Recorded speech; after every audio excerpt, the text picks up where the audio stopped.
Nathan for maybe the last year. Have played Lootbox like maybe a dozen or so times. Absolutely love the game, and I was just super excited to jump in and watch some action here. I haven't gotten to see games of this with high-level players, and I think that we've got some real superstars today.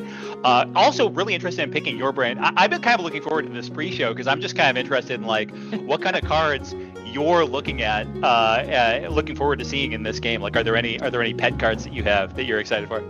Yeah, I'm curious too. Let me look really quick at their setup. Okay, they're still setting Absolutely. up.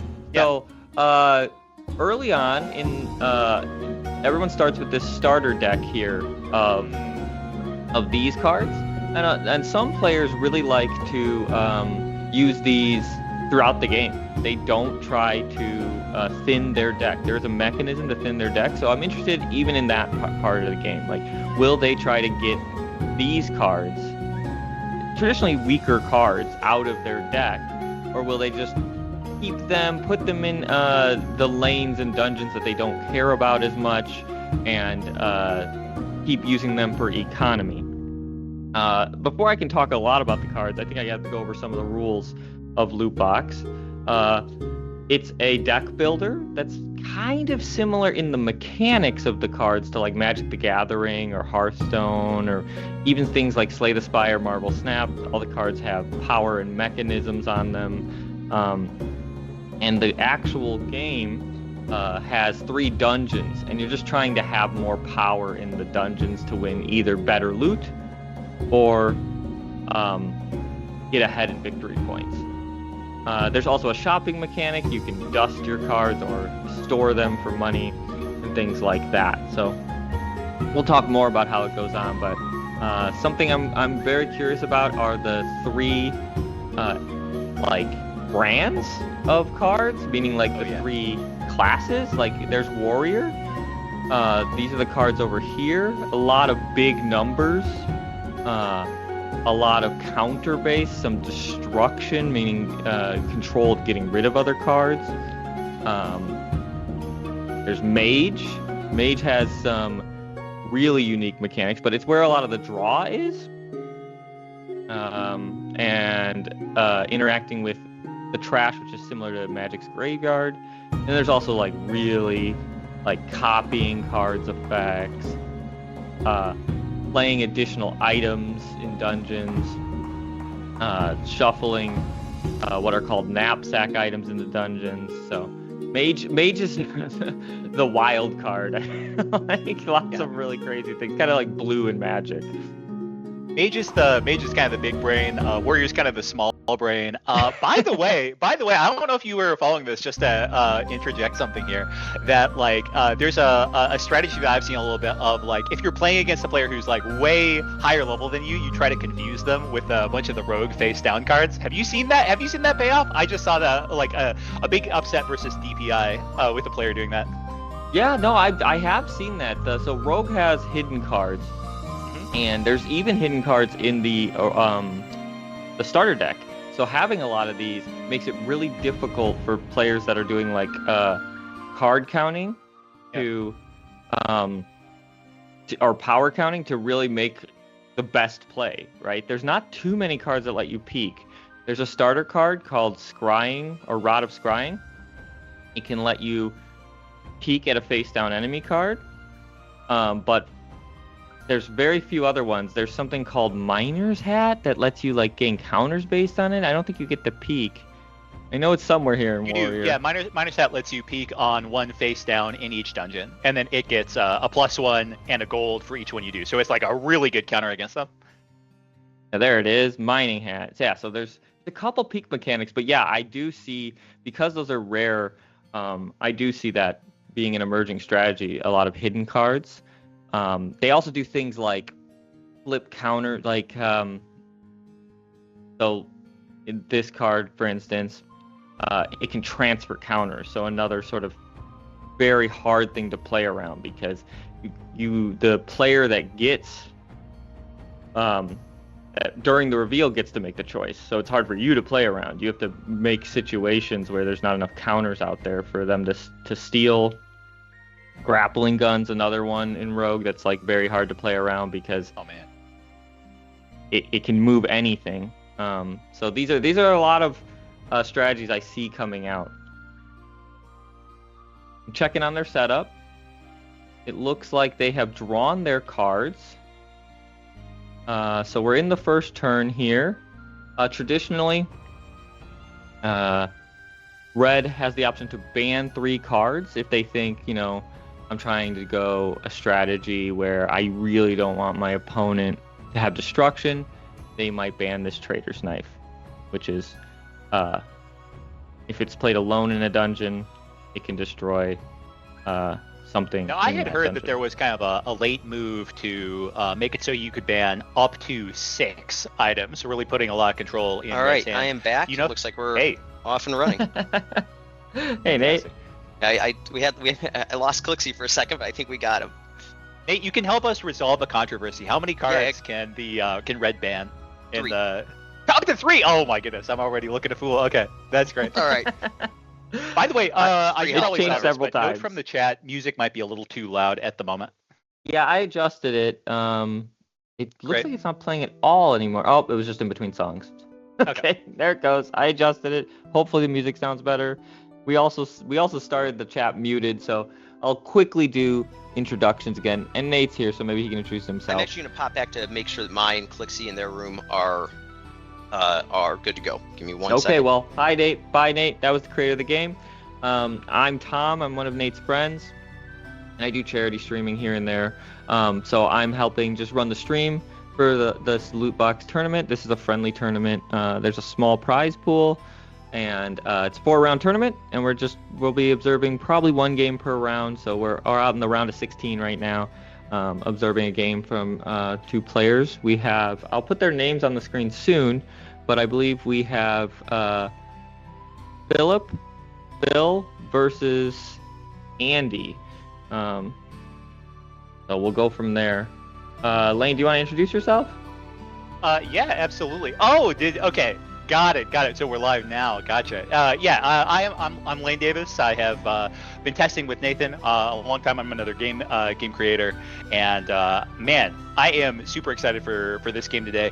I think I played Lootbox about maybe 10 to a dozen times, so I'm gonna be leaning on you for a little bit of expertise here. But I'm just sort of excited to see some of my pet cards get used. Yeah, the bracket is. What's your pet cards, by the way? My pet cards. I want to see Galecrest Prey Seeker in action. I really love the bird. Okay. I'm actually just kind of into seeing a lot of different move shenanigans today. I'm also a big fan of the -1 distributor cards. If I see that as a package, and also the fact that Vampiric Bloodstone got banned here is making me a little sad. I love seeing that card in action. Okay, let's look at Vampiric Bloodstone. +1 for each enemy. Oh, during revealing. Then again, it's a transfer counter. It's a very cool card. I haven't seen that played in any of the exhibition matches. That's a kind of a sleeper item. It's you want to land that in a dungeon that you're actually outnumbered in pretty heavily. Get your opponent to play around it. If you can, that can either win a dungeon and pitch counters if you're winning by a lot. Or if you're losing by a lot, it gives you the option to sort of rearrange the rest of the board with those -1 counters. Something fascinating to me is that on the board in the shop right now are Engineer's Goggles and Blade and Barrel.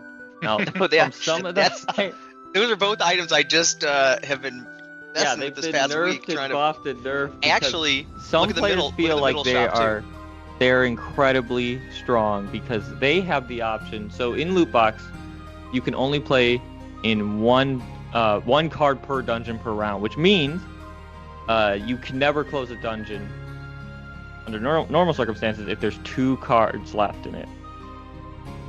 So there's a couple cards, 6, maybe 7 cards in the whole game that allow that mechanic, and Engineer's Goggles does it alone. 1 action itself. It puts no power into the dungeon, 2 zeros, but if you're already winning, you can scoop a dungeon. If you have counters, you can throw counters on those. Blade and Barrel lets you have a whole turn to plan because they can't play anything next to it. But they also have a whole turn to deal with it.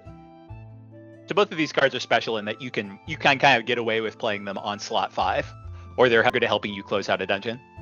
Yeah, so next turn, Phil could technically He couldn't get in his hand. If he could get engineering goggles in his hand, he could close that dungeon right now.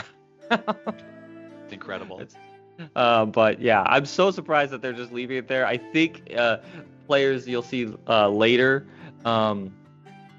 such as DPI, Cold, Ghost. I mean, assuming they make it through, they love these cards. These are people I've been playing with. They would instantly get banned. Would they be snapping those up like this early in the game? Like you prioritize them at this point? They would either snap them or ban them, because you get 1 ban per turn. So they would not be left. So I'm just fascinated that they're just sitting there in this game.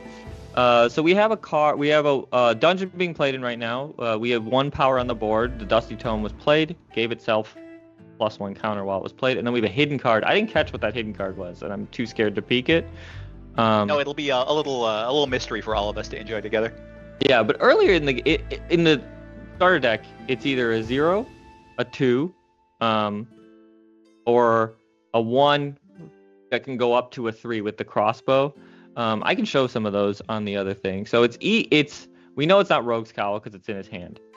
It could be the Thieves' Mitts, a 1 power that gains some gold. It probably is this. This is my guess. This is the card that people like to play for tempo. It can become there's a that 3. Blade Barrel ban. Oh, okay. It's probably not Void Coin. People don't usually play a tempo Void Coin, so the Blade Barrel got banned. Okay. Oh. That one is hard to use because you give your opponent a whole turn to use it, or to deal with it, or move it, or whatever. Yeah, I'm a little surprised. I think the Engineer's Goggle is like so easy to use by comparison. Yeah, it's still sitting there. Oh, and who snaps up the Gauntlets of Command? Gauntlets of Command, especially early on in a bigger dungeon. So once these 4-lane dungeons close, or 4-slot dungeons close, we're going to get 6-slot dungeons. And certain cards like that, those Gauntlets of Command, if they're in the first slot, they're so hard to deal with. You do not, it's just, you want to either get rid of them or ignore that dungeon. So I'm curious if that will get shuffled in and used in one of those bigger dungeons. No emerging strategies that I see yet. It's mostly just starter deck. Bill seems to be acquiring a little more power.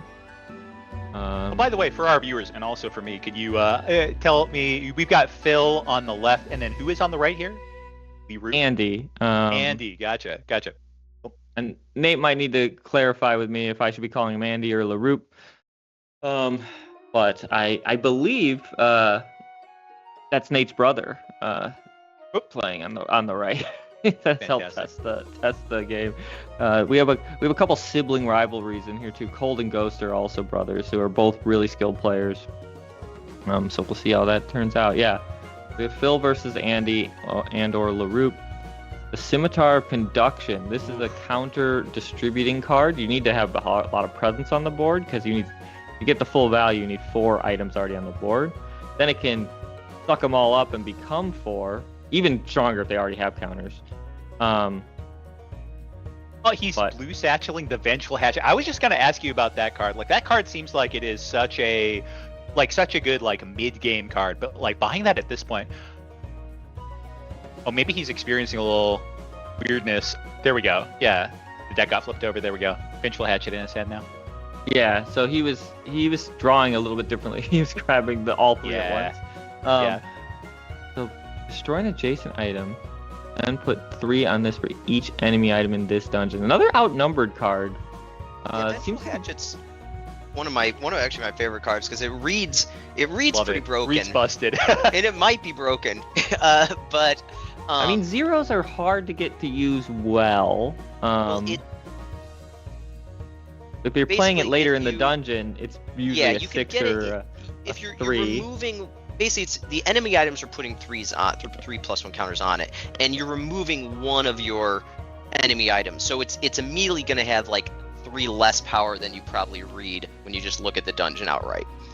An optimal scenario would be if you play this 3rd and they have 2 items, or even especially if that item on the right is strong. If you're playing 4th and they have 3 items, then sure, it comes in as a 6 as you destroy one of them, but now you're still down an item. So there's not really a scenario where it's actually pumping up to a 12 or whatever you think it should be.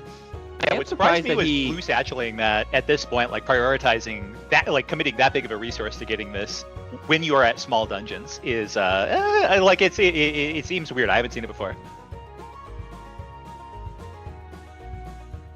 Okay, the other tempo games play I from popped Andy. through, Should I be calling LaRoupe Andy? Is that okay? Yeah, Andy's call him Andy. Andy's fine. Yeah, it says Andy on the stream. I think Andy's good. That's what it said in the bracket. The bracket, I don't have the right matches in currently, just so you know. Not to give you more admin work. No, both are drafting heavy warrior, my favorite strategy, but I always lose with it. So we'll see how it goes.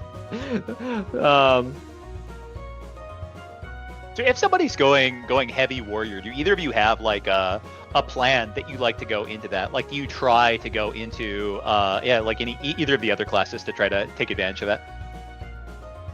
that? Sometimes getting some draw out of mage can be strong because I don't know, it just lets you get into the right counter cards and the right destruction. So I'll snap up draw, or see again, they both have like scimitar of conductions out with engineer's goggles. Mm-hmm. I'm really surprised engineer's goggles are still floating there, because once you have counters, like if you have a lot of things distributing counters, or this is an adjacent enemy item. No, this destroys an adjacent item. So Vengeful Hatchet could also destroy your knapsack. Like you can get tempo, destroy your own knapsack to have that really big effect. Like really weird stuff. So I might grab something like Engineer's Goggles or Last One's Crook. Last One's Crook puts 4 power in the dungeon with 3 cards, 2 knapsacks. I try to get things that like pollute the dungeons if I can put out a ton of counters. That's so much more sophisticated. I would just be like laser focus on trying to get exactly Poison Dagger to try to counter their +1 counters. Yeah, definitely think that flooding. I do like the -1 counter versus warrior. It kind of creates that. Do you think it puts out enough -1s? Because I feel like the warrior outpaces it. Well, I think actually move is your go-to anti-warrior, because they tend to have a lot of power focused in single item slots, and if you can move that around, that is generally a lot more powerful than. I'm gonna go look for my favorite anti-warrior card. It's this Shield of the Vanguard. You trash it, and you get to destroy a ton of counters, but it's trashed. But it's also just a strong card to play as a 5 power value swing. So like that's my favorite one. It's in warrior. Another one, if they're going destruction, this one can be really strong because you can't really destroy it.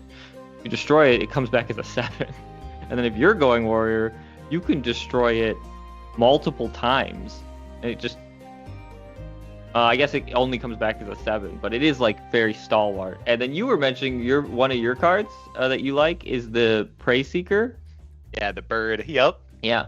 So that combined, I had a great combo yesterday in some practice games where I did that and the Shattered Heater. That puts 2 cards into a dungeon and throws 11 power. And you get to move there so that you can like be up a card there in that dungeon as well. It's so good. Or close it early with an 11 power swing. I can't believe I still lost, but Ghost is a great player, so he ended up doing some really fascinating things with Executioner's Hood to get me. Yeah, what's insane is that there's a lot of cards that just seem to give you like a crazy advantage early on, but there's so many different like synergy packages like that just having one edge like that does not win the game. By the way, I just want to point out that Phil just bought a Taunting Bulwark, which is a 8 power, 7 cost warrior item, and it says when you play it, target opponent may place a knapsack with a +1 counter into any dungeon. So on top of like ignoring the engineer's goggles, he is just saying, I do not care at all about dungeon control in this game. 8 power is a lot to put out. He kicks the engineer's goggles. Okay, so at least Andy won't be able to get his hands on it. Wow, they're both not doing engineer's goggles. That's shocking to me. Mercenary's Cleaver is one of my favorite cards. I just like big numbers. It almost always like it doesn't work. The opponent can almost always get 6 gold and make it a 3. I feel like it's never helping me out. Oh, we have like the 2 brothers in arms of Mercenary's Cleaver and Assassin's Blackjack. Like we could get into a really crazy money game here. Oh wow. You pay up to 8, yeah. Mostly just starter cards being played right now. No one he drafted. Whatever happened to the? I'm gonna look. The Yeah, Vengeful Hatchet. he I think that drafted he it. just stored that, He like drafted the it and good old stored it. blue satchel acquire into into storing. It's really hard to use early. I am surprised. Super hard. Yep. So, like getting 5 power into a dungeon early might be better than getting 3 gold. Okay, so now we have another interesting thing happening. Andy has 2 cards in a row in this top dungeon, which means without destruction, there's going to be 3 cards that that go up there. So Andy's either going to get 3 choices if they take the dungeon, or Phil has the opportunity to flip it. And if you win a dungeon, even if you're outnumbered, you get the choices. You get 3. So I'm really curious. Whenever you get 2 cards in a row, that starts becoming a thing, or you really don't want to lose this dungeon. Yeah, Andy, I feel like has some chance here to win all 3, like with the addition of Punch Shield. I think that he's just playing such a much faster, more aggressive game than Phil is here. Do you have a preference on like trying to like go for multiple early wins or playing a more slow game? I really don't. I think my preference, and again, remember, I'm on a losing streak. Yep. My preference is to try to get 2 choices in all the early dungeons, because then if they're getting victory points, I'm getting really strong loot out of the dungeons. So I'm always trying to just have the tempo of 2, and I'm trying to win one of the 3. So I want 2 choices in every dungeon. I want presence of 2 cards in there, and I'm trying to win one so that I can get either disrupt their streak, because in Lootbox, streaks of winning are really important because they make your victory condition easier. For instance, if you win 3 dungeons in a row, your victory goal is 8, not 11. It goes 10, 9, 8. So if you win 4 dungeons in a row, you win the game. That's just it. You can't win the game by winning 3 dungeons in a row. I guess if you won all 4 items, If but they're that 3 wouldn't happen. big dungeons, then that does work, right? Yes, yeah. But once you're in the big dungeons, you should have some VP. Oh yeah. It's possible that the other player took a 6 VP and you just have loot, but usually there's some gentleman's agreement of, I really want that card, because there's drafting that goes on. Every time a dungeon is won, half the slots become treasure. We have a lot of the cards are shuffled in here to randomize the game. That's another really cool thing about Lootbox. It's every game's very different because of the setup. A lot of the shopping cards go into the treasure, so you can't consistently draft them. And then there's also treasure cards that could only be looted by winning a dungeon. So things like Rod of Revenge, incredibly strong card. Some of these mechanics are like nothing like the top game. hat. Yeah, the most ridiculous card in the game. Like the that only actually legendary delays loot item. Yes. Yeah, delays all the dungeons from being looted for an entire round. So pretty crazy, or until your next turn. Pandora's Box, very good early temple card to get stuff from the market. There's just some crazy stuff in there. Look at this, is an extremely strong destruction. You get to play, give your opponent 1 power, but destroy anything in the dungeon. And you get to destroy what a lot of the destruction says the opponent gets to choose, so you get to choose. Or they says like rightmost. Getting to 2 dungeons. I like Phil's play here, trying to get back on the board in the top 2 dungeons. He'll at least be splitting up some of the loot, but at the same time kind of punting on the bottom. Recognizing that Andy's best card here that he's acquired so far. I think that because Andy's had such a play-heavy style, I don't think that he's acquired very many cards. He has just gotten the Short Fuse Dynamite and the Punch Shield. So committing the Punch Shield into this slot for the reshuffle, I think, is a really good play by Phil. My biggest question, though, is does Phil have any cards that are going to allow him to come back into this game after he loses these first 2 dungeons? Haunting Bulwark is very strong. Vengeful Hatch is very strong. So he might be taking 2 of the bigger dungeons, and we'll have to see what happens there. So the Punch Shield was satcheled into the deck and then drawn, and that's why it's already on the field. And he's looking like they're going to get 6 choices out of the top, like 3 choices in the top dungeon, and 3 choices in the bottom dungeon. That's a lot of power early in the game. I don't know if they'll even be able to take the middle dungeon right now. it looks like, oh, we've got destruction already coming out. So this is the only early destruction. He's really fighting for all 3 dungeons here. Crazy. So he's used a jetpack to destroy a crossbow. Pretty low value for a jetpack. Normally what I see is jetpack gets saved to start contesting those 6-lane dungeons. You and got try it. to get rid of like a big card, right? Someone puts out that, we talked about those gauntlets, I think, that are going to get counters. So he's saying that he would rather win this middle dungeon here, I guess, Yeah, than going for all later 3 on small counter the dungeons. taunting bulwark. Like, like, could he have won mid this turn? I kind of think that the answer is probably no. He didn't have No. enough power to do that, right?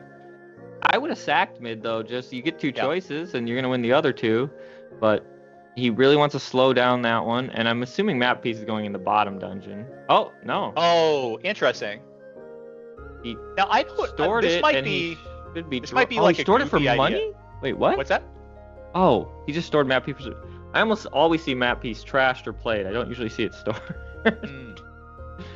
So if you play map piece in the first rounds, right, you shuffle your deck faster.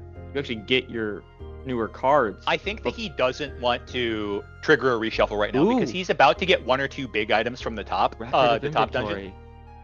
inventory. So we got a first mage card in here, and it's a draw card, a heavy draw engine.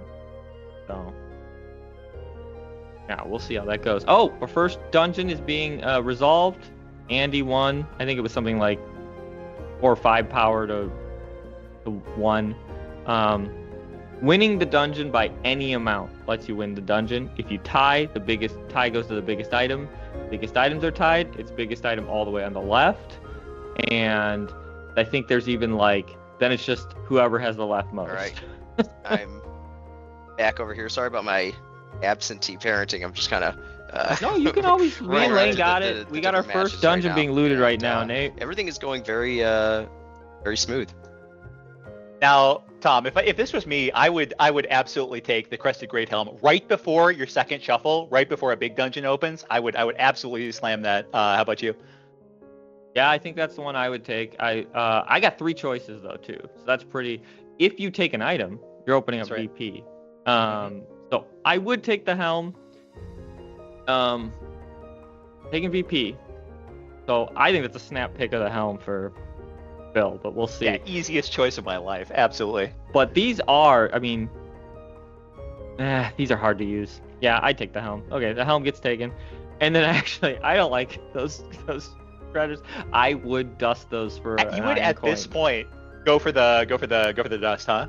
Yeah, I don't. It's 1 power. I'm gonna have difficulty using it because I have to be losing a dungeon. I have all the tempo as Andy, so I would destroy that for an iron coin. Because if I can get 3 iron coins, I mean, I'm winning multiple dungeons. That's pretty impactful. We'll see if he takes it. He is did like take it. really considering this. Oh, he is taking it. Crazy. Yeah, he has a very light deck. He was not drafting that many items. Phil has the more powerful deck, I would say, overall. Yeah, well, he's gonna need it. He's gonna need it because it looks like Andy's gonna be up to 4 VPs before too long here. We got the Gauntlets of Command, and then they haven't flipped the top dungeon, but the top dungeon should be 6 lanes. I think they're remembering that right now. There we go. So now the top dungeon has 6 lanes, and like I was saying earlier, Gauntlets of Command, an ideal item in the first lane of a big dungeon. So I would expect to see that go straight to the first lane. Goblin Jetpack's out of the picture. You'd have Short Fuse Dynamite to worry about, which is another destruction card. But yeah, I'd put Gauntlets of Command there.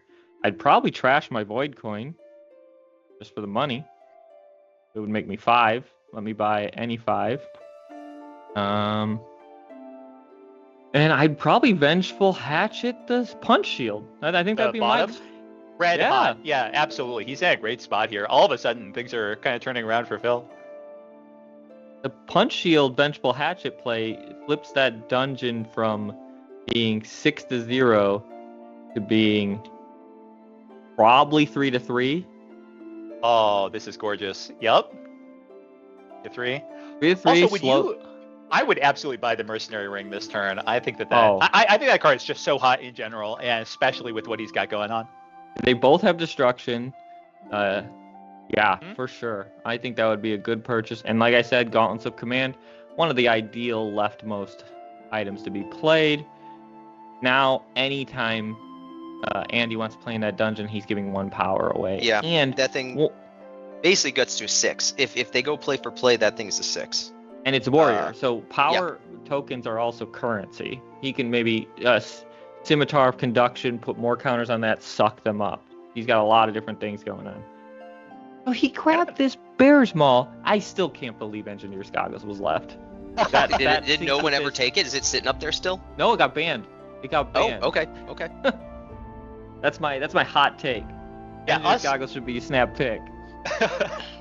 Man, Dewey and DPI have it is a close game over there. Are they already in the big dungeons? Yeah, they are. And DPI was on 0 points and Dewey's on match point. I think DPI is playing a long game though. Just kind of wanted to. Apparently, this is DPI's new playstyle. This is how he got me in that last game. I was like up Yeah, I near hadn't match seen point. this. Yeah, just slammed me. But he let Dewey take like Ninja Tabby. Dewey's got like the ancient summons. Like Dewey's got the Fraud of the Web. His deck is insane. I don't Fraud know. of the Web is a really good one. DPI's flying really close to the sun right now. That's just our. We got the Mercenary Ring purchased. Yep. So I'm thinking only thing- I like Phil's deck better than Andy's deck going into the bigger dungeons. So I think Phil's gonna come back. I think Andy's gonna maybe win all 3 small ones, and Phil might come back. And if Phil makes that bottom dungeon too, where Andy put his strongest item, Phil's in a good spot. Only thing I don't like about Phil's current situation is this hand is like a little awkward of his. He can't get value out of the Trader's Knife. Playing Ruined Ring is not very exciting. But I mean, I think that he'll probably be hoping that Andy just like plays one more card into both of the bottom dungeons so that he can like close those 2 out. But he can also just play the Trader's Knife as a 3 power. Absolutely. Yep. I don't know if that really would bother me putting 6 power into the bottom dungeon, or even play it as 3 power in the middle dungeon. Decide I'm probably not winning that one, but I'll make it interesting, and then throw 5 to 6 power in the bottom. Yeah, I'm curious on how this will go. But it's Andy's turn, and he's grabbed the Mercenary's Cleaver.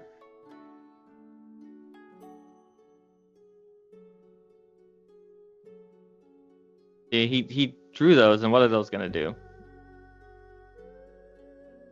They got to be late. You got to have other. I feel like they're really good. He's waiting for the right time. He's waiting for the right time for those. That item. Those Grave Treaders can be a bit of a trap. I think so. Unless you have other hidden items, they're pretty hard to get value out of. We got some destruction. Did he not take a 3rd action? No, he didn't. He skipped an action. Really saving his. That seems 3 gold. No, like I said, that's why I think that item's a trap. I see players do this, including myself, all the time. Mm-hmm. What you're waiting for is you're waiting to stick it in the last slot of a dungeon. But like, how long are you waiting? How many? At some point, you're skipping whole turns to get what, like 2 more power out of it. One of those sort weird of things. It's a FOMO. It's not even. It's like not really even statistically relevant. It just is something that you're like, oh, I could eke 2 more power out of this. So you'd feel bad about playing it for a non-optimal amount of power. And he's gonna want the blacksmith's hammer. A lot of counterplay. I mean, unless he's on 4D chess right now, I think it was a mistake to. Oh yeah, I don't think to so. not Like, just store that thing. if you let them play, let's say an average of 3 items, that comes out as a 4. Not that strong to hold on to. No, and if we think about what are you supposed to be getting at 3 gold, which is that thing's cost, you're out of a hidden item, you're supposed to get 3 power. So like the vanilla hidden item for 3 gold is 3 power, and he could have. Well, I don't know. I would have stored. And we get some FOMO from Phil too. I think right now he doesn't want to play Trader's Knife because he's doing it. I was gonna say he doesn't want to lose the ability. Oh, he's gonna try to win the middle too. Okay. Might make a lot of sense. Like Phil's might really not good be able to muscle out of both at of the these. tactical elements of these kind of games. Put 6 he doesn't know all there, the cards, and but he's got a good sense of that. 8 in the middle, 6 power at the bottom. We're looking at a max of 3 power for Andy in the bottom, and a max of 3 for Andy What in is the the middle. hidden item in the bottom? Like, is Andy actually gonna win off of holding this Grave Treader at the bottom? Who knows? I Actually, don't maybe think maybe so. he was ahead of us. But No, because that's +2, so it'd be 3. 3. Like, Yeah, if he no, even I think has it might a 1 tie, power and face then- down card, he actually wins this with the Grave Treader, right? Because the Phil only has 3s. I don't know what So that Andy- hidden is. You guys know what it is? I don't. I believe it's a crossbow, but I might be wrong. Yeah. So in that case, Andy can take the bottom and then maybe play short think fuse so? top, Wait, blow it's up 6. the standard barrel. Crossbow would flip and go to a 3. Yep. Graves Treaders would get +2 and go to a 3. Yep. It'd be 6 to 6. It's Oh, equal but to the number of items, so not just enemy items. So it would Right, be a no, 4. it's all so items. you would have 7 to Oh, his so he would opponent's just 6. win. Yep. Oh, so the 4D chest might have worked out. Might have worked. Maybe. Might have worked. Yep. If it's a void coin, he does not win. I thought it was enemy items. It's all items? It's all Okay, items. that's a much Yep. better Andy card than I should be thought. All drawing items, a baby. card. He should be drawing Yeah. a card for that. Hopefully, he Record of catches that. inventory. He got the He got did it. the card draw. Interesting. Okay, yeah. Choosing to record of inventory at the top. I guess that makes sense over the short fuse dynamite. I would have wanted to blow up the standard bearer small. Yeah, but no, that's. think this I makes mean, sense. that's what I'm looking at. Is this? Oh, but can he? Oh, he's sacking Interesting. it. He's sacking, Sacking two it. choices. Yep. And he still and doesn't saving play. the short fuse. Wait, why did he And- No, he's got to play Grave Treader here. This is preposterous if he doesn't do that. It could be a void coin in there, and then he can't swing it, and we just Okay, don't he know. drew a card. He drew a card off of the. Off of the tome. Okay. Yeah, yeah. So yeah, he doesn't think he can win it. He's looking for something. No, he has to see this. He has to see this. Well, It's it might just not be a like- crossbow. Remember, we're making estimates. If it's Well, a void okay, but coin, even if it is void coin, right? Okay, you're right. Like then it would be 5 to, but like as long as it's anything other than that, he wins because he wins see the tie. Their Mises are moving like they might have a question. So they're talking Yeah. about. I'm gonna jump in there real quick. Yep. okay, go referee. Yeah, I'm too scared to mess with the integrity of the game. Oh, there it is. We're gonna Yes, find there it out. is. Oh, that's so exciting. +1, 2, 3. Now, the active player chooses the order of dungeon resolution, right? So Yeah. he could choose to resolve bottom for fear of the middle having like some hidden item that might interfere with the bottom, right? Because bottom's He much more could, sensitive. but I would assume he's wanting to flip the victory counter back to his side, so he'll resolve middle first, let it go to Phil's side, and then bring it back in case so that he can keep that streak going if possible, Right. and Right, prevent Phil from getting a streak because Phil is actually winning the top dungeon pretty dramatically. And we haven't seen like a silver guild crossbow or anything that could shoot another lantern. Yeah, I don't Yeah. think there's much movement or anything going on. Yeah, I think he's good to let the losing dungeon resolve first. But they're talking to Nate about counters, maybe Dusty Tome. I don't know. Dusty Tome being on the board is something really interesting too that I'm seeing here. Oh, it was a cowl. So 3 + 4, Okay, so he's 7 big. to 6. He wins by Yep. 1. 2 choices. The counter moves down to 9. And we'll see what happens. But I was gonna say, in the metas I play in, Dusty Tome's almost always used for its trash effect. Trash effect lets you take something out of your discard and put it in your hand. So if you bought a powerful item, you can trash it to get it into your hand that turn. So that's what I normally see being done. I don't see this tempo play of putting it on the board for draw or money or counters like we saw here. No. And here I think that we've seen both players hold on to and play their Dusty Tome. Super interesting. I totally agree with you. Whoa, we got the Lootland Tours top hat. We do have a pretty Insane. wacky item. Oh, No, it's we being got coined. Okay, so Nathan says Phil is really good as a tactical player. So maybe he knows something I do, but I just see that thing and take it every time. That thing. Oh, it It did is? get nerfed to 2 power. That's interesting. Okay, so he thinks he doesn't need to slow down dungeons. That makes me think he feels like he's got the tempo, he's going to be winning. Yep. He doesn't want to slow down dungeons. He doesn't care if his opponent thinks they can close I mean, dungeons. the wild thing to me is that he's got some token distribution. Like, if you have Lootland Tour's Top Hat and you have ability to distribute tokens, you can kind of like stall a dungeon and then win it on your turn a lot of the time. So I'm very surprised to see that.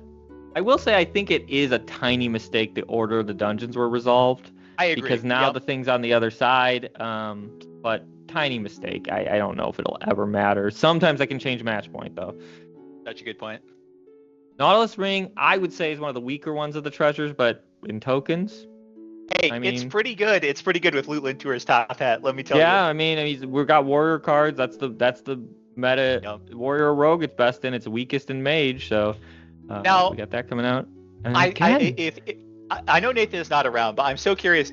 Butcher's Cleaver is a common card. I kind of wonder what about this card seems common. It seems epic to me. It seems crazy.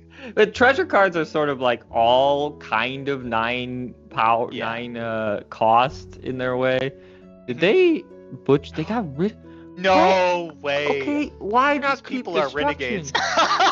Oh man, okay, that's not what I expected. I would assume in warrior cards, especially with ones where destruction is going well. To answer your question before, Butcher's Cleaver is definitely not a green item. I don't know why I have it like that. It's for the loot items, I might as well just have one color, but I wanted to. That's the thing. The loot items are all incredibly strong. They don't. Although honestly, I play with that item sometimes, and I don't win with it. So maybe that's why. A lot of these are my assessment of the item. Which Taunting Bulwark in the middle dungeon, which speaks to me that he believes he can win the top dungeon regardless, and doesn't need to waste new power on there. So Phil, or maybe he's kind of greeting the card draw here, thinking that he might be able to get like another card. No, never mind. It's any card. It's any card. It'd be giving a card to his opponent, but it would also be giving a counter to him. That's an enemy item entering the dungeon. Even though it's a knapsack item, it counts. Taunting Bulwark, 8 power, one of the strongest power cards in it, but it also puts 1 power and choice towards your opponent. All right. So, just want to stop in and see how you guys are doing. Yeah, please. Yeah, what Nate, do you think you're about that? still unmuted on the Teams call, I think. Got it. Oh, okay. He wasn't talking to us. I don't really think he was. I think he's checking on take different. On that Lootland Tour's Top Hat. Okay. We're still deciding where this knapsack goes. Let's see. Is there any match point shenanigans? Andy will win if he wins 2 dungeons in a row. Does he win if he wins 2 dungeons at any time? Yes. So Andy's now needing 2 dungeons to win. Any circumstance. So if he takes 2 big dungeons, the game is his. Phil would need 2 dungeons in a row. And probably 3 dungeons in other circumstances. And that'll change depending on which VP they take and how many iron coins they get. But Andy is closer to victory with those 4 VPs. Okay, Scimitar of Conduction. Puts 4 counters out on the board. And then could suck them all up. It's an additional counter just for... Oh no, that's one of its counters. Enemy items do that. So... Is it going to take all the counters? I think that'd be a mistake. Because the destruction that you know of that's in Andy's deck destroys the rightmost item. That really seems to be taking the standard play here of just taking it off of Taunting Bulwark.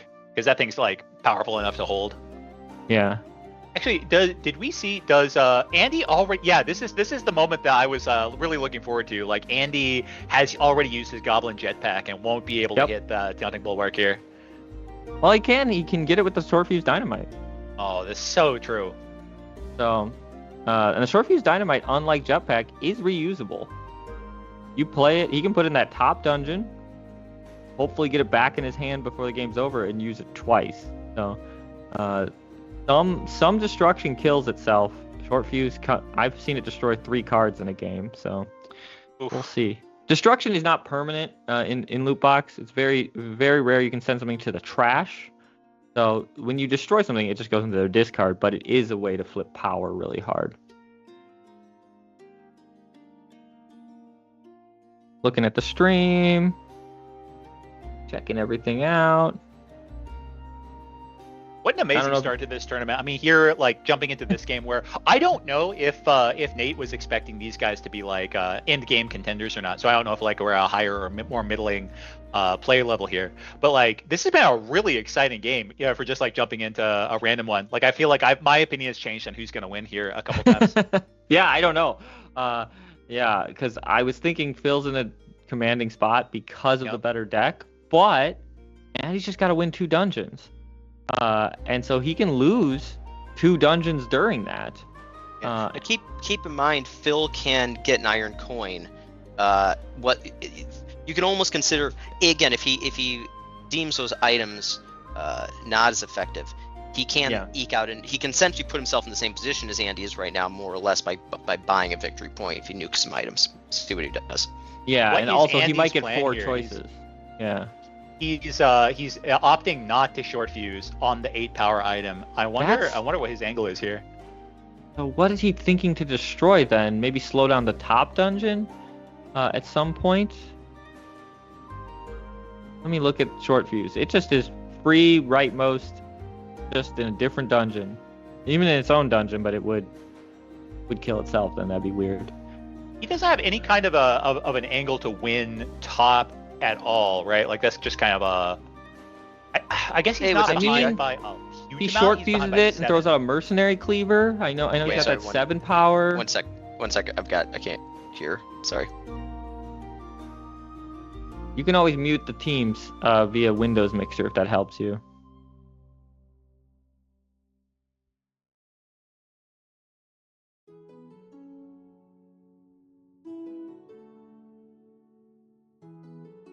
We're just being quiet for Nate right now. Okay, I think he's probably got us handled. I hope. Let's hope so. You can also leave the team's call anytime, Nate, if you need to, and I'll just let you back in when you want. Don't know if you can hear us right now, but anyway, whose turn is it? I heard you. Sorry, we got our first match completed. We have DPI versus Dewey, and DPI took it. From what I saw, it was an exciting match. I was actually thinking for a second DPI had lost because of the items that Dewey had. But he got it. So I'm gonna check in with DPI real quick. Okay, and then just for some context, DPI was second place in the tournament last year. Cold did end up taking it. Both are very strong players. DPI does have a large win rate against Cold, so it was an upset in the I don't finals. know if these seeds mean anything in the bracket, but DPI is listed as number 1. So yeah. But Dewey's a pretty strong player himself, right? Yeah. Yeah, they're all strong players, and the game's a little different. It's a little more, I don't know if I should say more balanced, less swingy. Yeah. Certain items don't swing it as hard. So the skilled players do have more opportunity to get consistent wins, I think. So whose turn is it? I've lost track because we were on Andy, and Andy's third like action here was to trash his Rod of Scrying for a coin. So we're back to Phil. Okay, so he knows that the Goblin Jetpack is in hand, but this did it as a third action, so can't really play around it. Trashed for a draw? Trashed for a draw. Now, nothing in the discard. Almost the worst time to get Dusty Tome late game. If he could, literally, I suppose he could play the other two, like do some actions with the other 2 cards, and then hold on to the Dusty Tome for next turn. You could also buy something here. I mean, I know that you're not a big buyer of the expensive cards. What do you make of Mask of the Bandit King? 2 and choose an enemy item. They must move it. Now, pretty good. It's a pretty good item. Just 5 power is good in general. Yep. And then also having flexibility to make them move at the start of your turn is good. But they get to choose where they move it to. They have 2 dungeons to move it to. So you'd have to set it. It would be hard to set up to be the movement to be strong, I think, because they have choices. But I don't know if you wanted to move like a big item, they obviously probably wanted it where it was. also love like having them move like the tiniest, most meaningless item to when they have to put it into a 4-slot dungeon. Yeah. Okay, so Never played Dusty Tome. Yeah, they're I never think going away. I would have bought something and then trashed it to get it into my hand. I probably would have bought Sweeping Battle Axe. Yeah. Any of these would be good. I think Sweeping Battle Axe was the one I could afford easiest. And then I would have trashed. It's putting 0 on the board. I guess +1 counter somewhere, I think. Since he was retaining a card to the next turn, could have also seen him just like keeping his options open and holding onto it until next turn, and then maybe getting like the Feather Hunting Spear or Sweeping Battle Axe, depending on the situation. He still has 4 or 3 cards he didn't play in the top dungeon because he didn't want to allow Andy to close it. Taking a turn to trash a couple cards, including the Jetpack, shooting the Punch Shield from Andy. Yeah.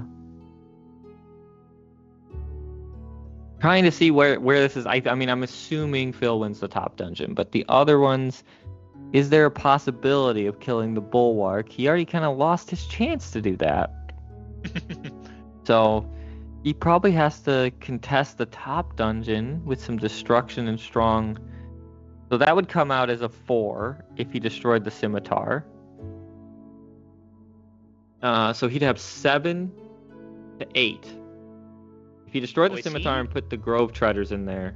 Is it Grave Treaders? Grave Treaders, yeah.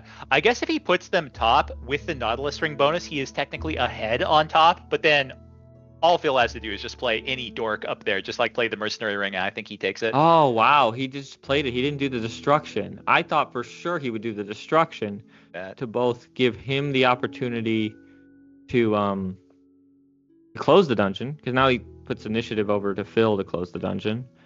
He's going to get 2 choices, but he's definitely going to lose that, and he played a strong item to lose that dungeon. Right. So he's currently 9 at the top to Phil's 7. So he is like there just for a fleeting moment. He's there. Oh wait, am I wrong about that? No, sorry. He is 9 to Phil's 10. With the Nautilus Ring, he could go up, but no, you're so right. He's definitely gonna lose up there.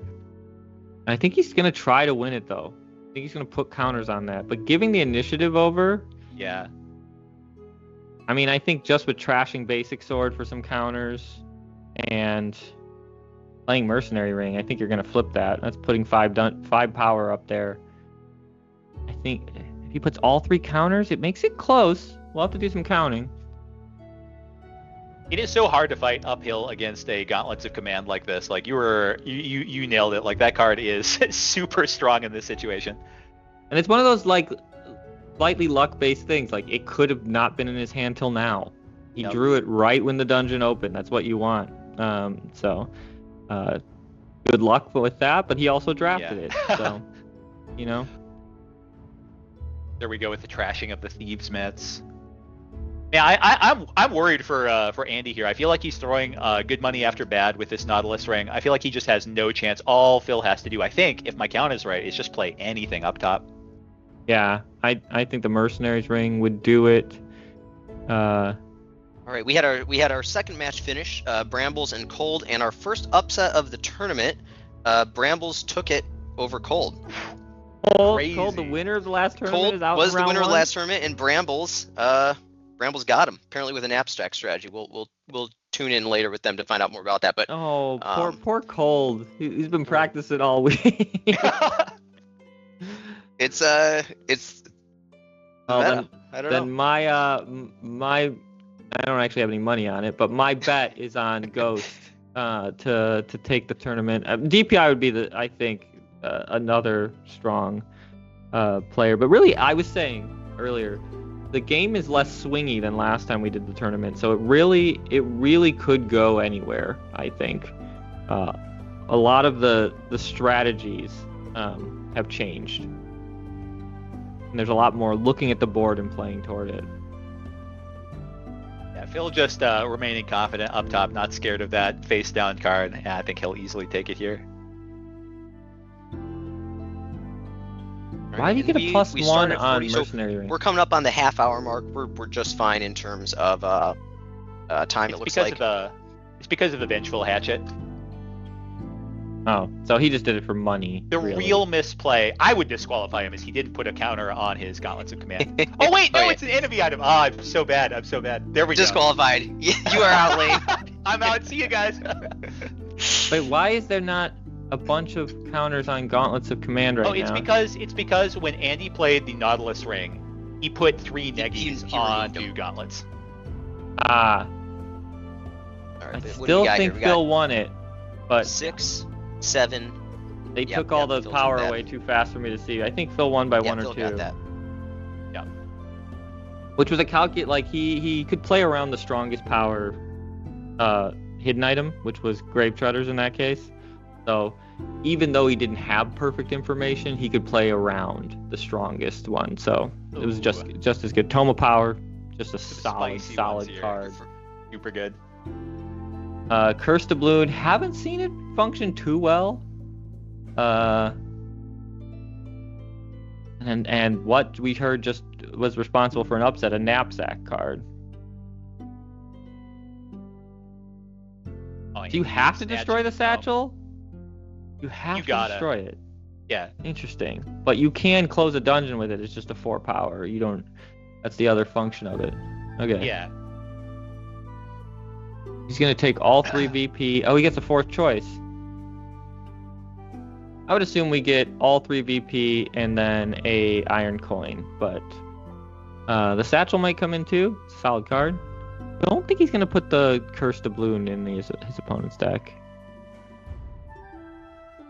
Yeah, you're thinking that card has pretty low impact, just like one dud draw, especially with Phil having some card draw.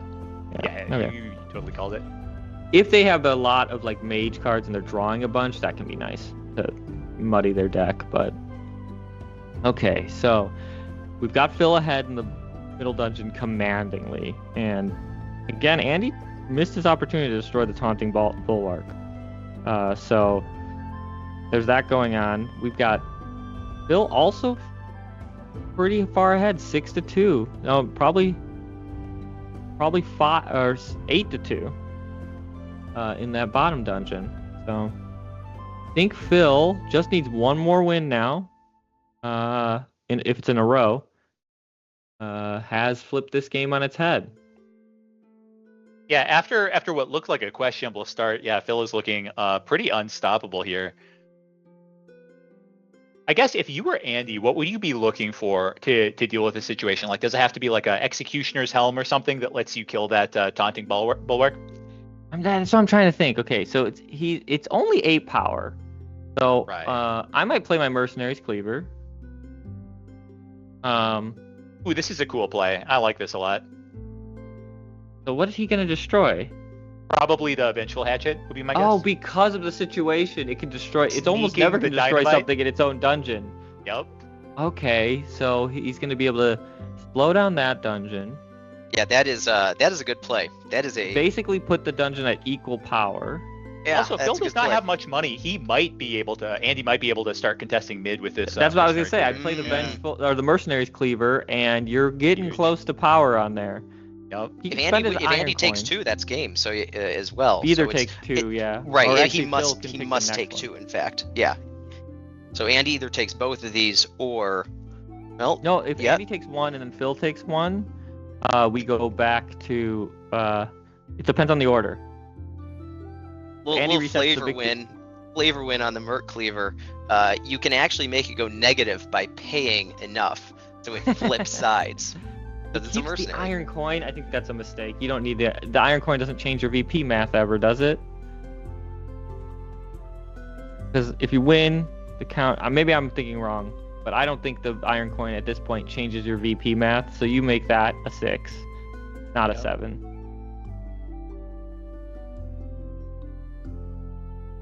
DPI would have an instant answer to that question, but we'll Well, struggle it depends on the along. order the dungeons are won. But if the next dungeon's won by Phil, he wins. If the next dungeon's won by Andy, then and Phil gets no VP, then he has to win 2 in a row still. And the amount of iron coin, I guess he could make an iron coin and then.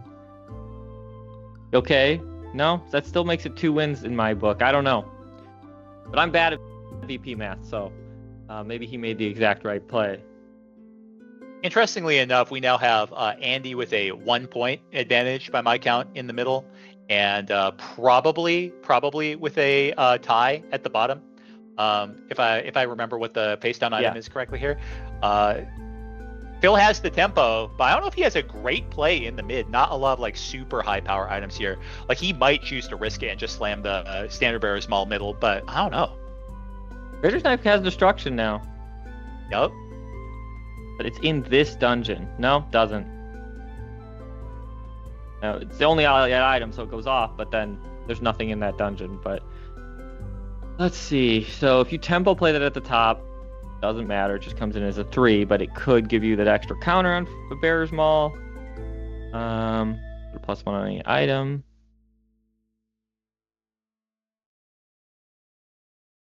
Starts with that. Okay. Where's the counter gonna go? Okay. Or tied up, I think, in the top.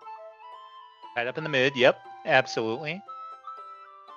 And then I feel like it would be such a big mistake to do them all in the middle. Just if he's thinking about the Grave Treaders. I don't know if he's thinking about those, but like that would be the way that he could throw it to Andy. You think do the Grave Treaders take it with they come in as a 6 and the Maul comes in as a 6? It's tied. Well, I guess it would be a tie, and then Phil would Bulwark still take takes it. it. Yeah. Or takes the tie. I don't know. Oh, he chose to not take his actions and just draw. Sticking them at 4, that's super interesting. I'm a little surprised that we didn't see him at least play the standard bearer's maul top. I guess to reserve the saving power the of the destruction. Yeah, could be.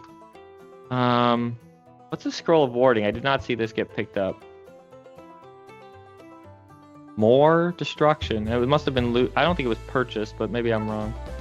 Must have been a loot item. Nate, are you with us? Do you know the status of the brackets at all? We've got 8 matches with you. going Sorry about that. Yeah, no, I'm doing a lot of bracket juggling and moving through the matches here. We've got a second. The matches are kind of finishing here. We got Cyber just won versus Grizz. Okay. I think we're about to see Phil take this game. Okay. We had a Grave Treaders played in a slightly suboptimal spot.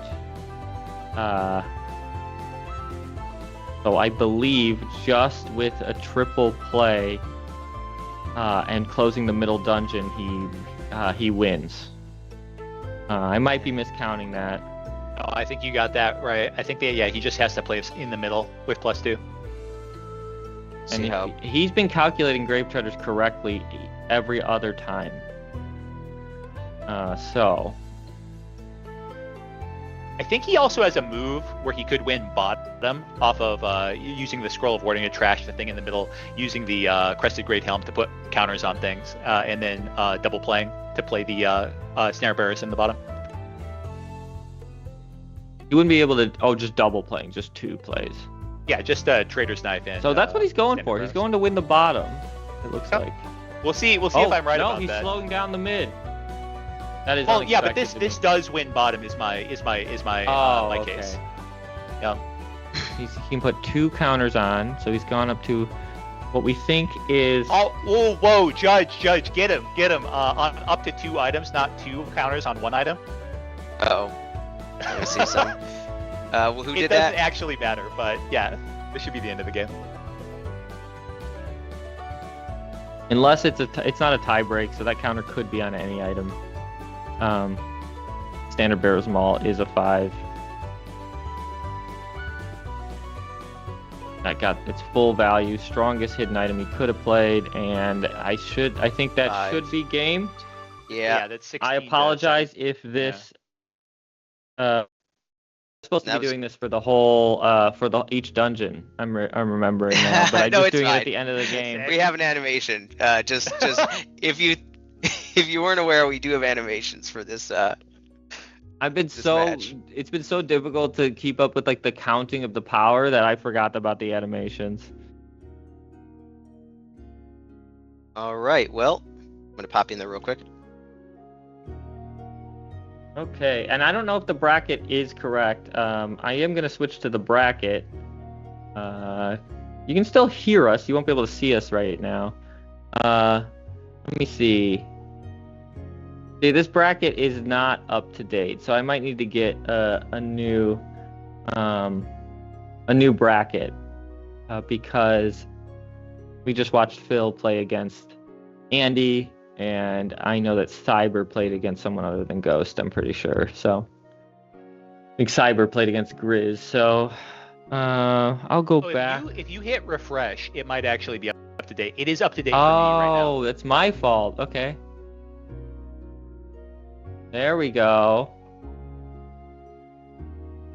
So refreshing the bracket, we see DPI with a win. We see it live updating right now with Phil going into this round. So we're waiting on 4 more games to finish up. We might jump into one of them. So I'm just gonna wait to see if Nate knows which game we're gonna jump into. But for now, we can talk a little bit about cards. Any MVP card you think in this game? In this game, I mean, I think that Andy is gonna be watching the rest of this tournament like awash with regret for not blowing up the taunting bulwark. I think that just like handing over the mid to the opponent in that way was obviously like a huge swing. Destroying 8 power seems like just great, but maybe he's going for other dungeons. I mean, that's a heck of an action. If you can do that, you take that like 9 times out of 10. Yeah.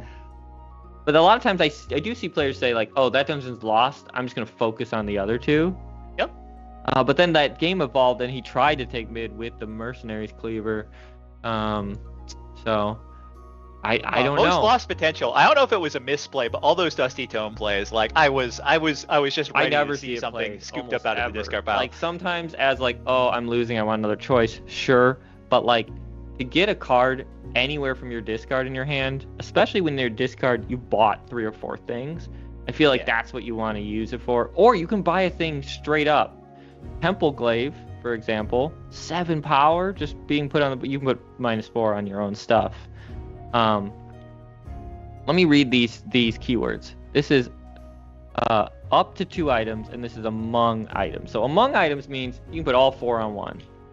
You can put 4 or 2 on one, 2 on another. But these up to 2 items means each item can only get 1. So there's some nuances in how these counters get distributed. Some are adjacent items, and some are all on one item. Some are fully flexible. And there was technically a small rule, like the Curated Great Helm wouldn't have been a 5, it would have been a 4, and there would be a different item with a +1. Probably the Bear's Maul wasn't in yet. That would have been this crossbow. But there was no tiebreaker, so it didn't impact the game at all. Oh, I'm talking about the game, and I'm only looking. My bad. By the way, speaking of the bracket, do you have a match that you're interested in watching next? I mean, I would stick on the Phil train and watch him versus Clixie or Mai. That's something I'm excited for. But where are you interested in going? Oh, the next match? Yeah. Yeah, I think that could be good. Let's pop into Tom, I'll give you your choice, whichever match you want to pop into. Go right ahead. We just had Argus's match finish up, so let me update that. If Ghost and Kenneth are still playing, I want to see what Ghost is up to. Yeah, he beat me let's yesterday. head up there. We're going to give that to Cameron, or Brothers Morgue. I need to check so if I look at their chat, I can find their room. Yeah, yep. Okay. We're coming up on the last few matches are finishing up here. We're Thanks getting for the into their commentary, room. guys. I really appreciate letting me kind of move around. And I'm going to give you this link. I can put it in lots of places. Put it there. Don't know if that's helpful. Also throw it on.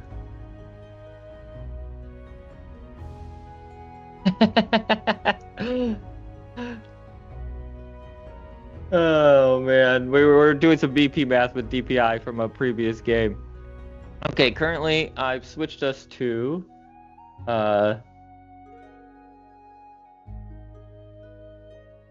I've got us on the Ghost versus Kenneth game. Okay. Looks like Ghost is playing red, Kenneth is playing blue, so I'm just updating this. We're coming in at match point. We might be coming in at the end of the game. And we might have another upset. I don't really know what's going on, but something's going on in the bottom dungeon. Yeah, it looks like a heavily red dungeon down there. Did I Lots just of get removed? destruction. So we're not in the loot phase here, huh? Yeah, lots of destruction. The Dwarven Hammer slowing down that dungeon, I think. Looter's Cloak is out. We're catching up here. Oh. Ghost is not on match point unless there's some iron coins I haven't seen. Nope. Ghost is not on match point, but Kenneth is. Yep. Yeah, I am. Gotta mute yourself, Nate, if you're talking in the Discord. Let me. Mining hat. So Ghost, it's kind of an illusory bottom dungeon. You would think there's a ton of power in there, but it's only 7, 8. Really the hat, yeah. It's 8 power across 4 items, and only 0 power in the middle. No idea what's going on at the top, but Potion of Growth, a very strong item to have first in the dungeon. Looter's Cloak is an item that confounds me, so I'm going to need to read it. Whenever an item is placed adjacent to this, so it's done. Unless there's destruction, it's not going to be crazy this time. Okay. That's sort of a penultimate. You play it in the penultimate slots of dungeons, and it does some really crazy stuff. I didn't see what Kenneth Nate played. was telling me if any card breaks this tournament, it's going to be that. That's a sort of recent addition, right? This card is not older than a month. Yeah, that's a newer, and it's a newer one that actually does upsets, right? It lets you close a 2-slot open dungeon, move stuff around, prevent a dungeon from closing. And it's one of the ones where it negates all power if it gets moved in to close a dungeon. If it's looted, you win. It's one of those, doesn't matter. I think there's one other card similar to that, or it's the opposite. If you can lose a dungeon. Steer's Eye. So these are all plays by Kenneth. He's trying to close that top dungeon, which leads me to believe that he thinks he's ahead with Looter's Cloak. But Potion of Growth. We'll see what happens here. It could be that he's just staring down the Potion of Growth and he wants to get it off the table because the thing is just so powerful, especially at the top of a shuffle for red here. So let Ghost take the top dungeon. Yeah. But then Ghost has this middle dungeon or this bottom dungeon. So that's absolutely true. Yeah, that is a super scary spot to be in. And actually, that if he wins that bottom dungeon, that is match point. If Kenneth puts nothing in that dungeon, and he wins it, that's 3 iron coins, equivalent to a VP, and 3 VP. So Kenneth needs to get an item in that dungeon before it closes. And then I don't know what Kenneth's going to do if Ghost takes the top dungeon, because once again puts Ghost in a commanding lead to win the bottom dungeon and then take the game. So very close game. If Kenneth wins the top dungeon, he wins. So I didn't see what that hidden item was, but I'm assuming 4. I don't think it's beating Mercenary. Ooh, wait, I say that it's not gonna be Mercenary Cleaver, but like he's got a mountain of gold over there. He saved it all up. So Mercenary Cleaver is negative right now. Right? He's got 9 gold. You get another gold when it's played. He could put it to a -1 if he wanted. So I think we might see a Trash Goblin Jetpack to kill Seer's Eye. Oh. Just speeding up that bottom dungeon. You want to make it a -1? Go for it. Okay, so if he makes it a -1, that means that bottom dungeon is 5. Oh, he can't make it a -1 because Potion of Growth is going to give it a +1. So he can make it 0.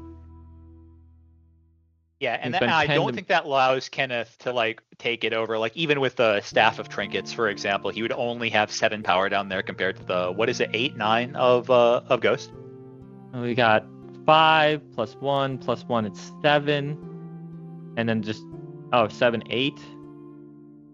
And then it just depends on what happens with Mercenary Cleaver. Because we're in the spending. Mercenary Cleaver.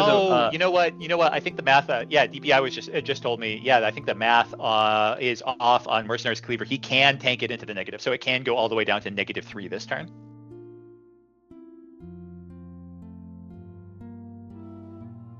down to -5. Hey, I just want to say thank both of you, Lane and Tom. Shout out. These guys are donating their time to do this, and this would be really hard to do without you guys. So really No problem. appreciate you giving me the agility to move around these matches. We do have another results coming in. Clixie has been eliminated. Mai is Really? moving forward. Yeah. Ooh. There's Some of my favorites for the tournament were Cold, Clixie, DPI, some and of Ghost. the top seeds have been knocked out. We've got Maya's pretty sharp player though. Like, he is. I can see that He's a going either way competitor. for sure. He does esports. He's a very but Clixie is. I mean that match, that was the other match I was thinking about doing a feature match on.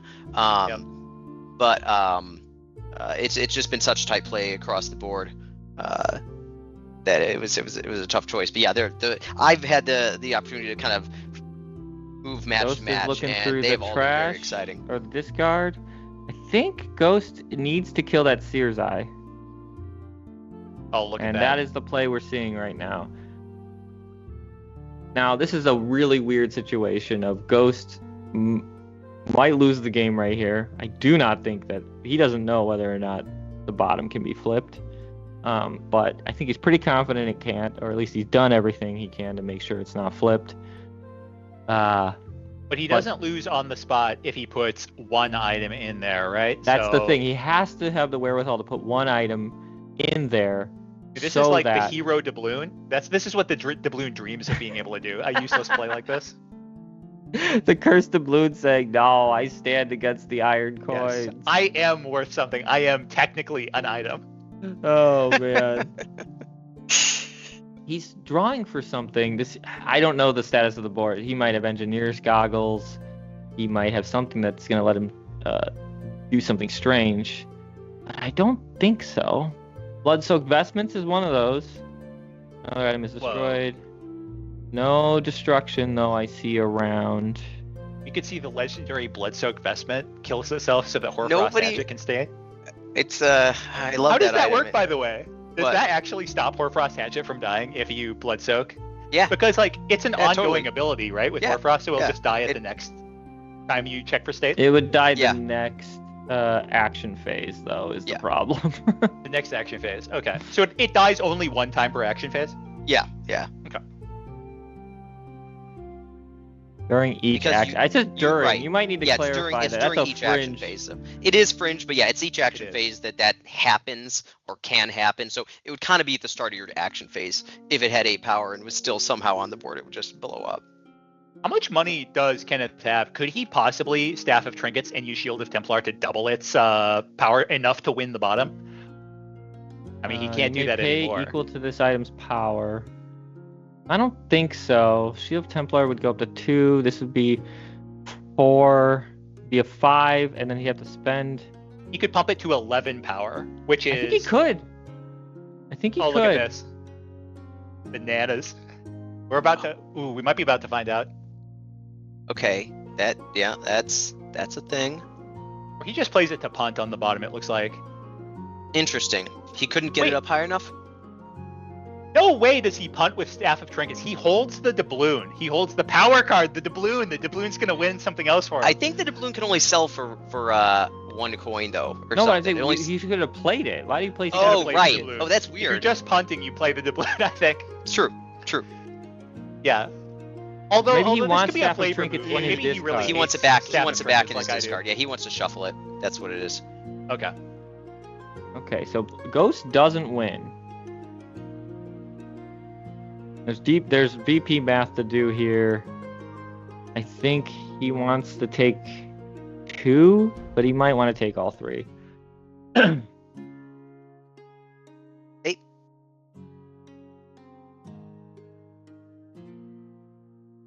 Pandora's box, too late in the game for that to get value, I think. Oh, Ghost gets all the rest of the VP, or everything. He's just deciding on iron coins, I think.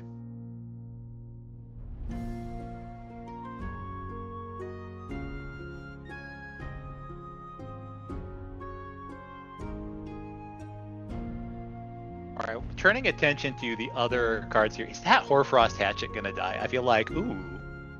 Oh, we're moving something? Huh? They might have How to go Blood-Soaked referee Vestment ends that. up at the top. I don't think something was destroyed. So I think. You think he's just choosing to place it in a different? Oh, maybe they're just talking about that he meant to place it there. Okay. Hmm. Interesting. I don't know. I don't know if you can hear us, Nate. They might need a referee in BZMD. But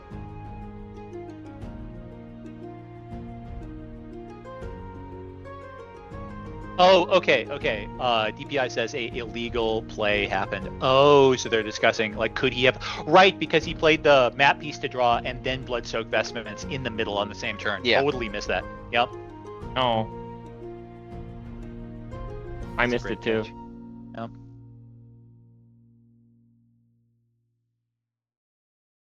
So guys, we'll in this room we're probably gonna have to go to time here. In about let's see, you guys are finishing this dungeon now. I think we're gonna probably need to go ahead and call it here, because we've hit our time mark.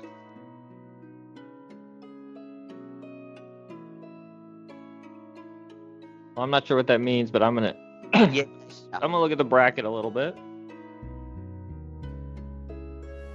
Yeah, fortunately here, I think it's hard to Yes. argue that Kenneth had a shot in this game. I don't know for sure, but it really looks like Ghost's game. Yeah. If that without being able to flip that middle dungeon or that bottom dungeon, I think it was gonna go to Ghost.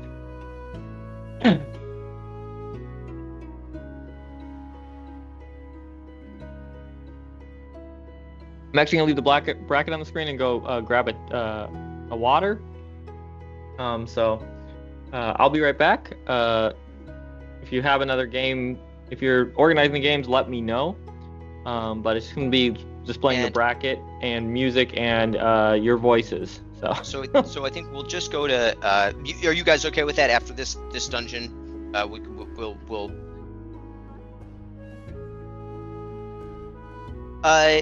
Let's go. Well, if two dungeons are about to close, we'll say, let's do. Where are you guys? What for your game? What would be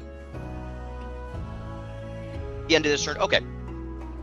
Yeah, we'll call it at the end of this turn. If you guys are both okay with that, we'll call it the end of this turn. Yeah, that's fine.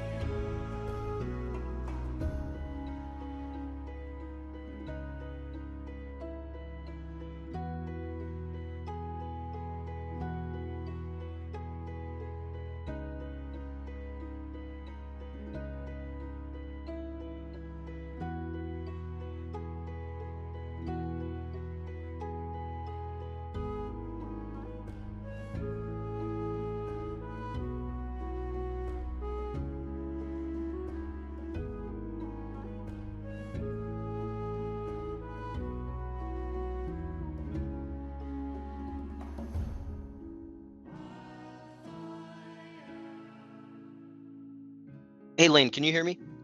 Yeah, I gotcha. Did we have a finish between Ghost and Kenneth? I was kind of doing a bunch of different stuff. Yeah, and I was like we are who took super it? close, but like this one looks like it's gonna go to time as well. I feel like Is that Ghost and Kenneth, you mean? observing this. Yeah, Ghost Yeah. and Kenneth, and it Okay. looks to me like it is super heavy on Ghost side. Okay. Let's see where we are on that then. I'd be able to resolve this. Yeah, sorry, I thought you were talking to Ghost and Oh Kenneth. no, so I no was- worries.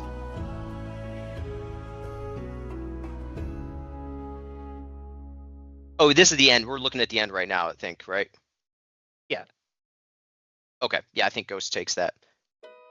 But I'll finish out. And we also are done. Okay, so I think we're pretty much done with the first round now. I'm gonna check in with Bibbs and Lawrence. They were the only.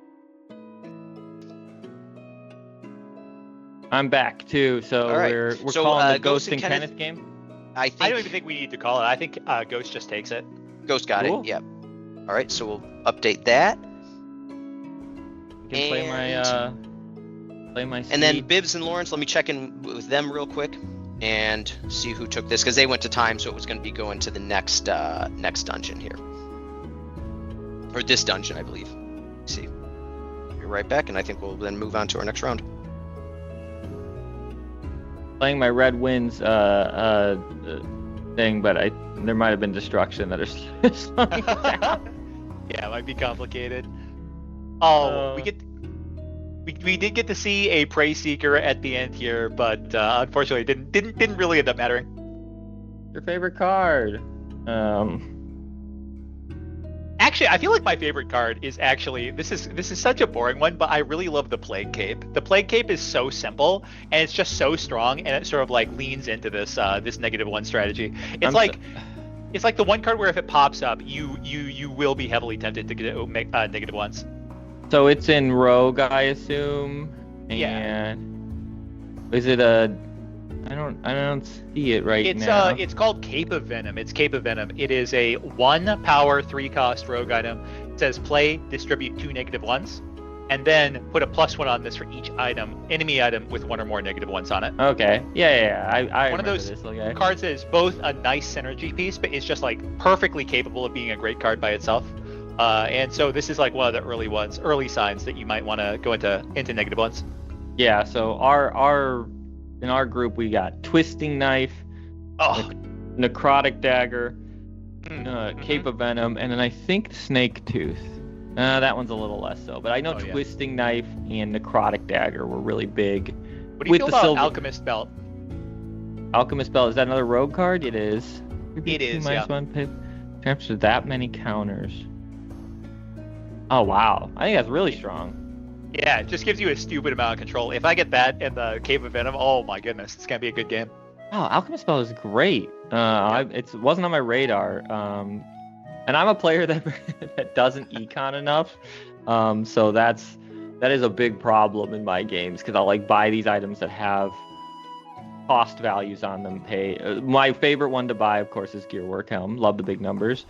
And then I don't have 2 in my hand a lot of the time, and I have to like use 2 items to trash or store something for 3 to play my Gearwork Helm because I always forget to econ.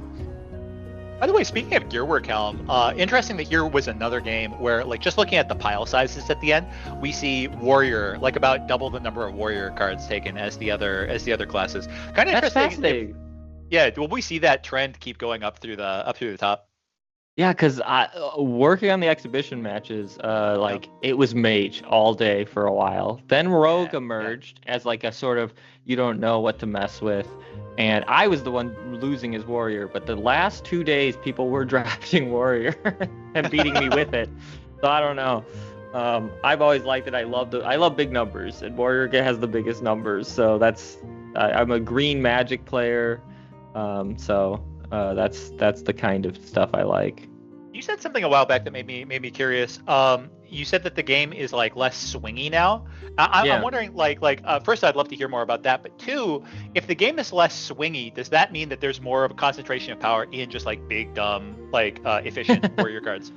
I wonder, because what I'm thinking of it being less swingy, how I'm thinking of that is like the actual power on items has We all are been going to kind be of starting up on round 2. okay. So we got all the matches in. Currently, we've got the brackets the following. This is going to be in room 1. We've got DPI. This is backup room 1. We've got DPI and Bibs. Give me one moment. I'm going to make a new need to make a brand new fresh room here. Okay. DPI and Bibs, right. Ghosts and DPI and Bibs in Brothers room Morgue, 1. My versus Phil, and Cyber Yeah, if you want to call those out, there's the link. Yeah, they're on the stream right now. We got the bracket up Cool. to date, moving into round 2. Yeah, go ahead. So all of these players, all these 8 players you. have $10 winnings, I believe. Ooh. It was a pleasure having you, man. Nate's talking to the room as we get things going here, and I'll get their game up. So Nate said, room 1, we're doing DPI. Oh, super exciting! Absolutely. Let's see here. That's going to be in the TTS Yep. club. They're all right. I'm assuming it's. Thank you first. Oh, it was a pleasure to have you. Okay. Sorry. So room 2 That's going to be next down the list. We've got Ghost and Cameron in room 2, and I went ahead and put the link in your room 2 side chat. We've got room 3. That is going to be Mai and Philip. Got you guys in room 3. Link is in side chat. And then we've got room 4, so just 4 matches this time. That's going to be Cyber and Brambles. I'm muting you for now, Nate. I'm muting Nate on the stream as he's doing all the admin work over there. And we're getting into the room. I think DPI and Bibbs is going to be our feature match. I would wager that Nathan was just saying room 1 because he was like, telling people where to go. I'm not complaining about being here and observing this. Like, this should be a fun one.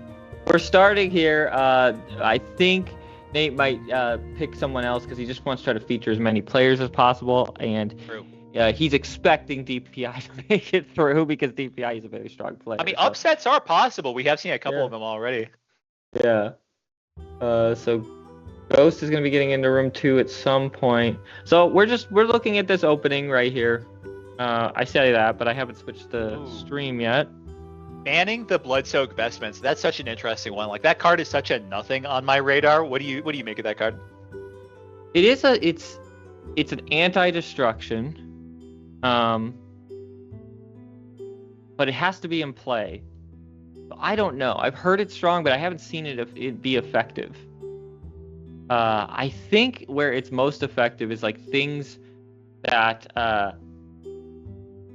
require you to destroy your own cards and are really inconvenient, and then you just negate that. Like you put 2 power on the board, and it's like, oh, I have to destroy a card to play this. This, I think it's Executioner's Axe or something, but you just don't then. Fake destroy. Bibbs knocks out, bans the Luminous Chain, digging for something, and ends up on Abyssal Pauldron. That's a really good start.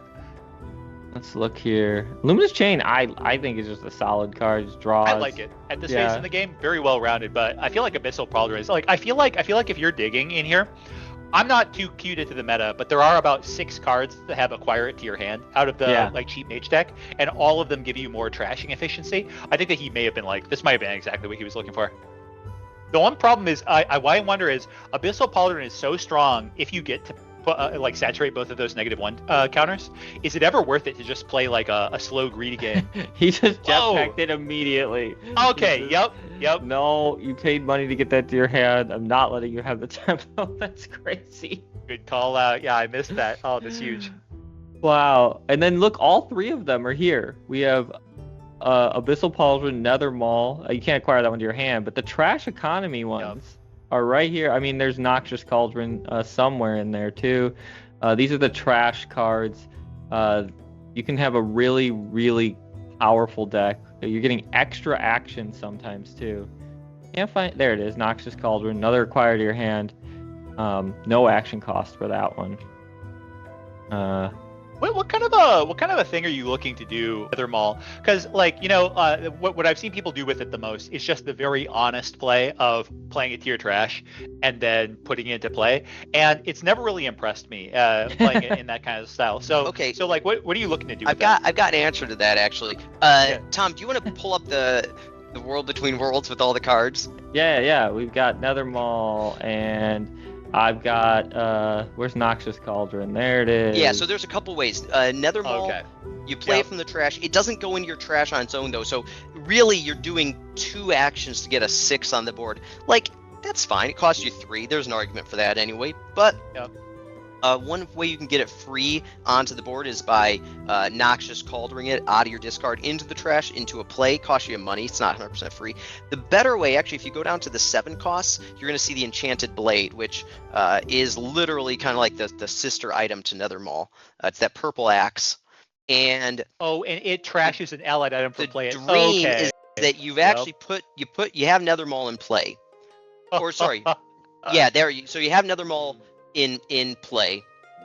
You trash it out of play unexpectedly, and then Nether Maul is back to your trash, and the next time you play it, it's a 6. it's a 6, and this is a 3 on I don't know the if board. that's a good. I don't know if that's what you're getting on net 2 power. I'm not saying it's good. It's just there is Nether Maul, Noxious Cauldron, Enchanted there's Blade. a couple of They're other all better kind ways. of working My together. favorite's Enchanted Blade, but at the Are same time, you that's wanting to focus on DPI versus Bibs, yeah, or do you we'll want focus to? on deep. No, Okay. we might do a little more moving around this time, but we'll keep it one match mostly. Very interesting that we've seen a huge focus of both players on the mage cards so far, and it actually, in my opinion, kind of like it just really shows how much DPI wants to like focus on mage cards, because him digging through the mage cards gives who's our other player, Bibs, more of an opportunity to amass the like trash synergy that he may be going for. I'm just updating the player names. Bibs versus DPI. DPI, one of the top seeds. And yeah, he really does like control, and there's a lot of that in Mage.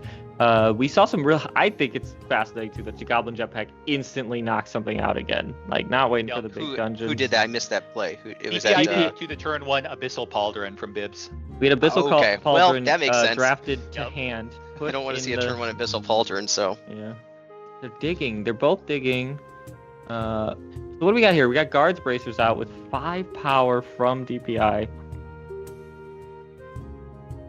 And he just thinks he can get it probably up to 7 or 6. That is a slow item. It comes in as a 4 power item because those 3 minuses on it.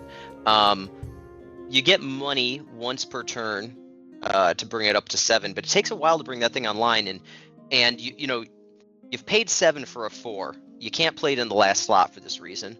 It does have some, it needs to be played a little early. It needs some time on the board. If you do get the 3 money, now all of a sudden you've paid 4 gold for a 7 power item, which I think is just fine. That's sort of the play DPI is going for. It also has some soft -1 protection, which Abyssal Pauldron brings those -1s into the game. So I think that was a solid choice for DPI. Yeah, I think he's going to take the middle dungeon. Trying to flip 6 power, like that's going to be hard. But like the Bile Reaper? Bile Reaper is that's another one of these sleeper items I rarely see, but it can get huge. You trigger really fascinating. Trigger it on your own, trigger it on someone else's. DPI could trigger it on his own bracer if he wanted. And then the bracer could recover too. I think Bone Scythe is a snap buy for me. I love that card. So I'm fascinated that they're not going for it. It's just so much power that you have to play around. I'm medium on Bone Scythe because it is huge, and you are able to it gains massive power at the end of the game for sure when you don't care about your other items. But until that time, if you have a big board state, sure you're gonna probably win the dungeon you put it in, but you might lose the others because you've just not nuked 3-4 power in other dungeons and develop boards. We got a question in the stream. I'm gonna take a look at the stream chat here real quick and respond. So we have. Thank you. We updated that. This is streaming round 1 was Philip and Andy. So Philip won that. I'll put a link to the bracket in the Twitch chat here. I can flash the bracket catch the right very now. end of Kenneth versus Ghost as well. Yeah, we caught the end of Kenneth and Ghost. So the current matches that are happening right now, we're focusing on Bibs and DPI, but we do have Ghost and Cameron, his brothers Morg. We've got Mai and Philip, and we've got Cyber Slime and Bramble. So this round should go a good deal faster, and it's going to move into the I don't know anything about sports. Is that the semifinals? We're in the quarterfinals. We're in the round of yeah, we're in the quarterfinals right now. Okay. Round of 8 quarterfinals, moving to the round of 4 semifinals, and then it'll be the 2 finalists. But it's single elimination, so it's not as important to track. I just make Lord of the Rings items. I don't know anything about sports brackets.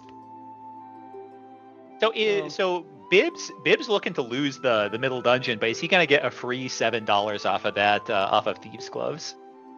Probably. Oh, is that that's what Thieves' played? Gloves? Then the answer is yes. If it is, yep. That would make sense. Wait, but isn't that a Thieves' Mitts right in the trash over there on the right? Hey, well, that's DPI's. That's DPI's. Oh, that's DPI's. I'm sorry. Yep. I would assume. No, that I was gonna Steve say it's a gloves- kind of an advantage for us streamers that we're so bad at catching these face down cards because makes stream sniping like less viable. Yeah, that's Very good planning. that's good planning. Yeah, Yeah. That's why we're doing it. and our disjointed We have a scepter commentary of here. filth in Can't this stream trash snipe. deck. So I want to talk about this. This is, I Huge. think, the Oh, strongest who picked trash. up Scepter Filth? That is Bibbs, and Bibbs has Okay, the trash deck. interesting. That is So- like DPI's Yeah, like this signature card, item. This card kind of breaks a lot of the mechanics of the game because trash is intended to be permanent, with very fringe Yeah. items like Nether Maul coming in.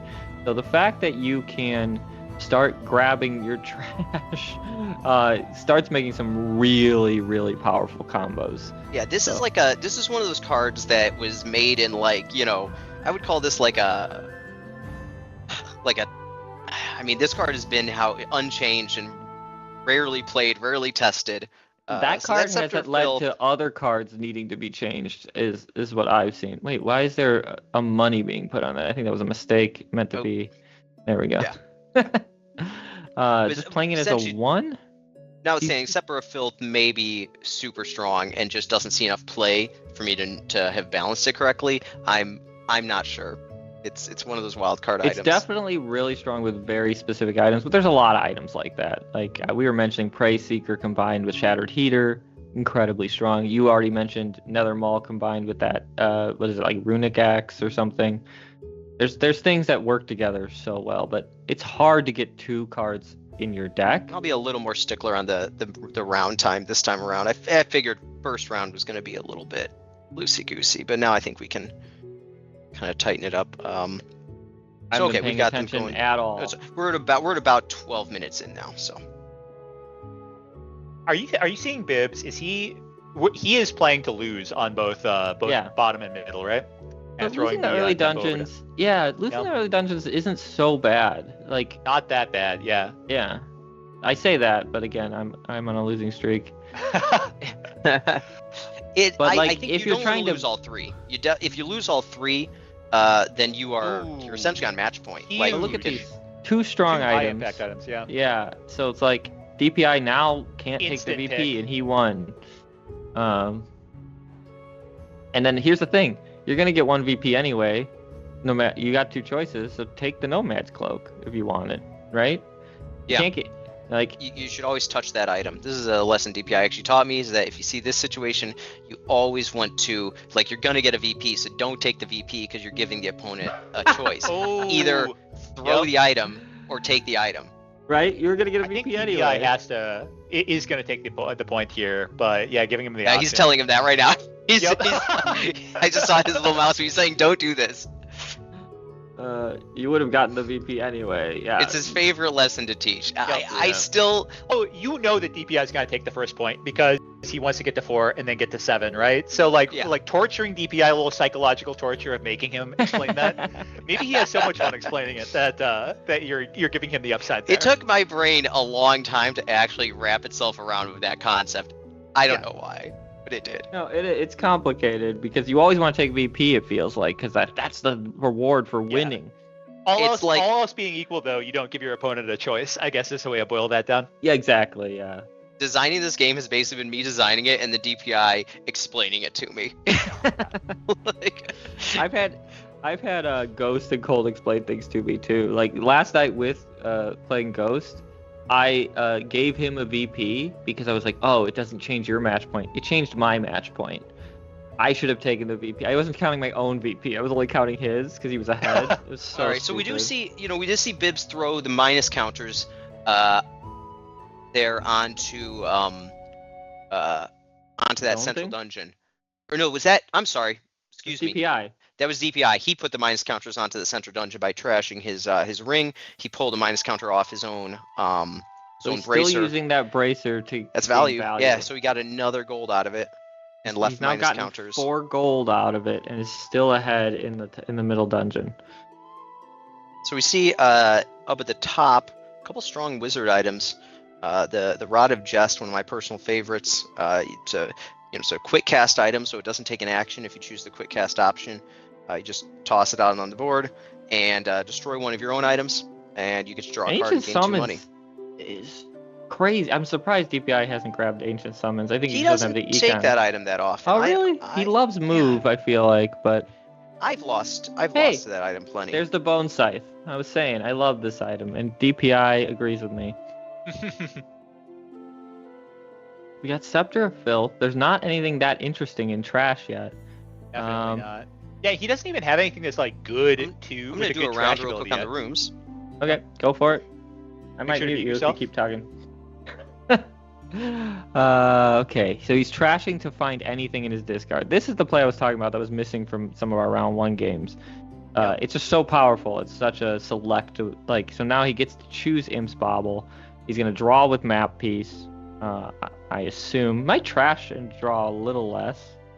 Nope, Does he have a shot at winning mid with Imp's Bauble? He can discard 3, get that thing up to 4 power. It kind of feels like he's still going to be short here. It's two counters for every discard, so he can get it up Is to it 7. 2? Oh, he can easily take mid then. Okay. I think he's going to take mid. This is a pretty cool play. Yep. He sees. I always feel weird being the shoutcaster hovering over their cards while DPI is like, what does he have in his hand? But DPI knows. Actually, DPI knows exactly it, right? He just saw him trash for Imp's Bauble. He's counting the cards. I think DPI knows he's lost this middle dungeon, so that should get a +6. So we have a 7, a 1, and then probably a 0.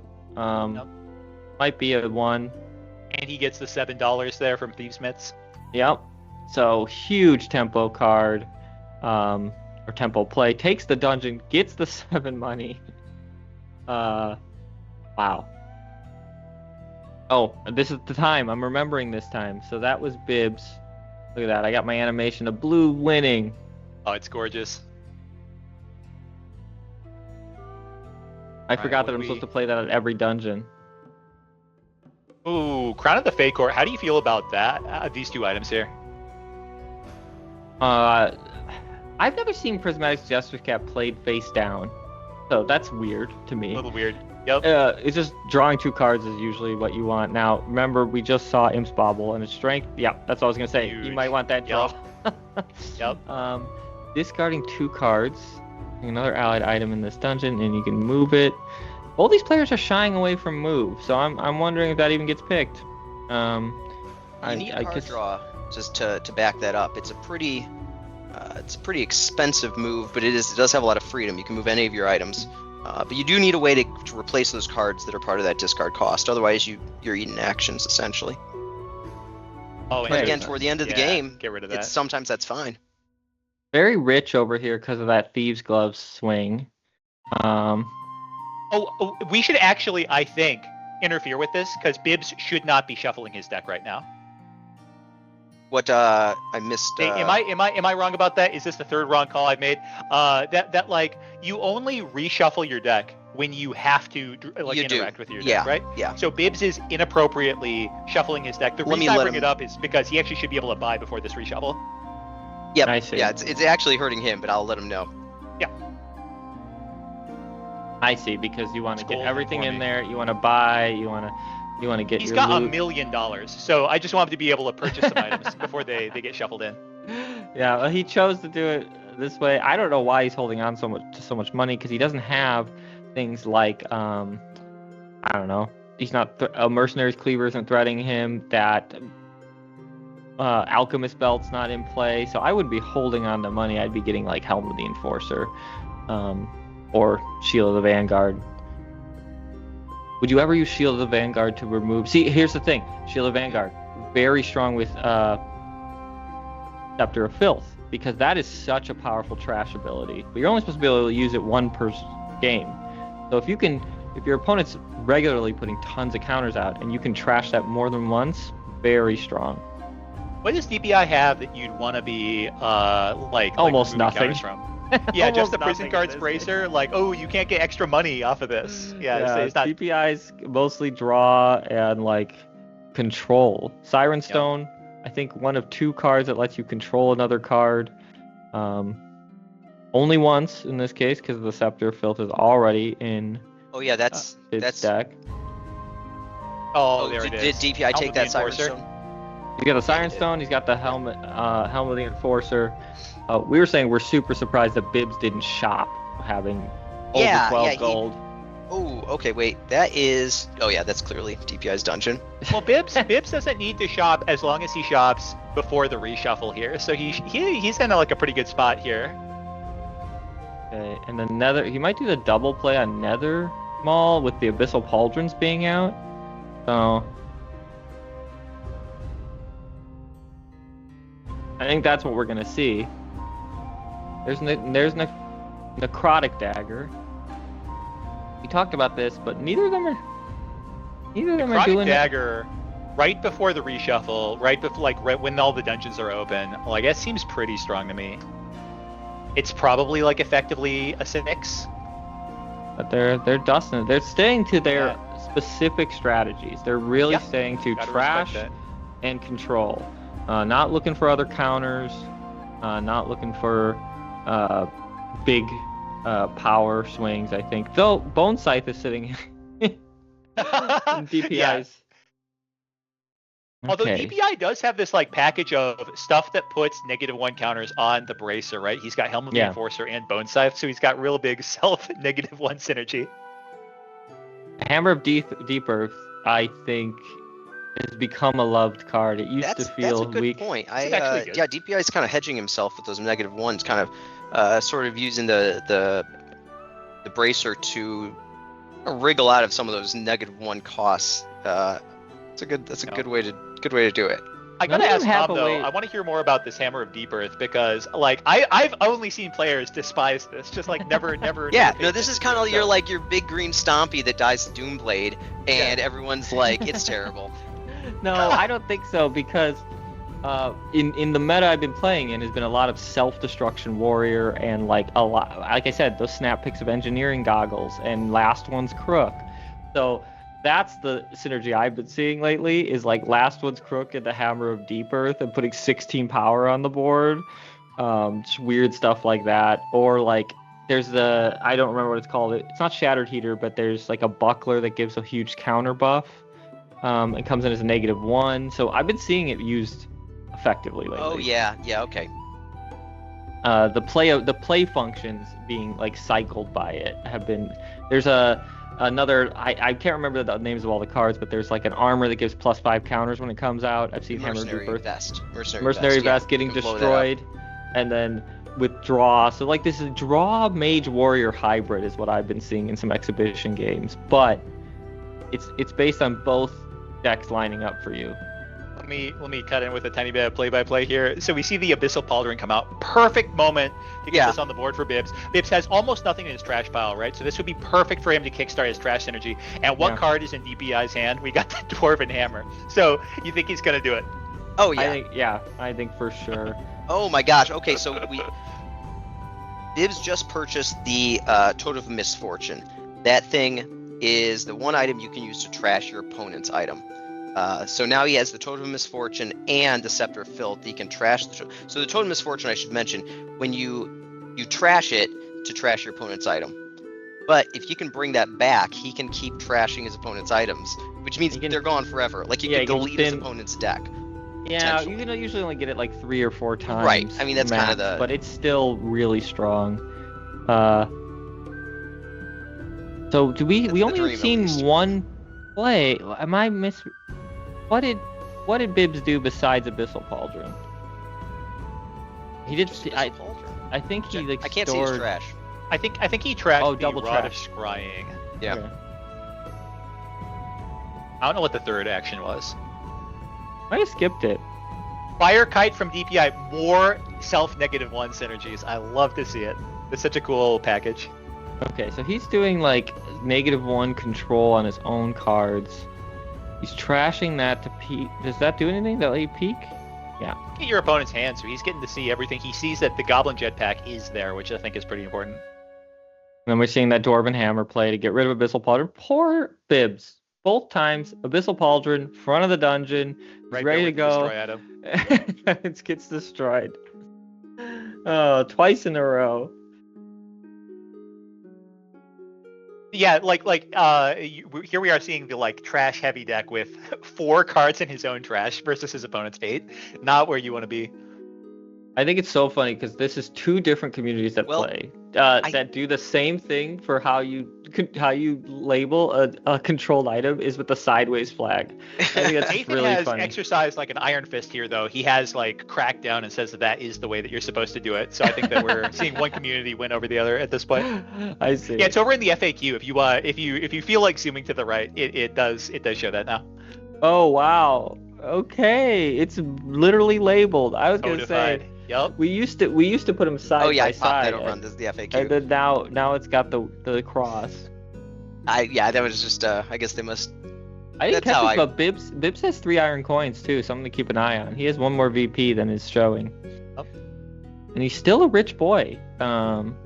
Still just holding on to 7 regular gold, storing for another 4. Storing the item ring. Yep. Or ruined ring.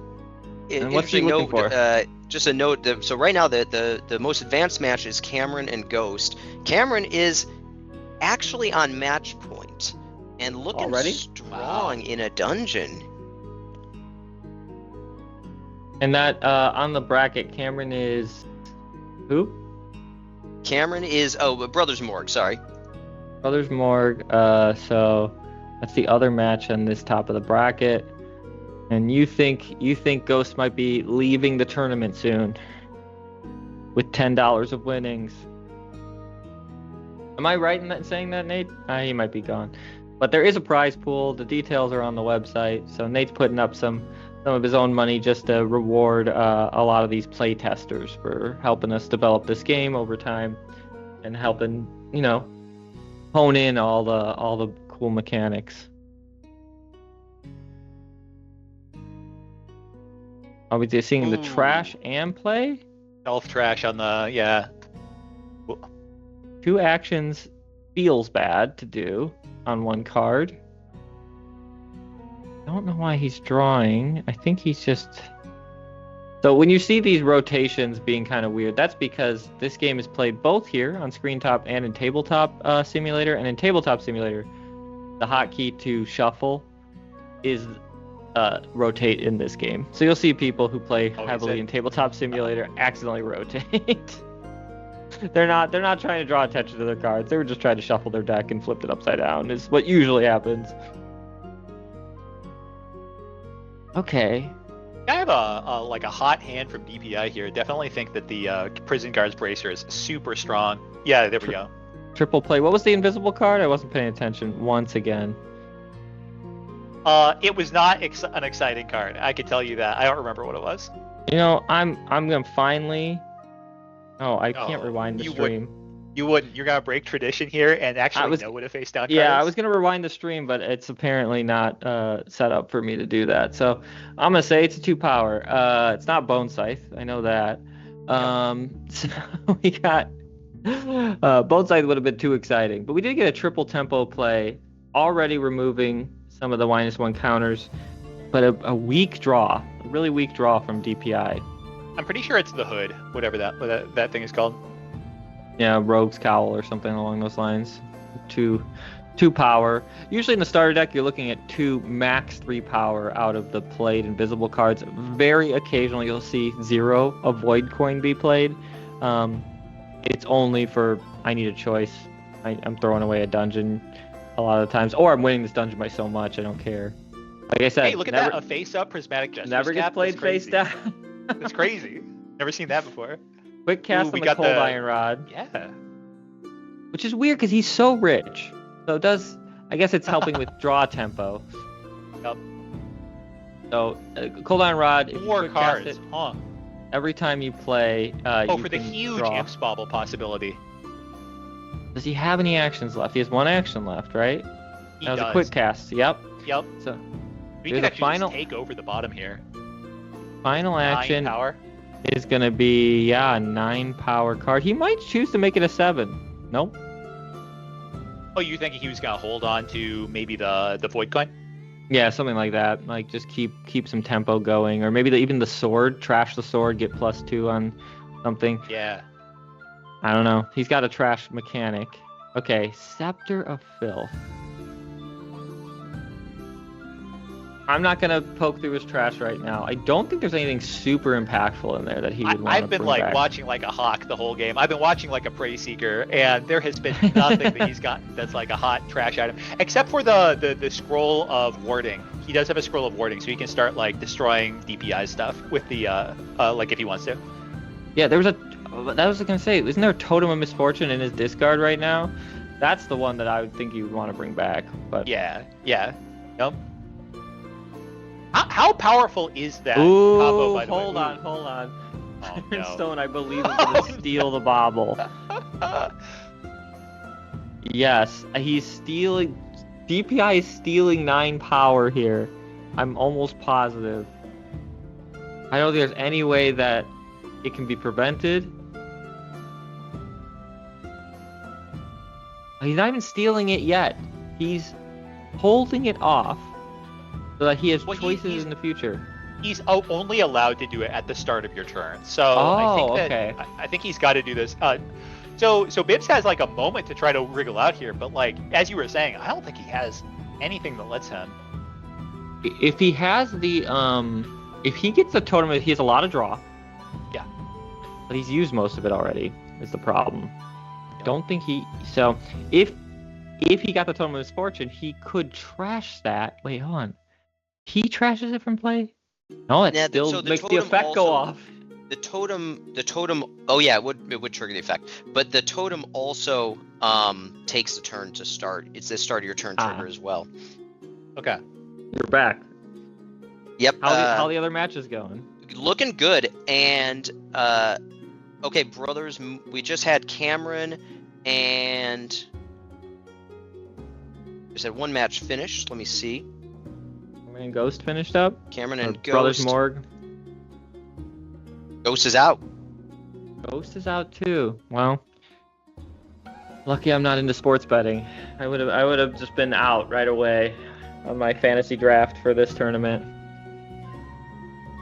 Well, DPI is still in, so you still got something going for you. And DPI looking real strong after this steal. Yeah, Netherball's coming in pretty strong. He did it over 2 turns, so not having to spend 2 actions on 1 turn in it for Bibbs. Where did those -1? Oh, they're not out yet. So next time. Oh yeah, Bone Scythe putting out the -1s would also it would only allow 1 draw.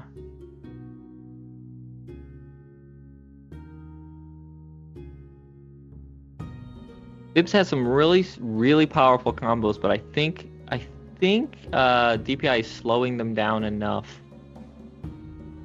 And the Scepter of Filth business takes quite a while to do, right? Like it puts the cards in your discard pile, and because his deck is still pretty big, it's going to take him a long time to access the Totem of Misfortune and everything else he wants to access. I will say, this hasn't been noticed by the players yet, or maybe they have and they don't care. There is a Warping Wand here. The Warping Wand lets you shuffle any number of discards into your deck, but you could also choose 1. So it is a way. It's another way to filter your discard into your deck. You could also just buy a couple really strong items and then use it. He's choosing not to use it, or not to buy it. I do think that's a really weird situation here, is that Bibbs is floating so much money and it's not helping him. He's not buying anything impactful. So I'm just surprised by that. Because even, I know the deck is a little bloated, but like, if you buy strong items, you're at least diluting a little bit of those weaker items. So he's stolen 9 power. He's got 7, so the bottom dungeon is looking solidly in DPI's favor. Top dungeon also leaning towards DPI. Middle dungeon, I think we have a chance for Bibbs to take. Yeah, middle Bibbs is looking a little stronger. Do we know what's the status of the actions on DPI? Has DPI done everything? He's trashed Siren Stone from play. That might be the only thing he's done. I, I'm not sure he's done anything else. I think he's got a play left. He paid to have the -1 taken off of the bracer. And that goes on the bottom. Interesting. I didn't think he'd want more power on the bottom. I guess That was Ooh. Bone Scythe played at the top. So that was a big card. What do you think he's gonna do with the Helm of the Enforcer? Do you think he's gonna do you think that he will want to force? He's gonna want to force his opponent to put something in the top. Yeah, I think so, and I think he can put both on the bracer without too much concern. He should also. Oh, I thought he might put DPI one on the indicates the firecracker. top. So he's forcing him to close the top dungeon with Bone Scythe active. So Bone Scythe will be revealed. Put more -1 counters out. I don't. DPI will draw off of Fire Kite. That's what I was about to ask Nate. I'm not sure if he does because it's not an action phase while it's gaining counters. It's a looting phase. Oh yeah. Trigger in True. the action phase, once per action phase. So I'm surprised he didn't put a -1 counter on it right now to just have a draw. But maybe he's. Oh, Destruction came out. There we go. Yep. Okay, That's hit scroll that. avoiding. Yep. That's the rightmost item. So And he has Scepter that- Filth on the board. he still, the first play has to go into the top. He Scepter Filthed it. It's back. So he has used. So that's just free. That's not. He doesn't have to do anything. Oh, he has to put a knapsack. Knapsack on the top of his deck, and it goes to his discard. So you don't just get the thing back instantly. You gotta, Okay. you gotta. Oh, he didn't buy Go for it. warping. I thought he was gonna buy warping wand. So excited. He tossed it. DPI saying take your knapsack. Take your knapsack. Yeah. Knapsacks are a 0 that has very low value. They have 0 value, but they're- they also don't have econ value. They're trash. They just trash your deck basically.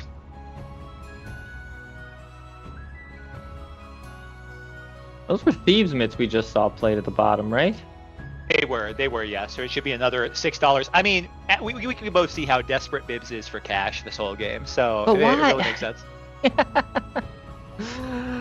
Maybe he's looking to buy something. But this is the thing. Hammer of Deep Earth. This is what I'm talking about. Yep. If you have Yep. that card in this situation, it dramatically slows down the dungeons, which you might want to do to scoop one dungeon. You might want to get rid of your own map piece, your Prismatic Jester's Cap, because then it's in your discard. You can start using its draw engine again. So I think it's a stronger card than people give it credit for. You're putting ones on the board a lot, so 10 power swing, slowing down dungeons when your opponent is trying to close them. I think it's pretty awesome. Is it? It seems pretty unfortunate for Bibbs that he went through this trouble to shoot down the bone scythe up at the top, and then probably is still going to lose that dungeon. I just don't think he has any sort of a plan to be able to put up any power up there. I think that he's currently ahead by 1 with DPI on the play. 4, 5. I think it's tied, and DPI is currently winning. Is it actually tied? My goodness. Yeah, so we got the Thieves' Gloves, 5-5 up there. Now it's 6-5. Oh, actually, if you guys want to pop down to, crazy play happening right now. Oh, just In what anyway. game? It was in Phil and Mai's game. DPI is taking the top dungeon in this game. We'll focus on that. He over committed though, but I guess he didn't really have anything else. I think DPI just won actually. I believe DPI has won the entire game. I know he at least won 1 dungeon, so we'll play our fun animation. But I think they're just discussing right now as the crossbow comes out. 6. Yeah. So he wins the top dungeon, takes 3 DPI or 3 VP. They're not even pulling out the. No, they don't need to. Yeah, Yeah, and he's going to that's win the it. bottom That's it. dungeon. There's no circumstance where you could slow down the looting. So DPI is taking this. that in there. control of the Imp's Bobble, because the Imp's Bobble scooped a dungeon earlier. So I thought the 9 power was really good. Siren Stone coming out. Wow, a control deck really outpacing this trash deck. And I think that Bibbs was kind of like sort of like locked in on the plan of getting value off of his trashing with Abyssal Pauldron, and then when that got shot down two times in a row, like his whole plan was trashing, and he ends up with 5 cards in the trash pile. He just like ended up with so much worse concentration of good cards in his deck than DPI did. So yeah, I just think like I don't know, like to one degree, I think DPI played incredibly well, but I also think that he kind of got lucky being able to snipe that card both times. Snipe it both times, destruction coming out where he wants, and control coming out. Like, you got this 9 cost. One other card gets in the way there. You don't get to use your Siren Stone to do anything. So, yeah, very, very good draws by DPI, good drafting. I do think one maybe small mistake by Bibbs is he's just floating too much money. He's got so much money. So, like, do you get Warping Wand? Do you get Hammer Deeper? Just something in your deck. Yep. Like, Hammer Deeper could have slowed down both of these dungeons. Is that what you want to do? Do you destroy your own Imp's Bobble? I have no clue. I guess you can't destroy it. It's not yours anymore because it has switched. Very fascinating. Lots of destruction. Lots of control. Do we try to hop down to that Phil versus my game? I think so. Or do you think that's wrapping up? We can try to do it. Cool. Phil versus my. I'm probably going to have to change the names. I just got to get the... Jump right in here.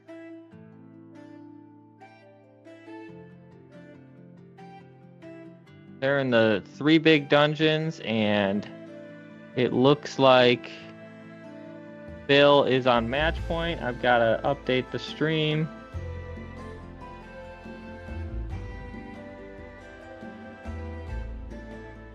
Get rid of this red wins.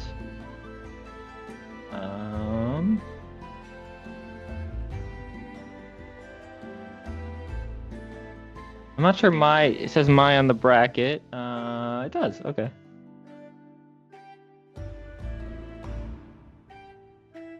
So Phil at match point here, but my looking like he's got a pretty commanding position in mid. Dart Launcher at bottom gives him a little control over the other locations.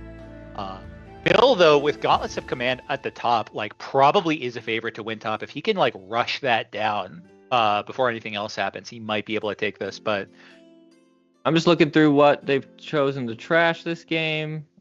Nothing too crazy to me. Really sad to see my poor Gearwork helm dead there. But I was seeing if like Engineer Goggles was trashed or anything, because those are a rush thing. Pandora's Box, historically a bad item at this point of the game. Very strong early tempo, very difficult. Like, is it going to help you in a dungeon at this point? He does have Dusty Tome, though. Okay, that's a combo that could actually help you. You Pandora's Box to get nearly any item in the shop, and then Dusty Tome to put it into your hand, which he's choosing not to do. He's just buying like a normal person. Oh, and there's Plague Merchant's Hood. Okay, my one of my favorite items. And we're talking about rushing down a dungeon. Take this item. Okay, so this is the last match of this round, and I think this one's even closing up. My versus Phil. Yep. And so we had it's going to be DPI versus Brothers Morg or versus Cameron, and then Brambles is facing whoever wins between this one. We definitely picked up. Have you updated the bracket? Yeah, bracket is updated. I'm going to refresh that. Refresh mine. So Brambles versus my or Phil, and our DPI and they're Cameron. Done. But they're not facing yet. No. We'll wait until we can do it at the same time, I think. So we'll just let this match finish up. I mean, it might take a bit. We got some control stuff going on. I'll let them go ahead and start then. Just because what I foresee happening is the next dungeon closing probably gonna be my and then we're gonna need 2 more dungeons closed. So we're 3 dungeons away, I think.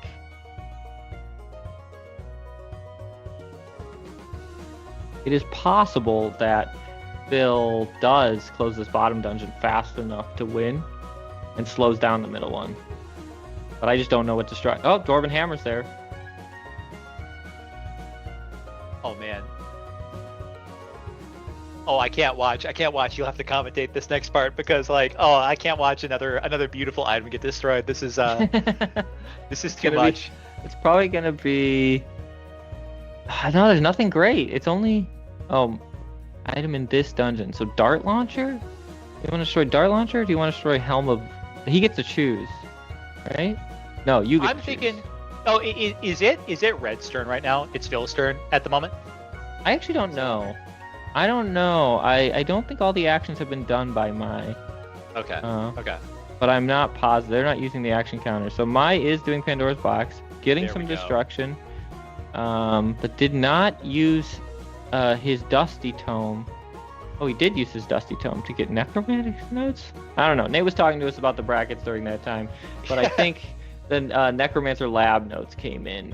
He used it to pull the Jagged Cleaver out of the Jagged his Cleaver discard to hand. Yep. So what I'm getting at, the play I don't want to watch is does he Jagged Cleaver and then eats a Dwarven Hammer on that? But it might not be.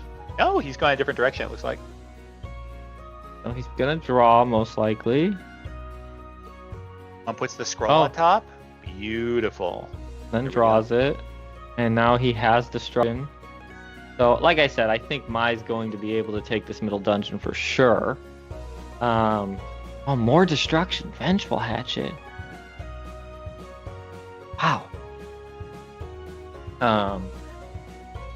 Just lots of destruction in both sides.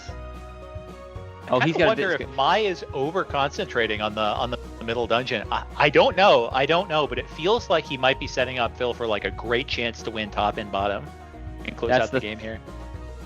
But he's got destruction, so like, can he just kill ogres or gauntlets of command? And does Phil have any silver coins? No silver coins for either player. No money. Okay.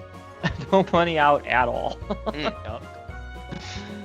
Kind of the opposite of the last game that we watched on the stream. Right. Yeah, I'm curious to why Bibbs didn't buy anything. I guess he just thought they weren't helpful. I'm shocked that Plague Merchant's Hood is just sitting there too. What does this do? This is a moving item, I assume. Yep. Yeah, yep. That. But in this economy, it has no function. Oh, right. You gotta pay. 2 minus 1. There's allied in each dungeon. Okay, so that just comes out as a 5. Oh, he stores the Dwarven Hammer as opposed to like killing the dart launcher. I guess that makes sense. He'll be able to draw it later. Dwarven Hammer doesn't actually slow the dungeon down at all. It just transfers a 1 to your opponent. But it also he could have grabbed more power is the thing in the bottom dungeon. 3 for 1 without, and then that's a lot of -1s, right? I guess you have to pay. There's no economy.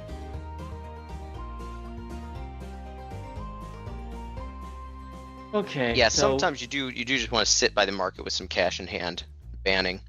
We got the sweet Hammer of Deep Earth. Oh, it's finally time to shine. Well, and also with Mai possibly getting the scroll of warding out of his hand here, so it might clear the way for the hammer. Look at Shattered Heater. So the Hammer of Deep Earth can destroy Shattered Heater. It immediately returns as a 7. Oof.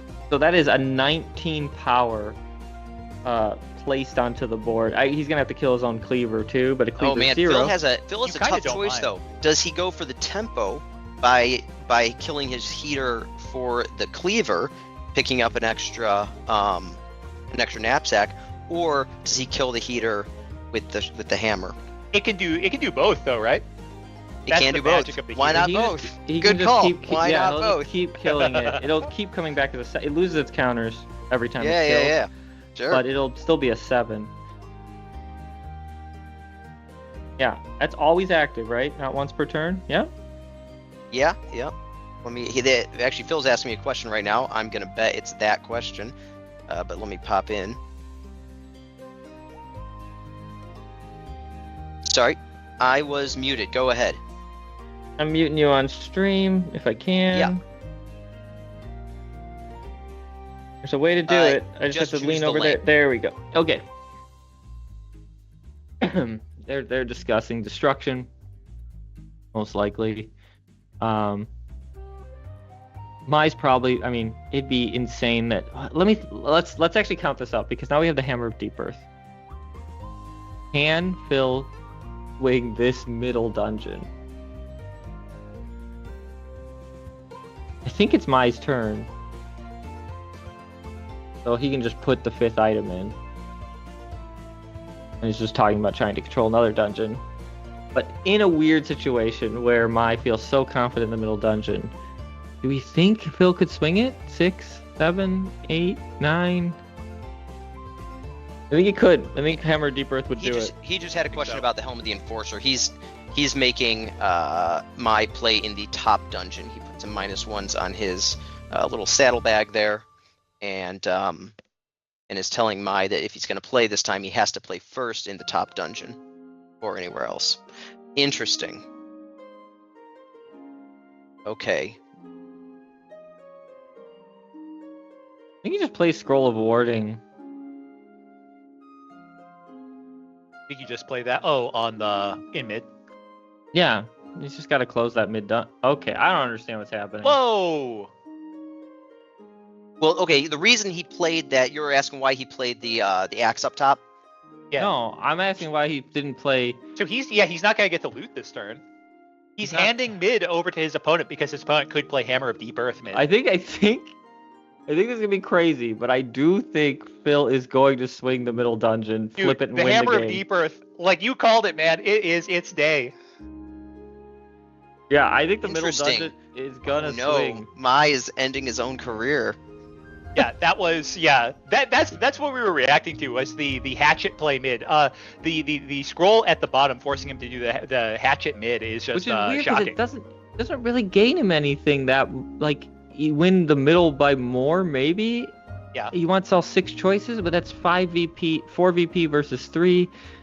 What a risk! And I think we're going to see the results of this risk in a second here. I don't know what the hidden card is. Yeah. I don't we know don't know what what the face down.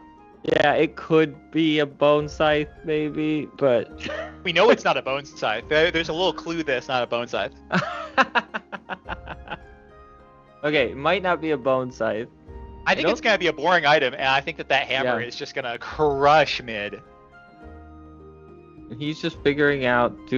I think the play is you play heater, bottom, play butcher, Yep. kill it, play hammer, kill it and the butcher, win mid, have 7 enter the bottom, and a knapsack enter.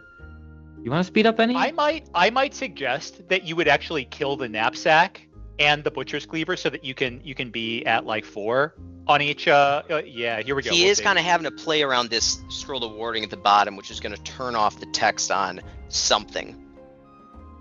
Yeah, Yeah, I don't know good if that point, matters good point. that much with the No. knapsack.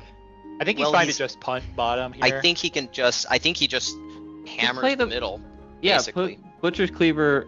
Unless that's there's a hidden item that deals the same amount of power from the top or from the highest number. There we go. in the He's thing. doing it. He believes. He believes. There it is. Yes. Destroys Huge those. That one comes back as a 7. I don't know if Yep. it matters, but. And I'm tracking this right. Phil's ahead on match Yep. point. Flips a dungeon 5 over. But Yeah, we won't know that's, till the flip. That would be quite the swing.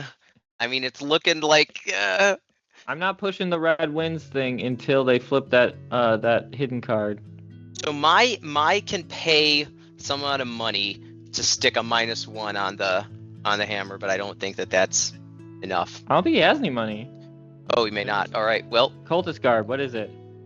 Target player must tribute. Oh, he can put it all on the Helm of the Enforcer, or actually, can he? Wait, Okay. were we? No, this ties it. This ties it in the mid. It's 12 to 12, right? It's among items they control. yeah. So he can put it wherever he wants. So it becomes 5.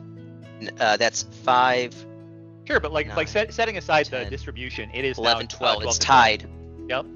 That still goes to the that's- strongest item, though, right? Huge. Yeah, huge, you huge. win the tiebreaker. Yep. Yep. That's the biggest item. That's the game. Yeah. Hammer Deep Earth. I told you it was good. You told us all. Solid. Oh man, but I did mention that it's like you need like shattered heater or knapsacks. He had both. Yeah. He didn't get the knapsack combo off, but wow, what a weird swing. Yeah, it's always half the slots are VPs and half of them are items, so he can just scoop to the victory on that one. Yeah, so he would hit VP. Wait, let me mute these guys off. I can mute you too, Nate, and you can just talk. Yeah. Oh, the winner will always get the most. Yeah, they're talking about how it doesn't have 5 choices because the winner of the dungeon flips it and gets the winner gets the maximum amount of choices. In this case, 5-1. Flipping dungeons is very powerful. If like, I don't know about you, but like if I could like wave a magic wand and come up with an elegant solution to one thing in this game, I actually think that like the game's rules are perfect in like 99% of ways. But this one thing I think catches people off guard the most, which is like I have 5 flags here, and yet you get 5 picks. I feel like that's the one thing that like one of the most important rules that people don't internalize after their first until their first couple games. Yeah, it is counterintuitive because it's like. When does that flip occur? It's just something you have to hold in your head, and there's no visual indicator of it. Yeah, it is very difficult, and it is something people internalize and understand. Like it is so difficult. Hey, Bibbs is talking in the chat. He said the items seemed unhelpful, and he was waiting for specific items to try to buy, and he did not find those. Okay. So.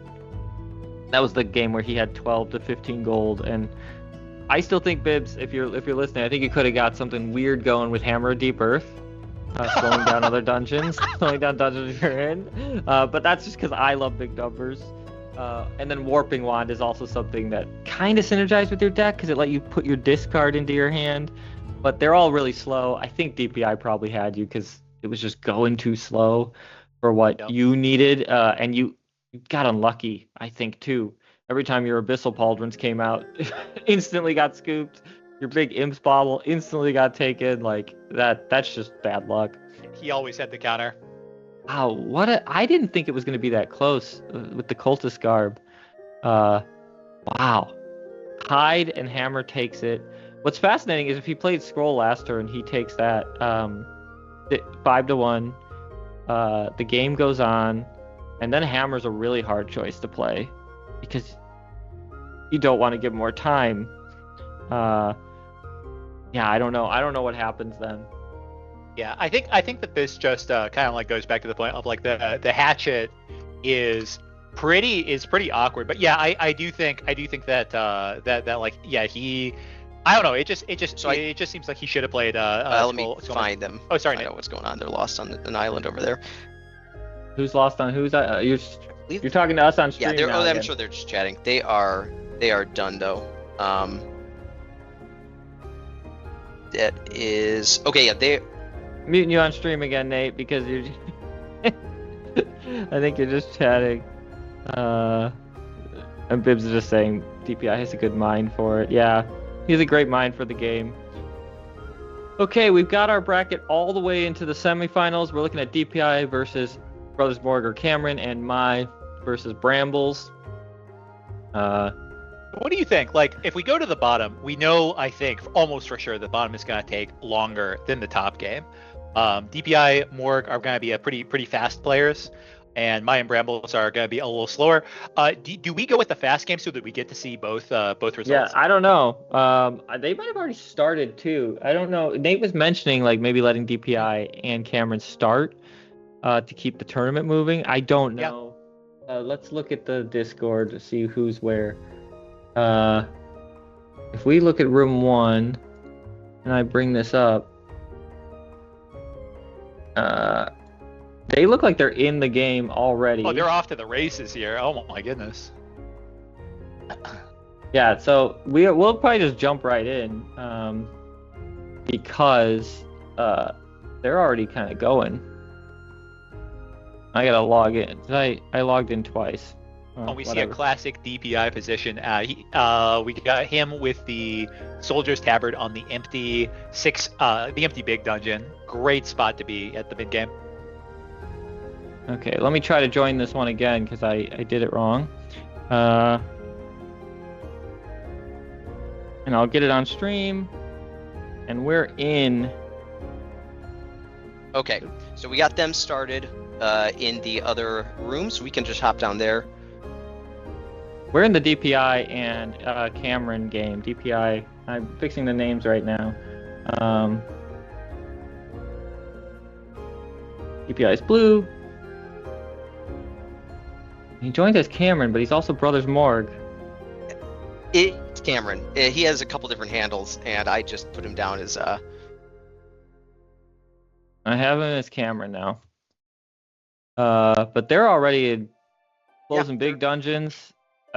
This game's gonna be. They're both fast players too. Yeah, I think the rest of this tournament goes by pretty swimmingly.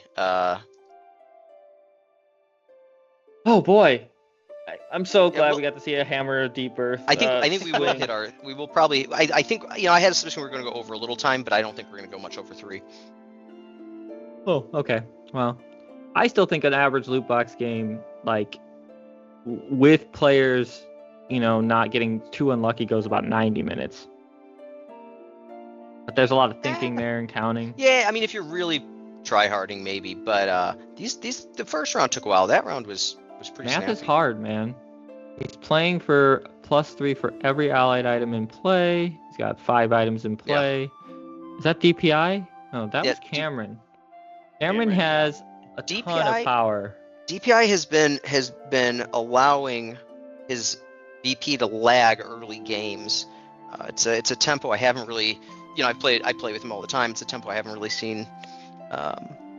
Seems like he's going for heavy control, seeing what his opponent does and dismantling it. That's what I've seen in 2 Yeah, no, days. he's very like a kind of a mimic.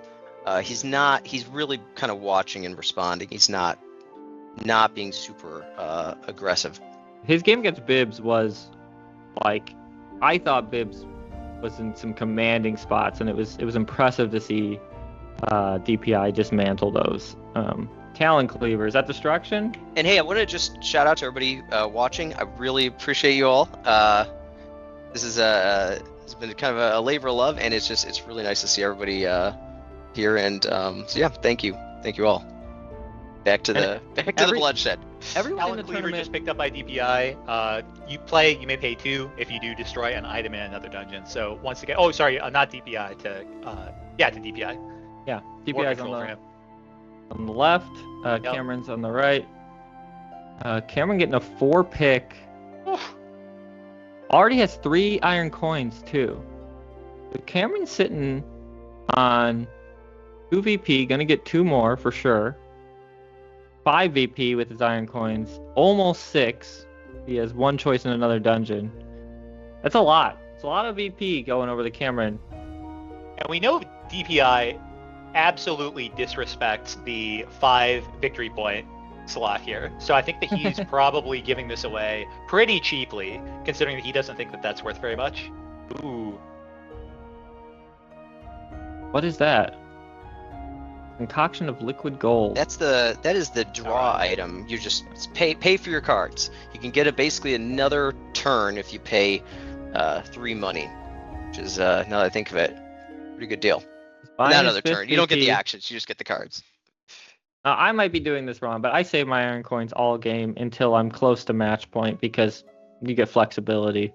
And then Putrid Fang was acquired. There's a few items that actually destroy coins, but you can see those coming. It's not. Yeah. Oh, does Mesmerizing Clutch also look at iron? Oh my Yeah, goodness. iron coins. Wow. Iron coins are considered gold. So Monkey's Paw is another one that. Yeah, that anytime punishes gold is affected, iron coins. More control are coming also out. Affected. Executioner's Axe. Did someone pick up Executioner's Axe? Yeah, DPI just got Executioner's Axe. Okay. Oh, is DPI? Okay, this is a deck. I know this deck. Yeah. Yeah, DPI plays this deck whenever he can, actually. The And he Soldier's already has Tabard it. is, yeah. Yeah, he's basically going to be creating a ton of +1 counters, but not using them for power. He's going to confer them into removal. Yeah. They become a currency for the axe, actually.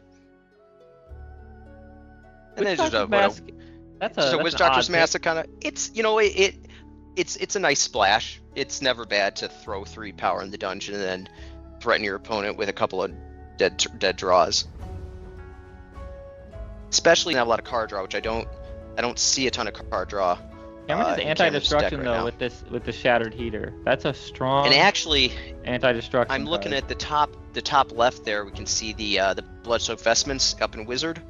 It's just kind of sitting up there. Also anti-destruction. He might. I don't. Cameron doesn't probably know the cards as well. But if he catches that one, if he notices that, if I was in his position, I'd be picking that up. I think Helm of Yomi is also a great pickup just because it's like buy it and put 4 in a dungeon. It seems super strong. Like he's got this ring, you store it, and instead you get a Helm of Yomi in a dungeon. And a gold, actually. It only costs 3. Yeah. Oh no, you're right. I lied. It costs 1 to get in your hand. Yeah. So he's not doing that, but I almost always, if I see that tempo play, 4 is pretty solid to put in any dungeon.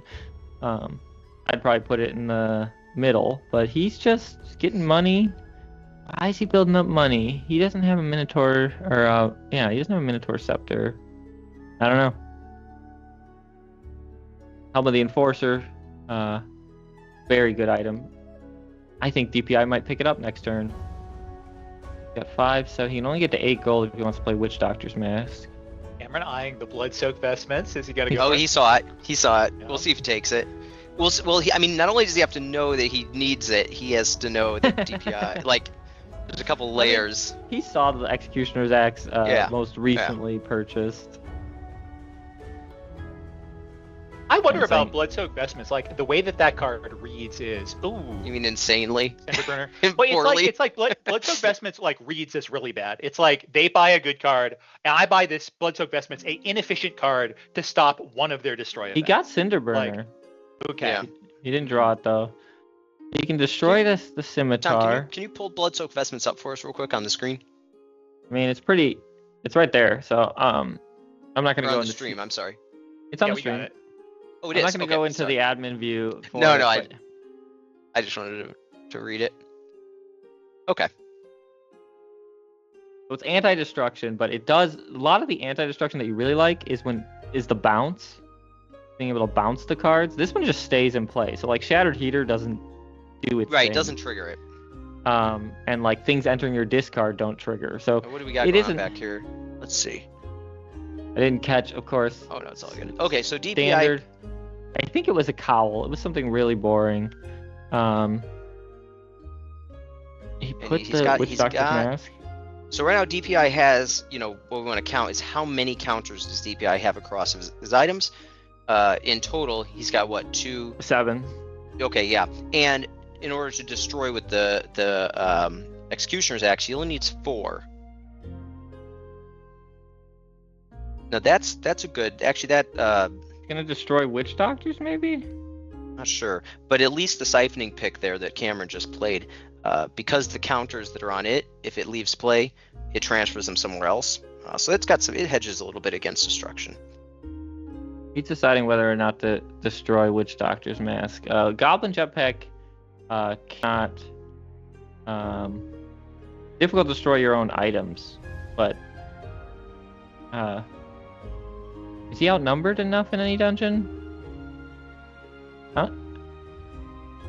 Outnumbered in target dungeon. He's only outnumbered in the bottom dungeon, so he can't destroy Witch Doctor's Mask.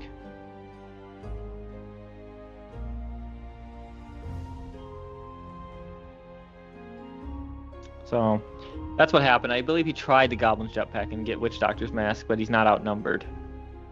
DPI playing around at destruction. Also, look at Cameron playing around DPI's destruction by having no cards that are worth destroying on the table going into next round. Yeah, I mean, a siphoning pick is just almost wants to be destroyed.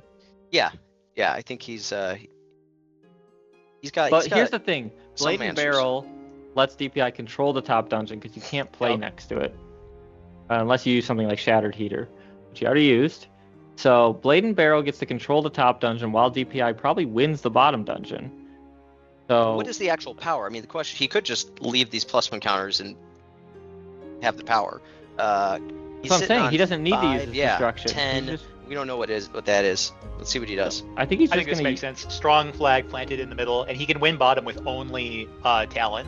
Yeah, he can rebuild. He can rebuild his +1 counter so he can pay for the axe. If you want to pull that axe up real quick on the stream, this is what we've been talking about this whole time. And it's once per turn, but it's every turn. Your turn. It's only your action so phase, but it's not like a one-time destruction. Every turn, yeah. So these repeated destruction cards are very dangerous. All right, so DPI just he actually knocked did out pay the to cow. slow down the top dungeon. No, he did. He paid money though. He used his the Talent Cleaver. You get to pick the item. Wow, Talon Cleaver, very strong. Talent Cleaver's good. It's another dungeon. It costs some money. It's a 3 power. I'm surprised he didn't play Blade and Barrel first. I guess no, he couldn't do that because then the slot opens up. So he's just not using it. He just stores it. He's smarter than me, so I don't know why that's the case. Let's see what he's got here. It's Cal, but I think he does take it. Oh yeah. And Cameron wasn't really fighting for that dungeon. He was fighting for those counters. He only has one other item on the board, so they have to go to Shattered Heater, which isn't that great because Shattered Heater you don't want him on Shattered Heater. Loses all counters on destruction. Yeah, Shattered Heater can kind of make its own counters. And did the other game start now? Do we have? Yeah, they're going. They're going.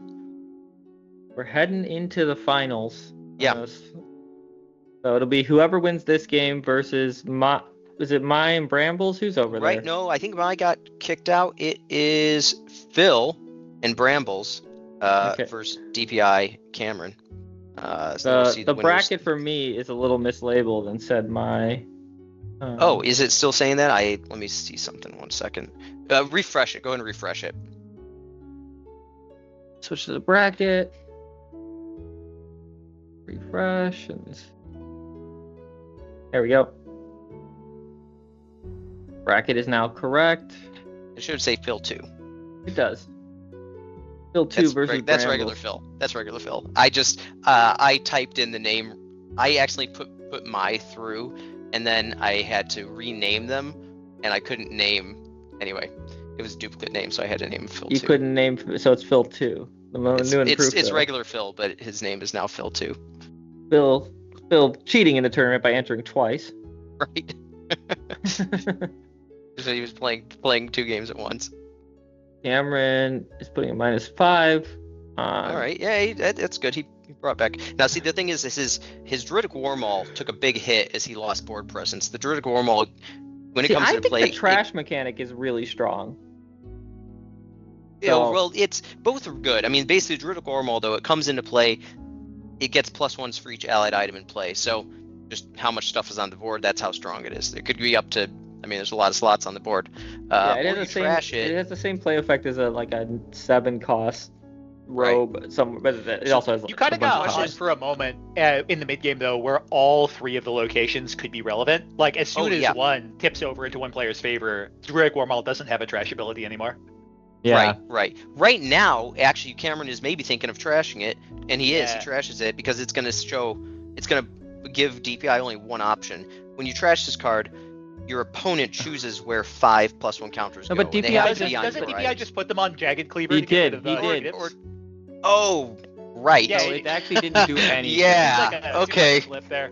Oh, that was a misplay. Okay, I was making the same misplay in my head. Me too. Easy to do. I thought it had to go on Shattered Heater because in my head those counters were already removed. But that's at the start of the next turn. The opponent chooses where the counters go. What's really sad is if he had played those in the separate order. Trashed it first, it has to go on Shattered Heater, then he can play the Jagged Cleaver. So really unnecessary loss of 5 power.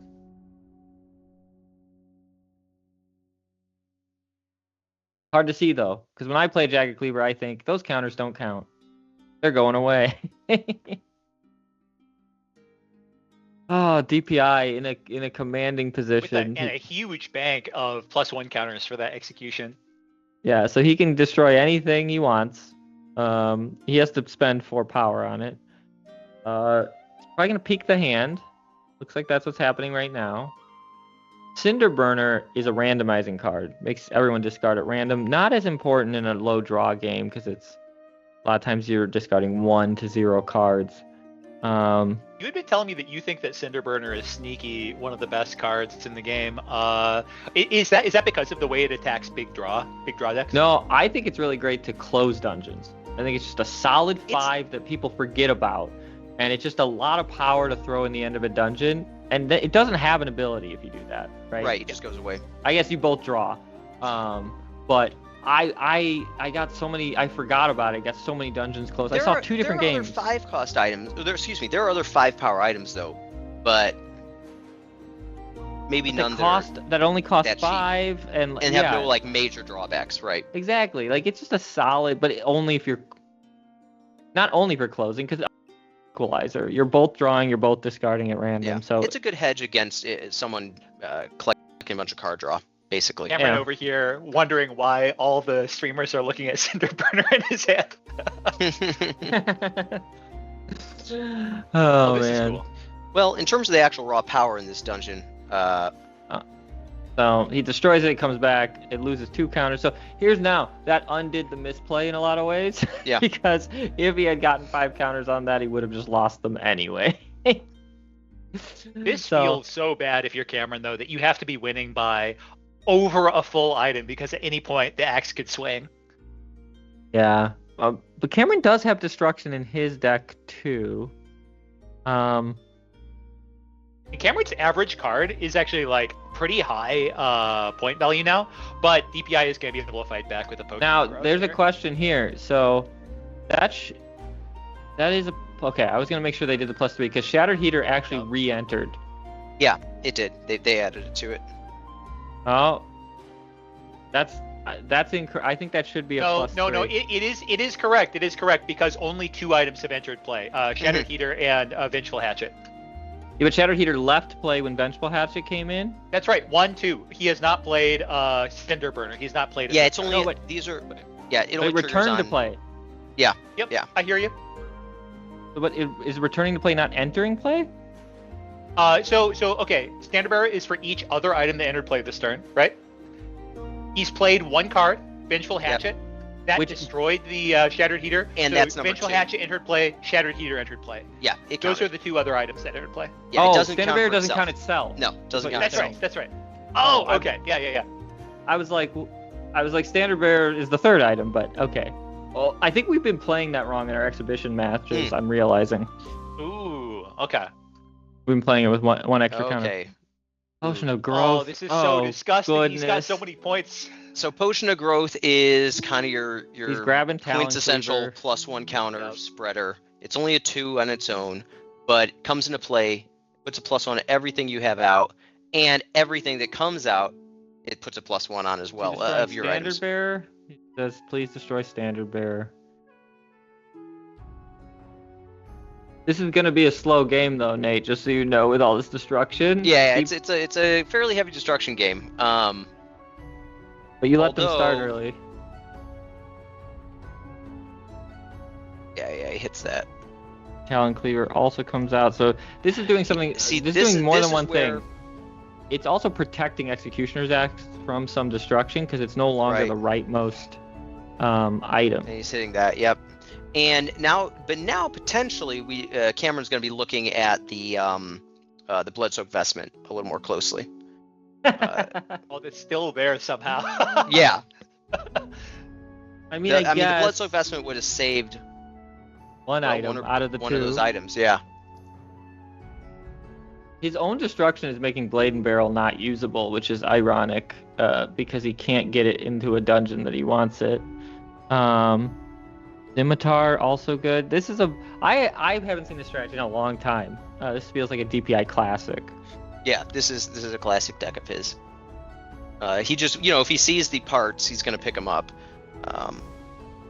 I think there's a moment where you kind of, jump before you're flying when deck building this, because you've gotten a couple of the pieces. You don't know if you're going to see the rest of them in that. I think that you use particular your game. I would Iron Coin and got Bloodsoaked Vestments into that shuffle, but Yeah, I think he really needs to prioritize Bloodsoaked Vestments here. it'd be because really he's- hard. It'd be a 1 in 8, 1 in 9 to draw, but like no reason not to. And so now they have to discard, or he has to draw 3 and discard at random. You might need to help them with the mechanics of this, Oh, but DPI sure. is usually good. I think DPI's got him. It's just a weird thing to do at the end of your turn. And that's mostly because Screen Top doesn't have great like randomization mechanics. So Wow.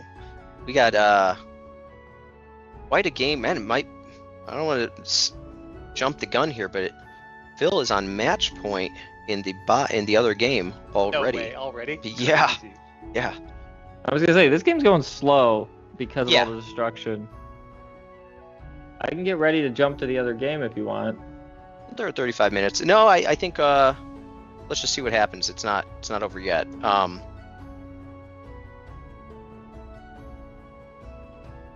But yeah, let's let this one play for a bit more. I think we're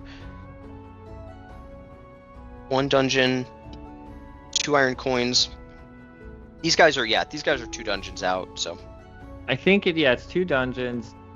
I think DPI is going to try to win middle and top, and use the bottom for just okay, having a rules potion question. Let me pop in there real quick. You guys have a rules question? Sorry, go ahead. getting better at muting Nate from the stream, but Yeah. we're gonna be a little quiet so that he can hear the question.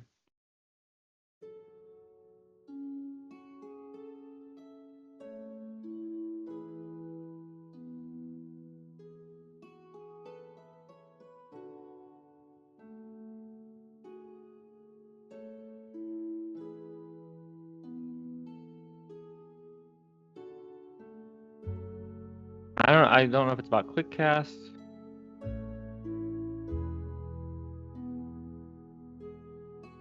It might be about can you quick cast to peek a card in their hand because they're technically face down, but I don't think the card's in the hand. It could have also been because he was discarding a card at random with Cinderburner. Might have been asking like, can I quick cast this now, like right before I discard it? Yeah, it might be okay. it. Or he has to draw the 3 coin. before he moves into discard. They're talking about using a dice for some reason. They rolled the dice and got blue. Don't know what that means.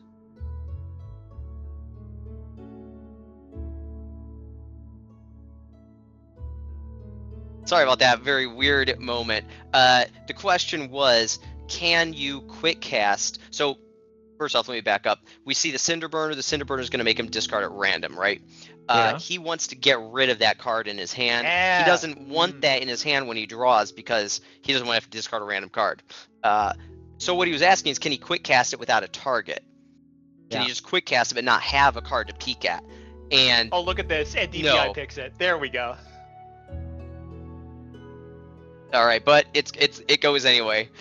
It's a He wanted to keep that in his hand. So little that he bit could of a trash rough it, maybe? hand. A little bit. Terrible Yeah, I don't hand. know. A little bit Here's of a the rough good hand. news. Doesn't Either matter when way. discarded. That's all unnecessary stuff in his hand.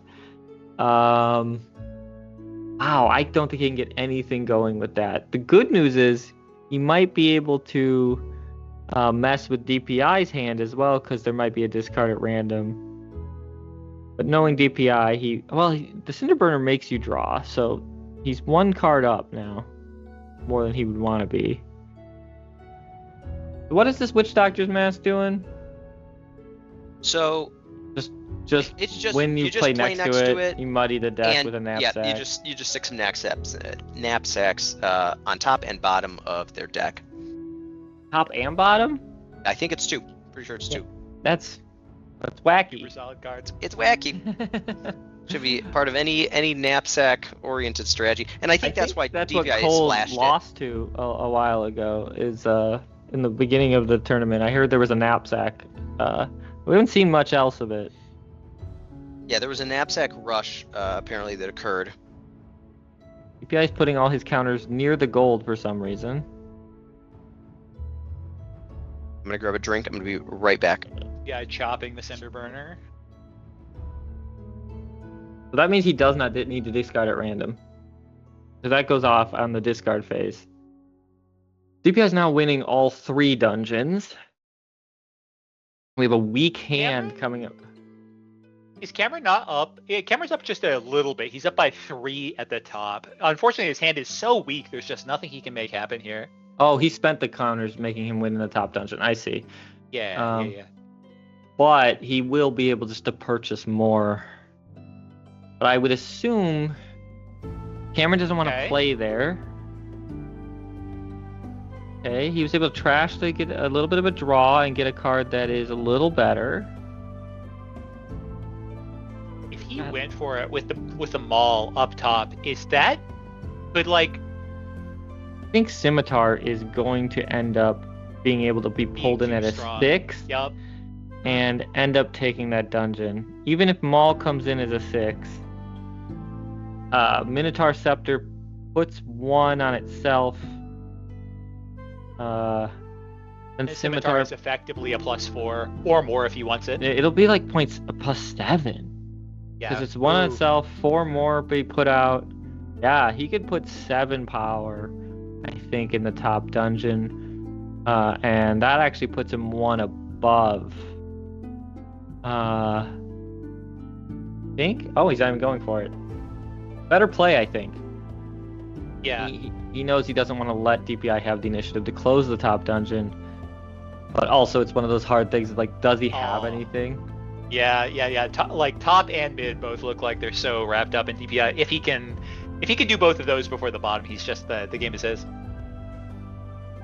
And even the bottom isn't too bad for DPI. Right. I'm back. Sorry about that.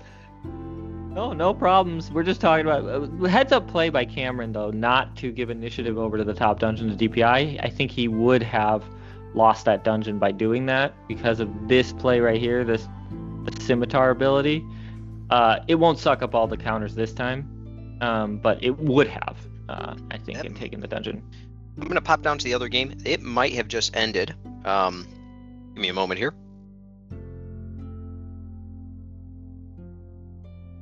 I haven't seen Steel Hill Dagger used a whole lot. I kind of like it in this particular kind of deck. Like, this is super interesting to me. That, like, because he's got all this +1 counter distribution, he can pretty reliably get 5 points out of that wherever he puts it. Yeah. Until the end of this turn. It's a weird little designation. It's such a weird card.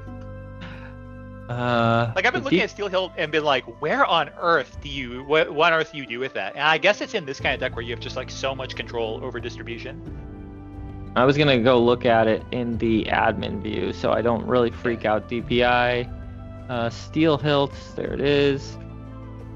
Equals the lowest power among other allied items. So and lowest power, it doesn't say base power, so that does include counters. So it is a 0. Really cheap, but like you said, probably going to be on average a 5, maybe a 4 in DPI's deck. And he might be able to control that. So, very cool. Closing out some of the historic games. Oh, sorry, I had a bunch of tabs open over the other games.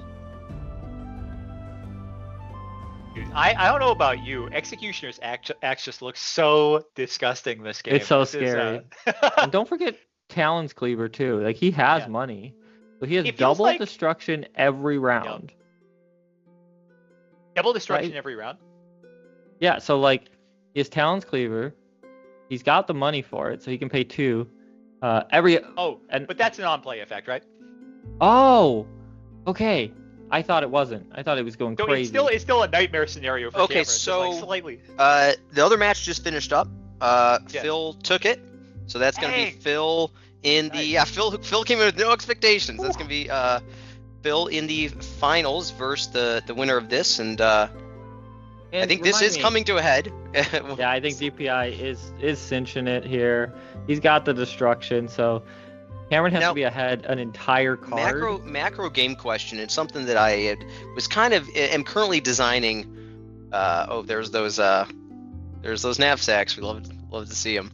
Yeah, that knapsack is rough right now. That represents -1 action to Cameron basically, and he does not what he needs at the moment. He had a rough draw right before this, but he was kind of able to get around it. Big question I had was right now. So mass destruction, like what we're seeing right here, it exists as a specter in the game in terms of, I'm aware that it is mega powerful. You're just deleting your opponent's plays and generally getting something on the board, even if it's a 2 or whatever.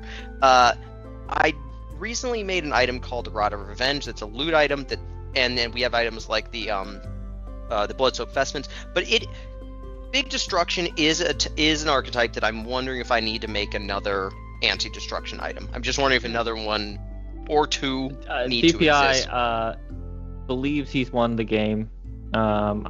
I believe that is also true. Yeah, I think he got it.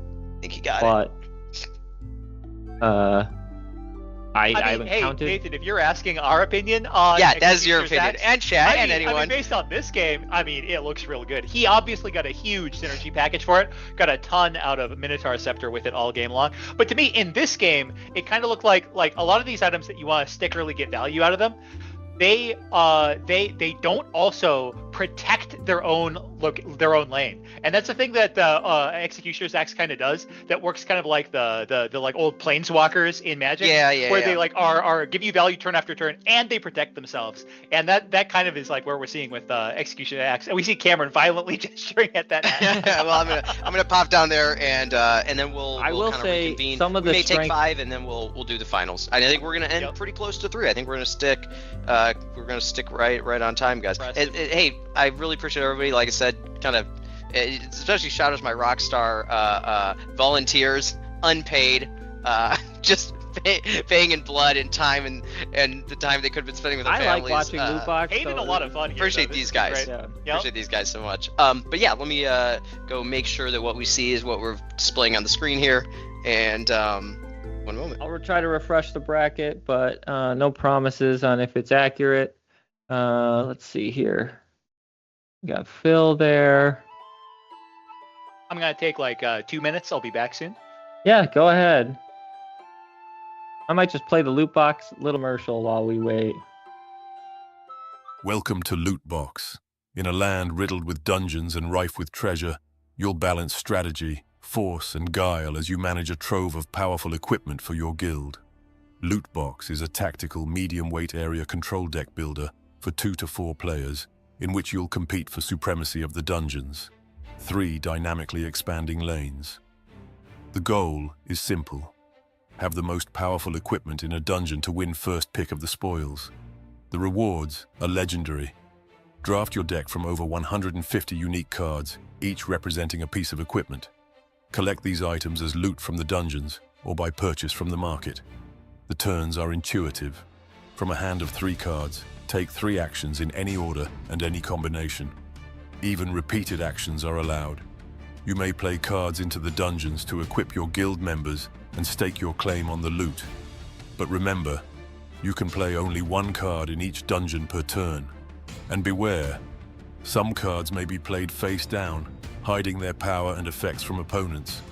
Alternatively, you may trash cards from your hand, removing them permanently from your deck in order to set up consistent combos or trigger a variety of bonus effects.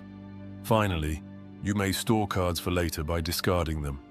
Each time you store an item, you'll collect a bit of coin for use in the market. At any time during your turn, you may access the market's 3 distinct shops. The Wizard Shop, spell tomes and wands that allow deck manipulation, devastating combos and bonus actions. The Rogue Shop, daggers and cloaks that hide their power, weaken the opponent's equipment, and provide powerful repositioning effects. The Warrior Shop, axes and armor that yield area denial, removal, and raw strength. Of course, the market is not the only place to procure equipment. After a dungeon has been fully contested by 1 or more players, the power of each player's equipment in that dungeon will be assessed, left to right, flipping and resolving any of the face-down rogue cards that may be skulking about. The player with the best equipment will be declared, and either steal or advance the victory banner down their score track.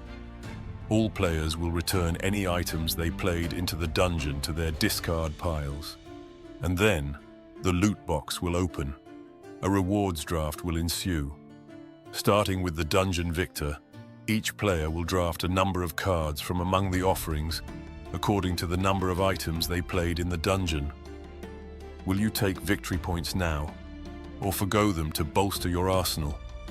Choose with care. Whatever you leave behind will be snatched up by others. The first player to collect enough victory points to reach the victory banner with their insignia is the winner. Lootbox is a game of item acquisition that taps into the deep thrill of finding the rare and the powerful. It is a game of theory craft and engine building, designed for min-maxers, infinite combo seekers, and fans of deep tactical strategy, but refined, after more than 500 playtests, to be approachable by all. Inspired by titles like Slay the Spire, Hearthstone, Ascension, and Marvel Snap, Lootbox features quick turns, explosive swings, a dynamic board with increasing stakes, and, as each card is unique, endless replayability. Command a guild of venom weavers and alchemists with items like the Plague Blade, which, for a small price, allow you to multiply your weakening effects. Equip the Dim Light Shroud, issue shadowy commands to your hidden legions, and keep your enemy in the dark. Mimic your opponent's abilities with the Chameleon Eye, then do it again with the robes of the Archmage. Bring unstoppable might to bear with the Executioner's Hood, destroying your opponent's equipment and their resolve in one fell swoop. Whatever type of guild you choose to lead, I appreciate your time immensely and want to thank you sincerely for helping me in my quest to bring Lootbox to life.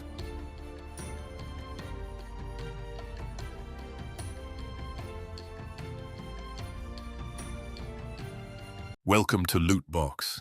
In a land riddled with dungeons and rife with treasure, you'll balance strategy for... Okay, showing the bracket. You should be able to hear us again. I'll put our cameras on too in a second here. I've got a cat now in my camera feed. Well, I can't believe the audience is missing this. Oh, it's all right. It's that all right. a So little I bit. think Okay. we're back. We're gonna be starting the finals here. The cat maybe shut down Nate's fully shut down his camera. That's very funny. We'll be starting the finals. Nate has kind of a fun announcement that I'll let him make when he gets back. I think his cat may have just knocked his webcam fully off his desk. I wonder if he even knows that he's off here. I don't know. The cat came right at the camera, and then we lost video and audio of Nate. So it looks like DPI and Phil have both made it through to the finals. It's single elimination, so there'll be one more game. We're just getting that all set up.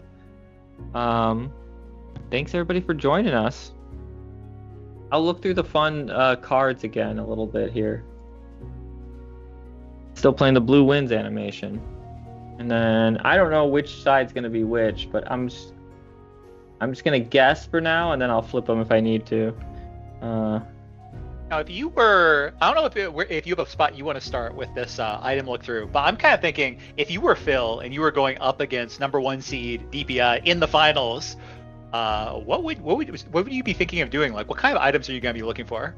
He loves control. And this is a fascinating thing of, like, last game we saw blood-soaked vestments just sit there, right? Yeah, shocker. And Yeah. it's an anti-control, so, like, maybe that one. I know it's not that strong. You might want to just try to, like, rush him down. Interesting. Like the things we were talking about earlier. Prey Seeker, Galencrest Prey Seeker, another Heck yeah. 100%. Another anti-destruction control, but could also let you move your own items and do stuff. And then I would look at last one's Crook. It's probably up in Mage. it's putting a lot of zeros on there, but because DPI likes destroying things, just having a lot of stuff might be really good. I think so. I think so. And I then- think that's got to be killer. It also protects itself. Like it lets you. It's very good at winning the early dungeons. I wonder Yeah. if this whole thing about like DPI wanting to give up the early dungeons in order to like get a stronger deck in the mid game. I wonder if there's any way to exploit that. Like That's what are I'm there any thinking. Like, cards? can you rush it down, get in a Yep. really strong position, Put yourself on match point, make it so that he has to make some sacrifices in order to like. and then maybe not just have you win. sack 2 full dungeons and just Yeah. try to win 1 or something. Yep. Yep. Shattered Heater, of course, I think. Then there's also just some, like, I think, solid cards. Like Potion of Growth, I think, is always great. I love the Gearwork Helm. Oh yeah, you gotta Why? tell me more about Gearwork Helm because you mentioned this a couple times. Maybe is this gonna be another Hammer of Deep Earth Prophecy? Are you gonna call it I right don't now? know, because this one is so much harder because it kind of is the only item that costs like 11 or 12, right? You have to Yeah. pay Big boy. money to even Yep. get it in there, and its trash effect is not good. It's very hard to make that good. That's the play effect on the Druid Hammer. Like, it's having not more than 9 power out on the board is going to be so rare, but it can let you scoop something, so it has a little bit of versatility. But like I said, I just like big numbers. And then the other thing about big numbers is that they're always a threat. Yes, they can use Scrying 1 to Rod of Scrying to peek your hand, but if they don't, they have to be playing around 9s, 7s, things like that if you start getting these items out there. And I say that, but if they do have that Executioner's Axe, maybe they don't. That's not the right one. There's 2 similar ones. So what am I looking for? I'm looking for a Destruction. I'm looking for what DPI used last game, Executioner's Axe, which is different than Executioner's Blade. Okay. Just so you know, Tom, Nathan may not be aware that he's off, but the players are setting up the next game, so the room is up if you want to hop Okay. over on Discord. and join there. Let's get in there. So the game is up. Like, the only thing And that's happened so far is it looks like DPI has banned Officer's shoulder pad here. Nathan has taken Shoutcast 2. I'll check if Shoutcast 3 works. It does. Okay. In the past, it didn't show the hands. Oh, and Nathan's asking, can we hear him? Nobody. Nope. Come on. I need to control my own stream sabotaging animal over here. Mine are hanging out with my wife right now, so they're not interested. That's smart. If she's not at work, they don't really. They're not interested in breaking my stream. Let's check this chat too. We got so many chats going on. Hey, can you hear me? Then he sent me the link. Okay, well we're in the finals right now. Setting it up. Nate's gonna make some more announcements about specifics, but just remember this is a tournament with a prize pool. All the semifinal. 4 people got like $10, and there's some other really cool stuff going on. So. Bill already with some big plays uses Satchel to put Shattered Heater on top, and also buys Footpad Boot Blade. Footpad Boot Blade destroyed. Now, what does it mean if you buy Foodie Booty this early? What are you trying to do with that thing? That's what I'm trying to think about. Like, DPI is gonna play around that strongly, but hold on. What this implies to me is he might be going for the Wyeth Gigabrain play. This is a strategy that was recently posited by a good friend of Nathan's, which was you just play the most confusing strategy possible against DPI and hope for the best. Yeah, I will say we talked about a bunch of cards, and I was talking about trying to play around DPI. The strongest play around him might be just lots of hidden items. Roll the dice. Yep. Lots of hidden items means he can't choose his destruction correctly because there's not enough peeking items. So you might just want to confound the board state, and then he can't use the control that he likes. Worth mentioning, DPI just gets Mining Hat, giving himself more ability to Yeah, peek well, at okay, face down items. I Makes sense. think Oh, he literally just got it. I think I'm I here. thought you were saying he could do that. So Just So So did. he Yeah, literally alright, just we got can- the we can best hear counter to again? the strategy Cool. we were talking about. Excellent. Sorry about that. I'll quiet myself again. Well, Can you Nate, guys when hear you're- me now over here? Hey, we just got you back. Yep. Okay, cool. Okay. Sorry, had some And Nate, cat. I haven't announced cat anything about interference. the prize pool or anything. So Yeah. if you want to, do you want to talk about that? Go for it. Yeah, so Bibbs, one of our contestants, sorry, I was desperately trying to make this out, so I'm not sure who got this or not. One of our contestants, Bibbs, who played in some of the earlier rounds, did a fantastic job. Has been really enthusiastic about the game. He is donating $100 more to the prize pool, so first prize is going to be for 200 instead of 100. And just want a big shout out to Bibbs for that. That is so cool. And what are the other designations? Like second place gets. Yeah, so we'll go over that 50? real quick now. Obviously, we're here for the friendship and not the cash, but there's figure it doesn't hurt. I mean, it's cool. Okay, It's cool so to right be able now to buy some we Steam have games. first prize is 200, and this is also in Steam gift cards. But if you want like a Joanne Fabrics gift card or something instead, we can probably work that out. But yeah, so it's going to be 200 for first. For second is going to be 50. Third and fourth are both going to be 20, and then fifth, sixth, seventh, eighth are going to be 10. So if you basically, as long as you got into the second round, if you were kicked out at that point in match 2, you're getting 10. If you got kicked out in match 3, you're getting 20, and in match 4, you're either getting 200 or 50. So, Nathan, I'm yeah, so so curious. Has Phil been practicing DPI recently? Because No, he has Phil- picked two Phil's- of my favorite anti-DPI cards. Phil is just so basically Phil. I want to shout him out real quick. Phil is a game designer. He is working on a couple of titles right now, but every now and then I'll test. I think was more or less his flagship product, and it is. There's a specific fantasy universe it references that I don't remember the name of exactly, and I'm gonna mess it up. But it's essentially a game about guilds, so not too far from what we're doing right here. And there are some elements between Lootbox and his game that are somewhat similar. They are deck builders. They are area control deck builders. His is a little bit bigger. It's more of a Dune Imperium. It's a little heavier, or it's more of Dune Imperium style, so it's a little bit heavier. But yeah, so Phil is just a fantastic gamer. He's a really good tactical player. He doesn't know the cards in Lootbox that well, but he certainly knows how to string them together. And he has definitely just kind of come in and turned the whole thing, the whole show here on its head. So expected a few upsets today, but we're not upset to see Phil in this final here with DPI. DPI Two acquired very Miner's powerful cards Hat. here. Ooh. He acquired it, trashed Dusty Tome to get it into his hand, played it, and won a dungeon with it already. All right, now Very back to quickly picks the balanced halberd. I would think the Necromancer staff I like it better, but the balanced Yeah, so we are halberd. officially is a now in our counter. final match. Yeah. Oh, we Balance got halberd a is a request counter. here. Yeah, can you put the player names? Oh, sorry. Let me double check who's who. Bill's blue. Yep. I have them wrong right now, and they're hidden. But Thanks, David.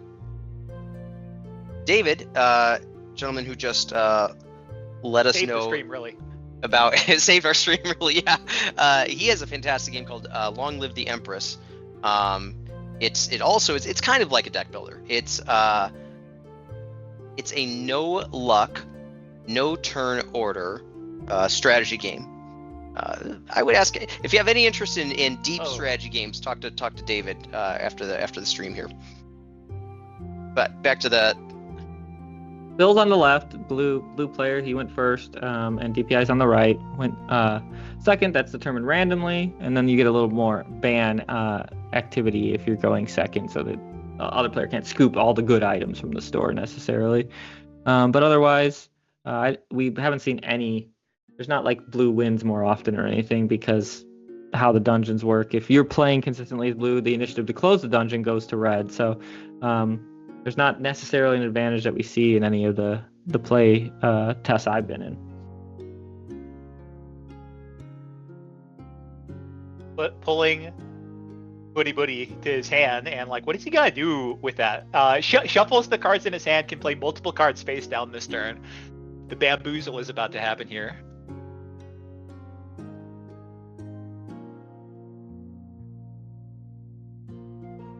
You think he's literally playing randomly and just like, okay, I'll just play whatever shuffles into the middle?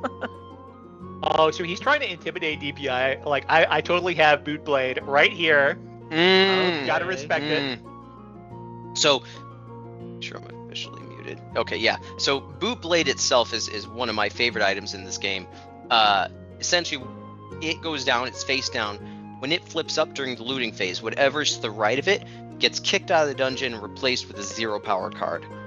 It is only 1 power itself, but it puts you literally 1 ahead. So in cards, not including, itself and the one that it kicks, you got to be ahead by a sizable chunk.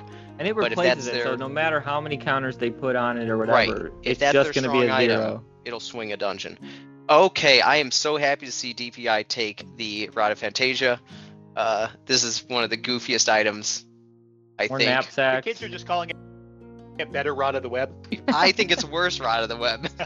But yeah, it's actually not in touch with the youth the way I am. It's poor man's Foxpaw, I think, or not. A little bit, but they're knapsacks. I don't know. Pretty good. It's pretty good. Rod of the Web plus draw a card. It's pretty nice. Yeah, that's true. Well, yeah, might be broken. All right. No, the most broken item is Hammer of Deep Earth. Maybe. So true. Any item that won a game today. I've already forgotten neither of these what players like big so numbers. They like really functional, like items with functional text. Phil is rich. Yeah, why? Why is he so rich? Just a lot of storing? A lot of storing. He is doing the big brain strategy. Yeah, he's doing the lane strat. This is what lane does. Everybody knows deep in their heart that this is going to explode onto the scene at some point, which is not buying anything until the last possible minute here. Before you reshuffle. You buy Nomad's it, Cloth. you just shuffle. Scoop up that Nomad's flashing Cloth. rapier. Huge. I love a Nomad's Cloth. It's pretty good. It's good. It doesn't really trigger until you're in a... Ooh, interesting. That's a +3? What is that? No, so that's the Magus Carver, and Phil tosses it. No, I'm looking at the fitted mail that he bought. If you play it solo, it's a 6. If you play it in a regular dungeon, it's a 3. It's not bad.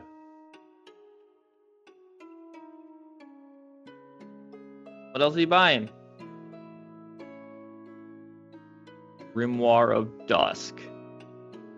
Destroy an allied item and pay 1.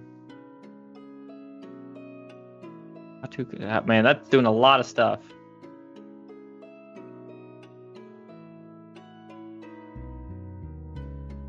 So for Phil, for coming in late here, I wonder if he's been able to catch any of the other matches, because he seems to have this like pretty big anti-destroy package in his deck here. That's good. He's gonna. I mean, based on what lanes or DPI's been doing today, he's gonna need it. So DPI did play around the Boot Blade, which we call Foodie Booty. That's what everybody's calling it? I think that's what everyone's calling it. Yep. Yeah. Oh, okay. Noxious Cauldron. Okay, that's an early Noxious Cauldron. That's big. You can get this right right into your hand if you pay 1. I think it's going. Oh, and he just spent his last coin. Oh, yeah, no. Yeah, oh, no. so DPI puts it in his hand. It's going to go... Gorgeous. I think it's going to go straight into the first slot of this dungeon as it flips. So what this card is a heavy tempo card for thinning your deck. It gives you, based on your economy, an extra action. Yeah, you pay 1, you can trash a card that's in your discard pile. You do get the trash bonuses from that card. Oh. So it is thinning your deck. You're getting sometimes 2 additional things going on, right? You want those cards out of your deck, but then you get this trash effect too. And later on in the game, if you're trashing, someone's probably getting too much tempo on the dungeons. But early on, I think it really sets you up. If you're DPI, what do you want to trash here? You want to get that Thieves Mitts out of there? Does DPI doesn't know that's Thieves Mitts, though, does he? Well, of course he does. No, you're trashing your own card in your discard. So he's gonna look through his discard, I think, right now. Yeah, he's paying. Yeah. Oh, his own Thieves. I'm sorry. I think he's gonna do something that draws to draw cool. his. Killer. No, I'm wrong. Ooh. He's just putting some counters down. Stacking on top. I thought it might be like, the 2 cards that draw, I think, are in his hand. So I'm not sure he could have trashed the draw. That's very funny. All right, so he hits that, the hidden. Oh yeah, he his- had no actions left, so drawing his deck actually means nothing Yeah. because he's gonna draw it anyway. Oh, he and hits now Boot he Blade. knows. Yeah, Yep. he hits Boot Blade with Oh, he the did have with an action the left. yeah with the jetpack. He hit Boot Blade. He really liked. So I've seen him destroy the first item in a dungeon 3 separate times with jetpack and some other things. Yeah, He really- usually I like to save jetpack for a rainy yeah, day. he doesn't. He got rid of Abyssal Pauldron. He got rid of Abyssal Interesting. Pauldron He's again. Oh, and he's not- got Mining Hat. I didn't see him pick up Mining Yeah, Hat. Mining Hat Hat- is a good That's a gonna good hidden be counter. strong. It already scooped a Well, dungeon. Boot Blade is a sleeper hit. I rarely see it bought, but man, it is a good item, and you do need to defend against it. Picking up Mining Now, Hat, if he plays even just for that Necromancer item. Staff, he could just play Boot Blade Yeah, you can again. just bring it back. But it's not. It's like if you know where it is, that's half the fun.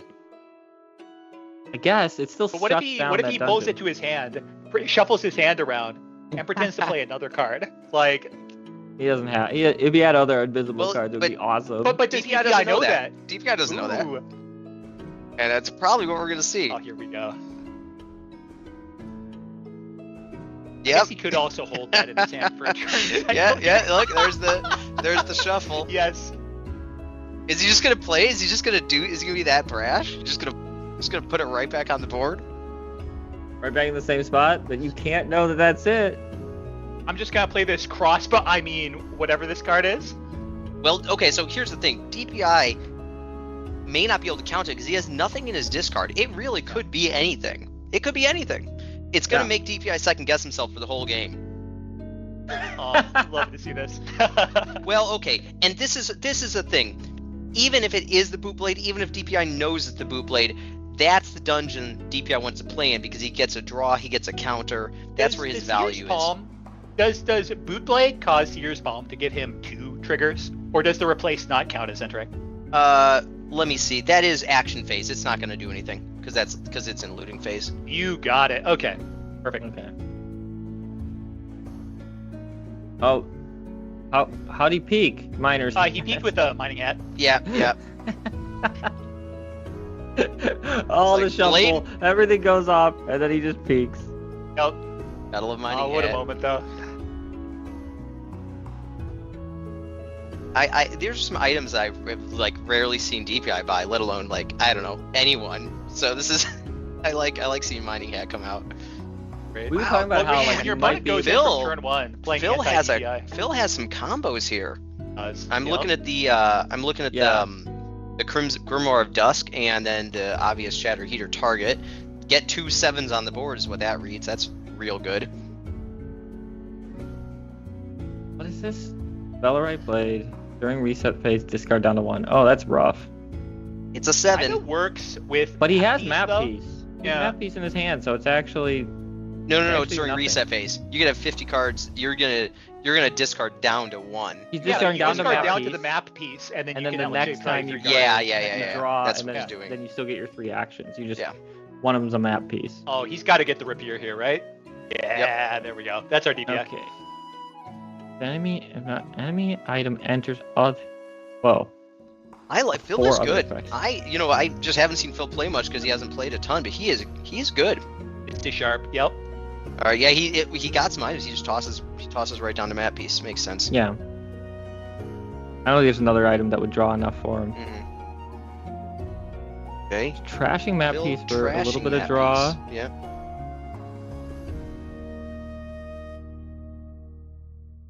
Shattered Heater Oh. and Grimoire. I feel like that's gotta be the play. Am I missing Well, how he can Grimoire actually works? he can Shattered Heater next to his own Boot Blade. It has Boot Blade protection, which is what's so crazy. In fact, he can play it next to Boot Blade, let it die, and come back as a 7. That is always active. He doesn't do that.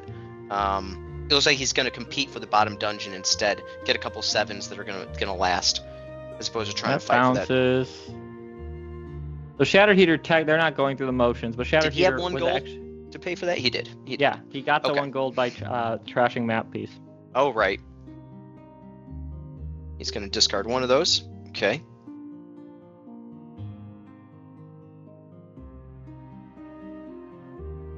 And I think fitted mail's not fit for this Yeah. board state. Ooh. No.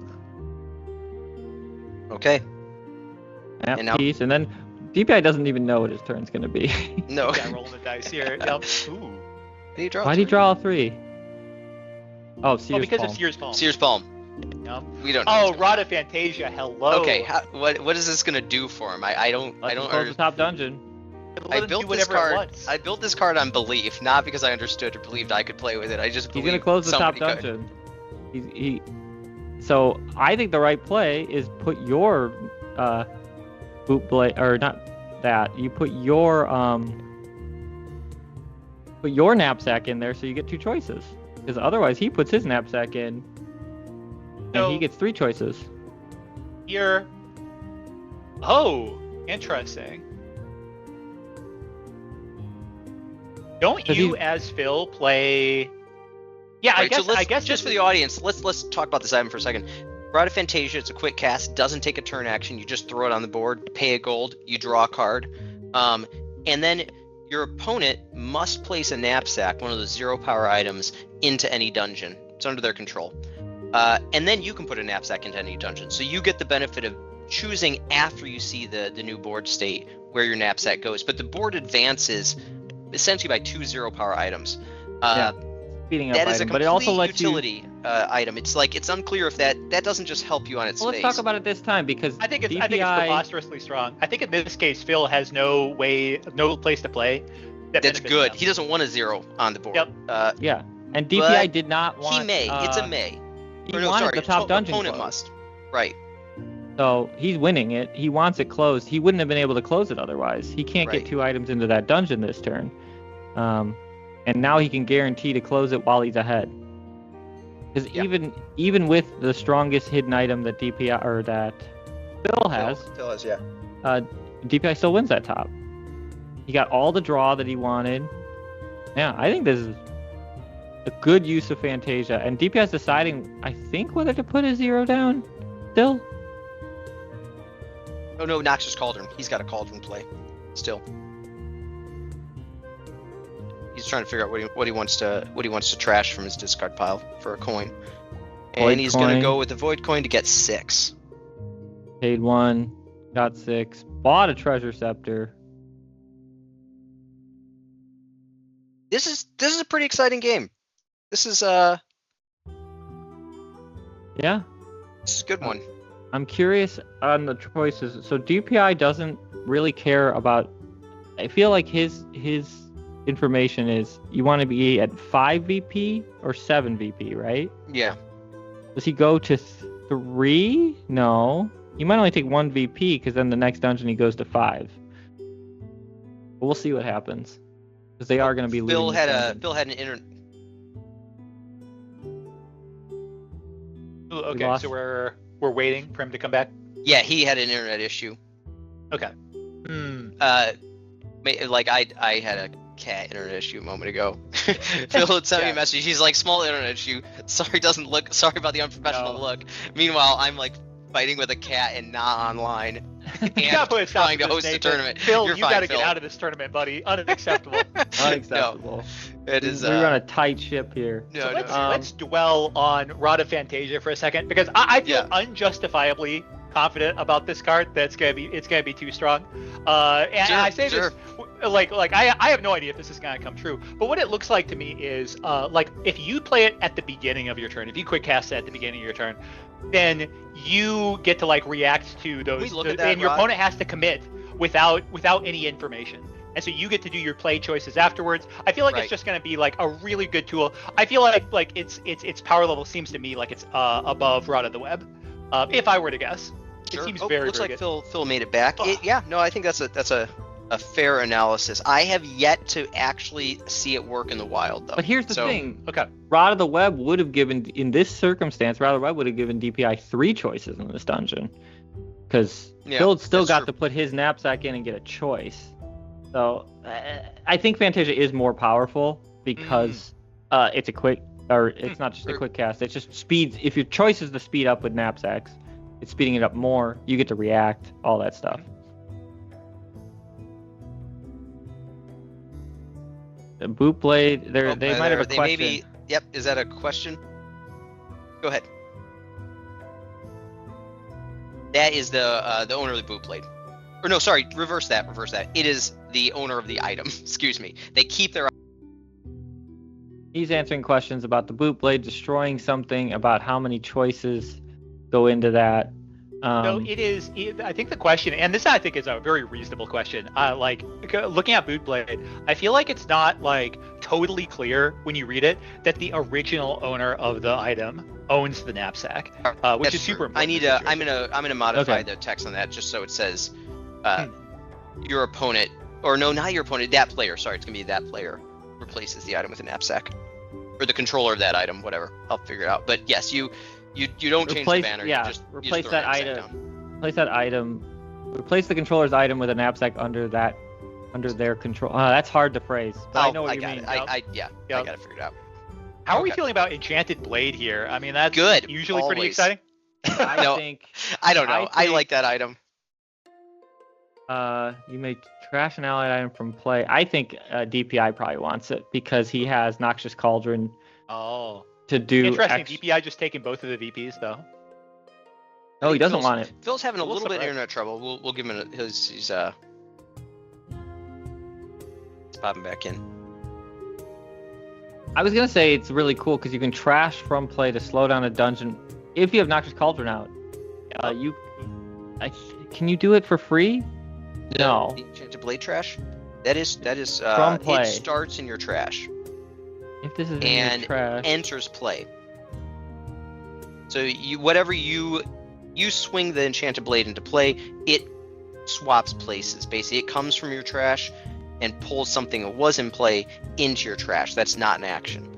Not gonna lie, still pretty sweet to be able to have Cauldron tuck this back into your trash after it's been in play for a cycle. Yeah, that's really good because getting that in for free, it lets you do a couple things though. You can.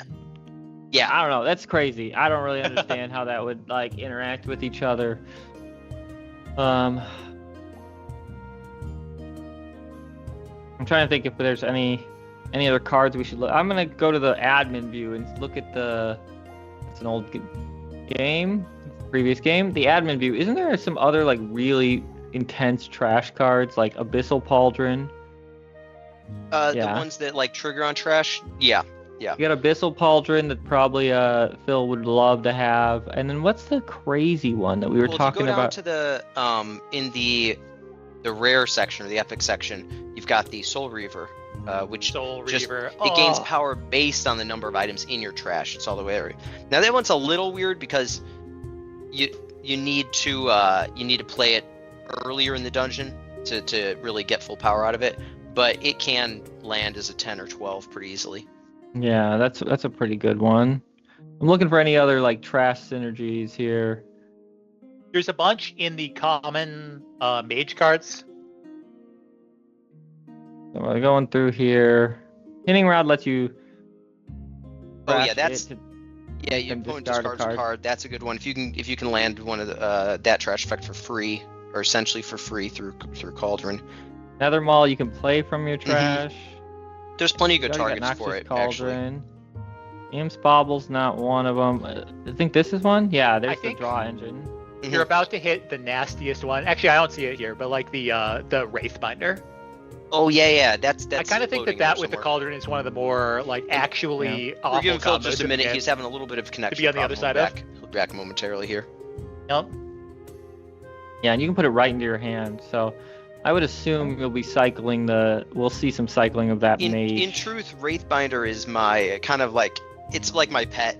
Like I always want to see players take Wraithbinder early and just like fill the opponent's deck with knapsacks. It works pretty well. It usually falls off pretty hard late game though, because it is just a 2. No one's trashing anything. Yeah, you run out of fuel. It becomes a visible rogue's cowl essentially. You were telling me that with Scepter of Filth and the Cauldron can sometimes like give you a sustainable lockout. If you can buy stuff. Actually, it's with the gloves that give you 2 money each time you trash something. I was looking for those. Where are those treasure gloves? Garbage and trash it. Sure. Are those in Rogue? No, those are in Wizard. Excuse me. They're the treasure hunter gloves. They're They're up in Wizard in the green. They're 3 cost. There they are. Okay, so there's some economy from trash, and then you have draw from trash. You have muddy your opponent's deck from trash. -1 count from trash. None of these are in the game yet. So I'd be curious. They might have bought. I think there might have been a ban on Glip of Banishing. No, was that Pinning Rod though? Pinning Rod's there. Nothing too I'm gonna exciting check in there. with Phil here real quick. Meanwhile, I guess in the state of the game here, we can take a look at like the standings. At the bottom, we see blue is up by 2, so Phil is up by 2 in the bottom lane. And in middle, blue is up by what is that? It's up by 4. So Phil is actually like pretty even in terms of points, and is sort of like a little bit poised now, poised to like spring ahead here. By the way, is this going to go to Phil's turn, or is this going to go back to DPI's turn? This is into Phil's turn right now, right? I'm trying to remember. See how Phil's doing. I'll be right back. DPI closed the dungeon on his turn. Yeah. And we're in the looting phase because he used Rod of Fantasia to force Phil to close the dungeon, but it was on DPI's turn. Okay. So yeah, it'll be going into Phil's turn. So he's ahead in the dungeons with initiative. Yep. And how possibly far with ahead an is he? enchanted blade in his trash if he chooses to accept that, which I totally think he should. Yeah, I think both of those would be going. I don't think an Iron Coin's helping you, but I don't know. Let's look here. So you said he's up by. DPI has 9 and Phil has 11, so he's only up by 2 in the bottom? Okay. I'm claiming Phil is up by 2 bottom and up by 4 mid. So check So my it's math. scary to play into only up by 2.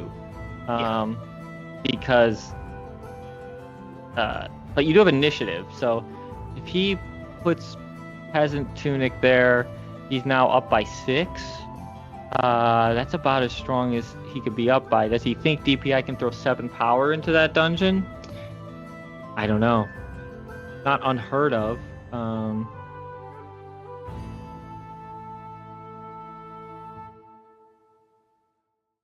then in the middle dungeon, that I think one's I not tried like to come back.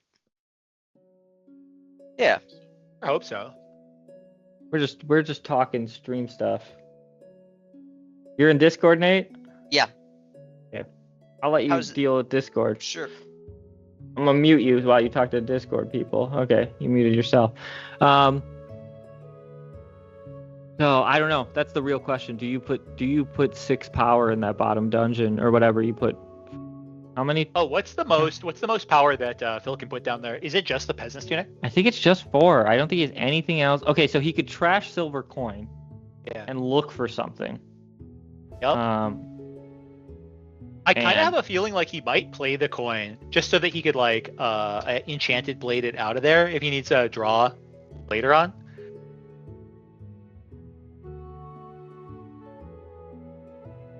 But man, that's such a good question. I think you Does he acquire play that bot? to the trash. You play the Phil's back. coin. Thanks. Thank you everybody for the bearing with us for a slight pause there. There was a connection issue, but we are back online. And I believe that is Phil's choice of. In fact, I think Phil gets to choose what he wants to do with both of these. Yeah. Firing that to his trash. And we were talking. I think that's right. I think Lane found the best play. Play the coin, trash it from play to get a draw, replace it with 3 power, and then decide what you're doing. And you might be able to do that all in the middle. And I think that's one action.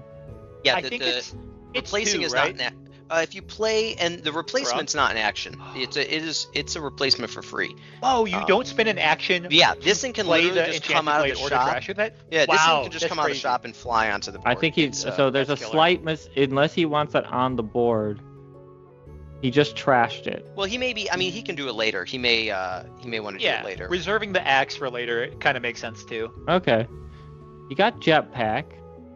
He's not outnumbered in any dungeon. Even you see his coin in his discard pile right there, or not his coin. I'm sorry, his ring that outputs 3 counters. He could put those 3 counters somewhere, and then, if it is that late in the game, trash that out and just replace it with a 3. So you can always use it to sort of get rid of an exhausted item from it. Some item exhausts its play effect. You don't want that item on the board now. A 3-power vanilla would be better. You pull that axe in. I guess, but I don't know. Like he had the option to trash that and draw, or put 3 power on the board and trash it and draw. So I don't know why you would forgo Yeah, putting 3 trashing. power That's on the board. True. Ooh, wait, and we may have our answer right here. Nope. I thought he I was was gonna maybe say- going to play that to make it a constant threat. He could put that jetpack on the board, Oh goodness! and it would just sit Whoa, there and wait to whoa. get trashed. That's He didn't brilliant. do that though, but that's a Okay. thing you can do. I didn't Now even watch think what's going to about happen that. with the Rod of Fantasia here. DPI just going to cruise into winning the bottom lane. Okay. Wow, he is. He is going to do that. He's going to scoop the bottom dungeon, and he also has Flashing Rapier Oh. to mess Oh with. my. Mess Okay, with I didn't really destruction. think about the possibility of Flashing Rapier and Fantasia. That is an insane Whoa! combo. Whoa. I wasn't even seeing that, but he doesn't even need to do it that way. But here we go. So he's paid 1 during the quick cast and drawn a Yep. card. Yep. And now the knapsacks begin, and must place a knapsack in any dungeon. Well, here's the thing. Oh no, he hasn't played in the bottom dungeon. I was gonna say, can't he That's right. play in the top So Phil dungeon? doesn't have a profitable spot to put it. Yep. Right, and Yeah, now not he someplace. right. He doesn't. Yep, and now he puts it down there. In slight Yeah. good news, Phil does now have a nice target for his butcher's cleaver. Hey, there we go. Okay, looking on the bright side. Like a knapsack, like he gets now a similar a tempo Oh play my. later. That's the Satchel Curio, a very weird item. Whoa. We're gonna see if What DPI pulls you takes into it. that? Do you think that because you have Rod of Fantasia, you? I actually don't know. want the satchel? DPI's gonna answer that Could be. question. I don't know what pulls you into it. I So think is he- it's Such a is- goofy item. I love Did it. he just play flashing? He just yeah, played he it. played Flasher. Did he need to? Yeah. I guess he needed to. He needed. right? He needed Did to play a 3 or larger card. Yeah, Yeah. and that was his only option. Okay, that makes sense. He stores everything else. Purchases the Satchel Curio. Yeah, Let's I go. thought that might Incredible. happen. That's gonna make those knapsacks bigger. This is just a knapsack. This is a crazy knapsack strategy. All right. But remember, a knapsack's probably going into his deck because of Butcher's Cleaver. I don't know if it is. Butcher's Cleaver even care because it's keeping the same. Oh, that's not the deck knapsack. It's just putting it onto the board. Okay. Oh wow. Oh my god.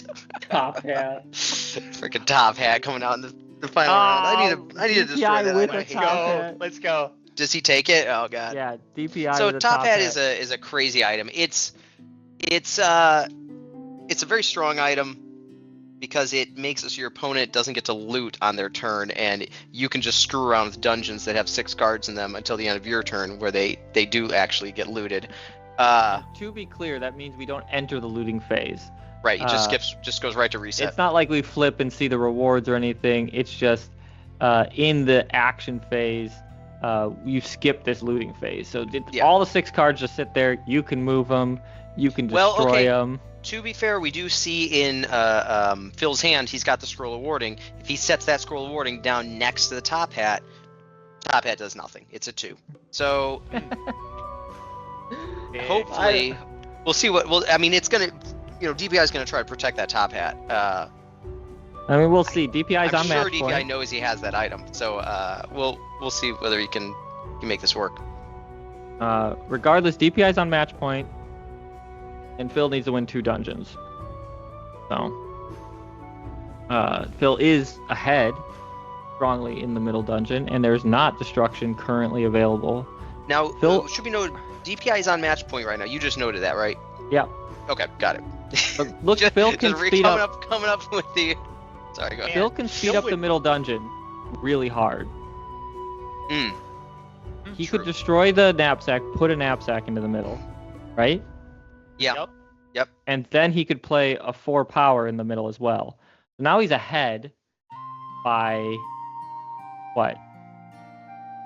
He's got 8 there, 8 to 3. Well, wait, could Uh, he speed it up even more by destroying his own heater? That wouldn't have done much, I don't think. I mean, so he's not gonna destroy. Wait, what is he doing? Okay, well, he might. Oh, it he's looks like destroying he- the He's heaters. accelerating the middle. It looks like he's doing what you're saying. Yeah. And Yeah, he's destroying, he's destroying the heater. Yep. Destroying the heater. The heater bounces back. They're not going to go through the motions, but yeah. So No, it's no, he staged. he doesn't. He actually destroys. He's going for power. Whoa. He destroys his own tunic to pick up 4 +1s on any item. Okay, sure. Killer. Wow. Okay, so he's trying to get control of both Now dungeons. he may want to skip his action and just hold on to this card. He doesn't Does he have know to use it. Does he know he's allowed to do that? I think I've said it. I'm sure I've said He's it. speeding up the top. I Okay. don't know if I'd play that. Sick. I love that. I love that. Well- and he can always like, and he's mousing Oh. over it too right now. He can always enchant Oh. and blade in the scroll whenever Yeah. he needs to. Yeah, He yeah, is yeah, preserving that that. makes sense. Mhm. Okay. Wow. Yeah, okay, that's Having a been- good So threat. exciting. I didn't good even think threat. about this, but having the enchanted blade and still having your jetpack active and having that scroll is It's a such pretty threat. killer fourth action that you can bust out at any time. Yeah. On a Yeah. turn. It's Yep. crazy. That's not And a mechanism I thought The about. scroll's 3, the thing's 3. It wouldn't even be a power change. Dang. Yeah, just free destruction basically, and not even an action. Right. So what's Halberd gonna do here? He's outnumbered. Wouldn't it be a shame? Wouldn't it be a shame if it turned out that Balanced Halberd was like the most broken item in the game somehow? Yeah, it'd be a shame. I've never seen it perform even marginally, but no, it has a purpose. It was built during a meta when Rod of the Web was king, Yeah, and you're it just still has brushing. relevancy now. I Basically, mean, it's gonna not, be an 8. yeah. it's End not of the so next bad. action phase, it's gonna check, and if it finds more enemy items, it's gonna be an 8, right? I do think he might just destroy it with this Yeah. the scroll. Totally. He can, but this might be what DPI is trying to bait out, because the top hat, he doesn't want his top hat to go away. That's basically the most powerful item he DPI has. loves the Jesus, treasure he draws that scepter. thing every time. Oh, All right. unfortunate treasure scepter at the bottom, so it misses the reshuffle. You really Yeah, but wanna it doesn't. have It doesn't miss the sweeping battle axe, which is its favorite target. that.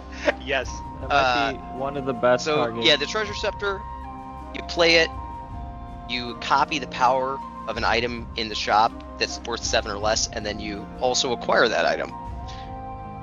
Seems broken.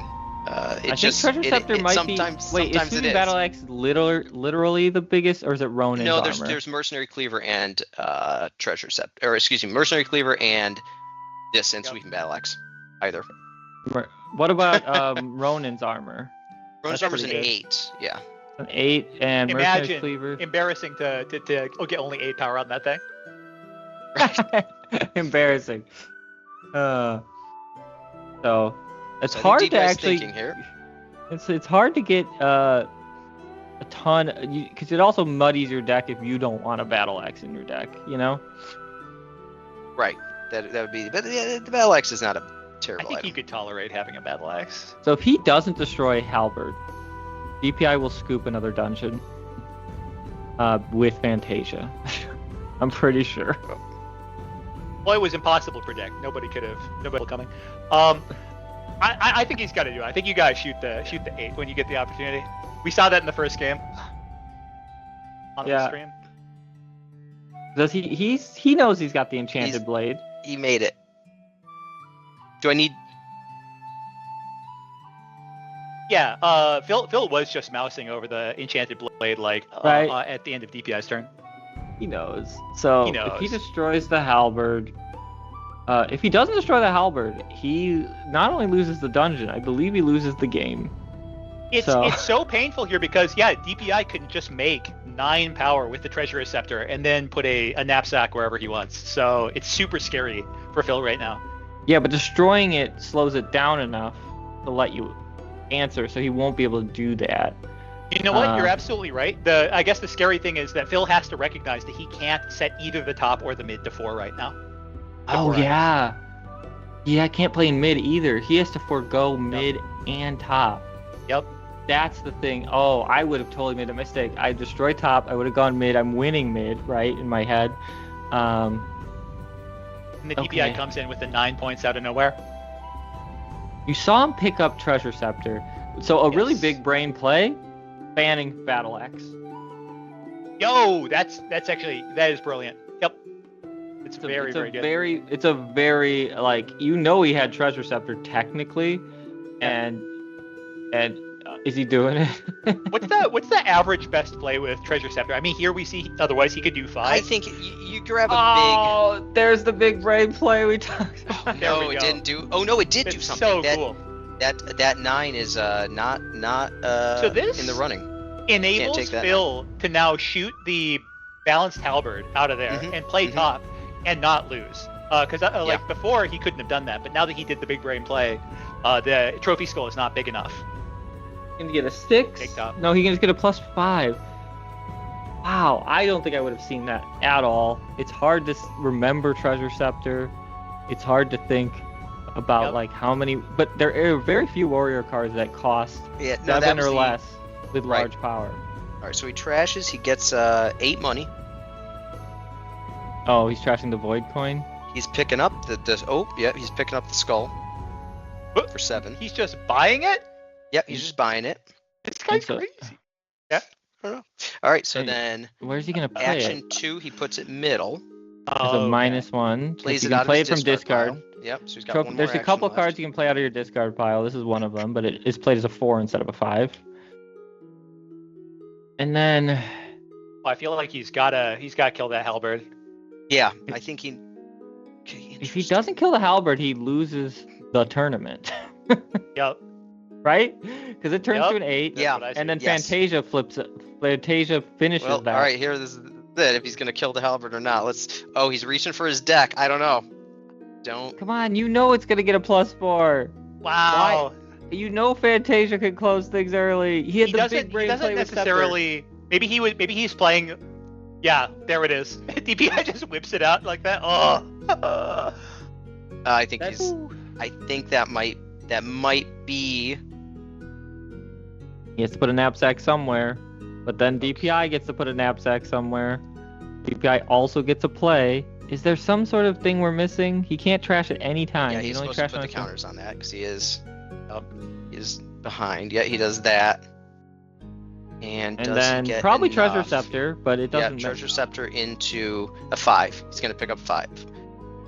I think that's actually slightly weaker He than can- playing your He can Valorite take blade, a 4. Yeah. but doesn't matter, right? Yep. He picks up 4 Doesn't because he matter. grabbed a 4-power item. 8. That puts him 12. at 12 to not 12. That's one of those weird mind games That's where it. you see all your blue flags and you think, I'm okay, but it's 4 power. I think You had to kill that halberd. I think that is it. Yep. That's the end of the tournament. That is it. I'm gonna pop in here real quick. Oh man, that's it. Oh man, everyone in the stream, we were screaming. We were like, we were like, blow up your. We were trying to get you. Yeah, we were. Yeah, we were trying to get you I'm to. gonna mute him. He'll probably come back here in a second, but yeah. He could trash. He bounced over the blade like he was gonna do it. Yeah. So, Yeah. he did the bigger Uh, brain play of banning the battle axe, but That was so sick. But yeah, just like the halberd was just such a big meaty. here's the question: does he win enough. anyway, regardless? Can he take mid with Valorite blade?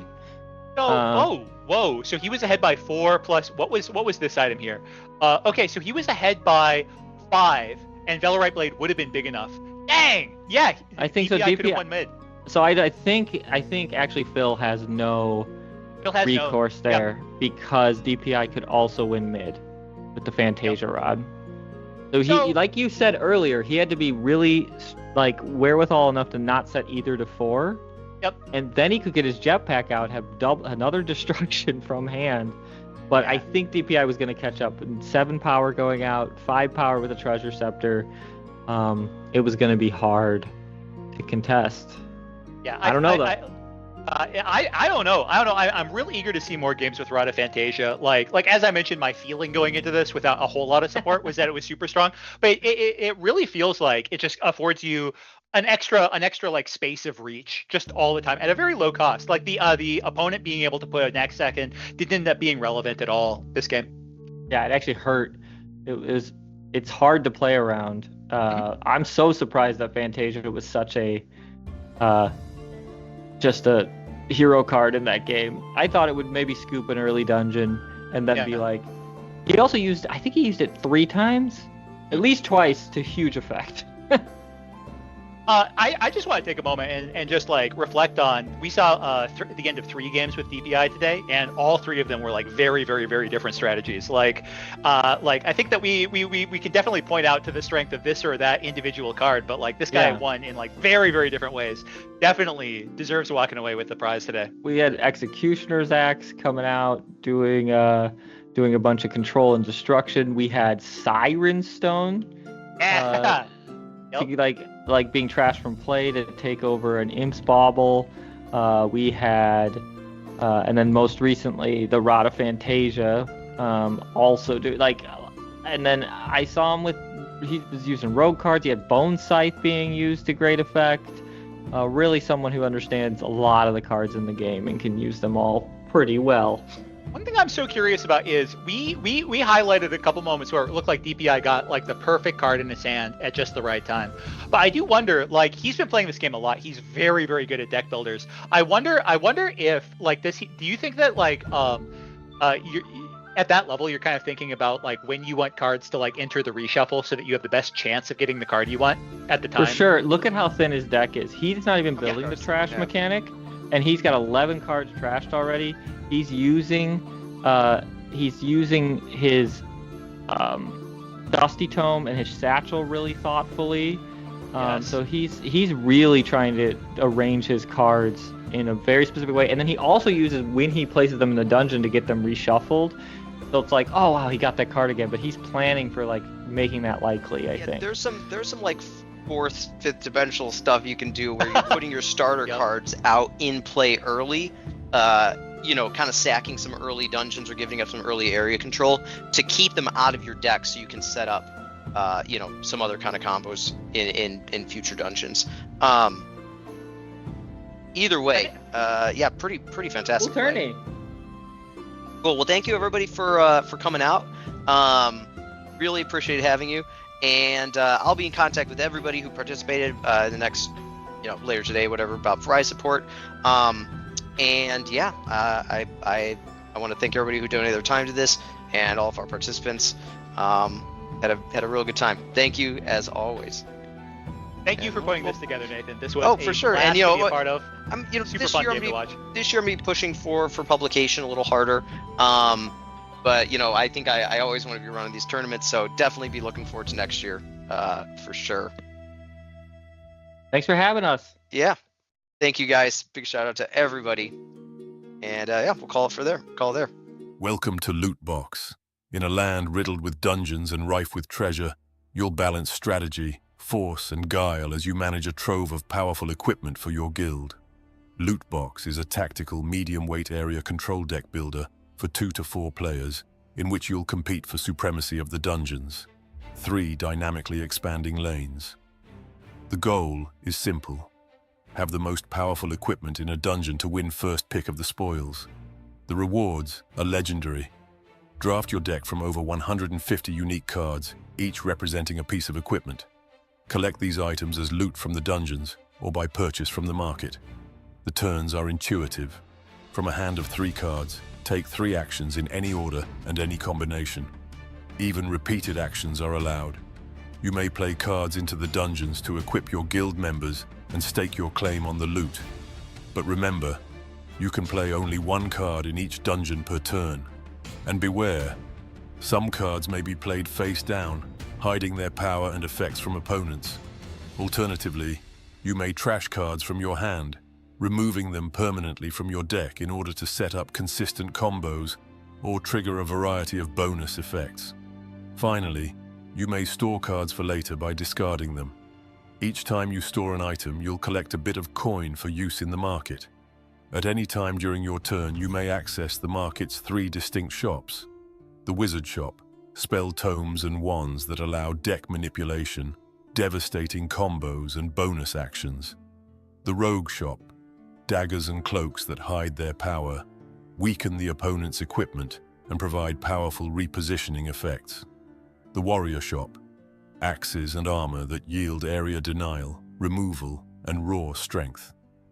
Of course, the market is not the only place to procure equipment. After a dungeon has been fully contested by one or more players, the power of each player's equipment in that dungeon will be assessed, left to right, flipping and resolving any of the face-down rogue cards that may be skulking about. The player with the best equipment will be declared, and either steal or advance the victory banner down their score track. All players will return any items they played into the dungeon to their discard piles. And then, the loot box will open.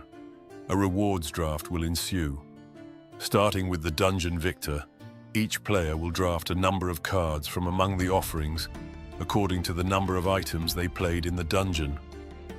Will you take victory points now, or forgo them to bolster your arsenal? Choose with care. Whatever you leave behind will be snatched up by others. The first player to collect enough victory points to reach the victory banner with their insignia is the winner. Lootbox is a game of item acquisition that taps into the deep thrill of finding the rare and the powerful. It is a game of theory craft and engine building, designed for min-maxers, infinite combo seekers, and fans of deep tactical strategy, but refined, after more than 500 playtests, to be approachable by all. Inspired by titles like Slay the Spire, Hearthstone, Ascension, and Marvel Snap, Lootbox features quick turns, explosive swings, a dynamic board with increasing stakes, and, as each card is unique, endless replayability. Command a guild of venom weavers and alchemists with items like the Plague Blade, which, for a small price, allow you to multiply your weakening effects. Equip the Dim Light Shroud. Issue shadowy commands to your hidden legions and keep your enemy in the dark. Mimic your opponent's abilities with the Chameleon Eye, then do it again with the robes of the Archmage. Bring unstoppable might to bear with the Executioner's Hood, destroying your opponent's equipment and their resolve in one fell swoop. Whatever type of guild you choose to lead, I appreciate your time immensely and want to thank you sincerely for helping me in my quest to bring Lootbox to life.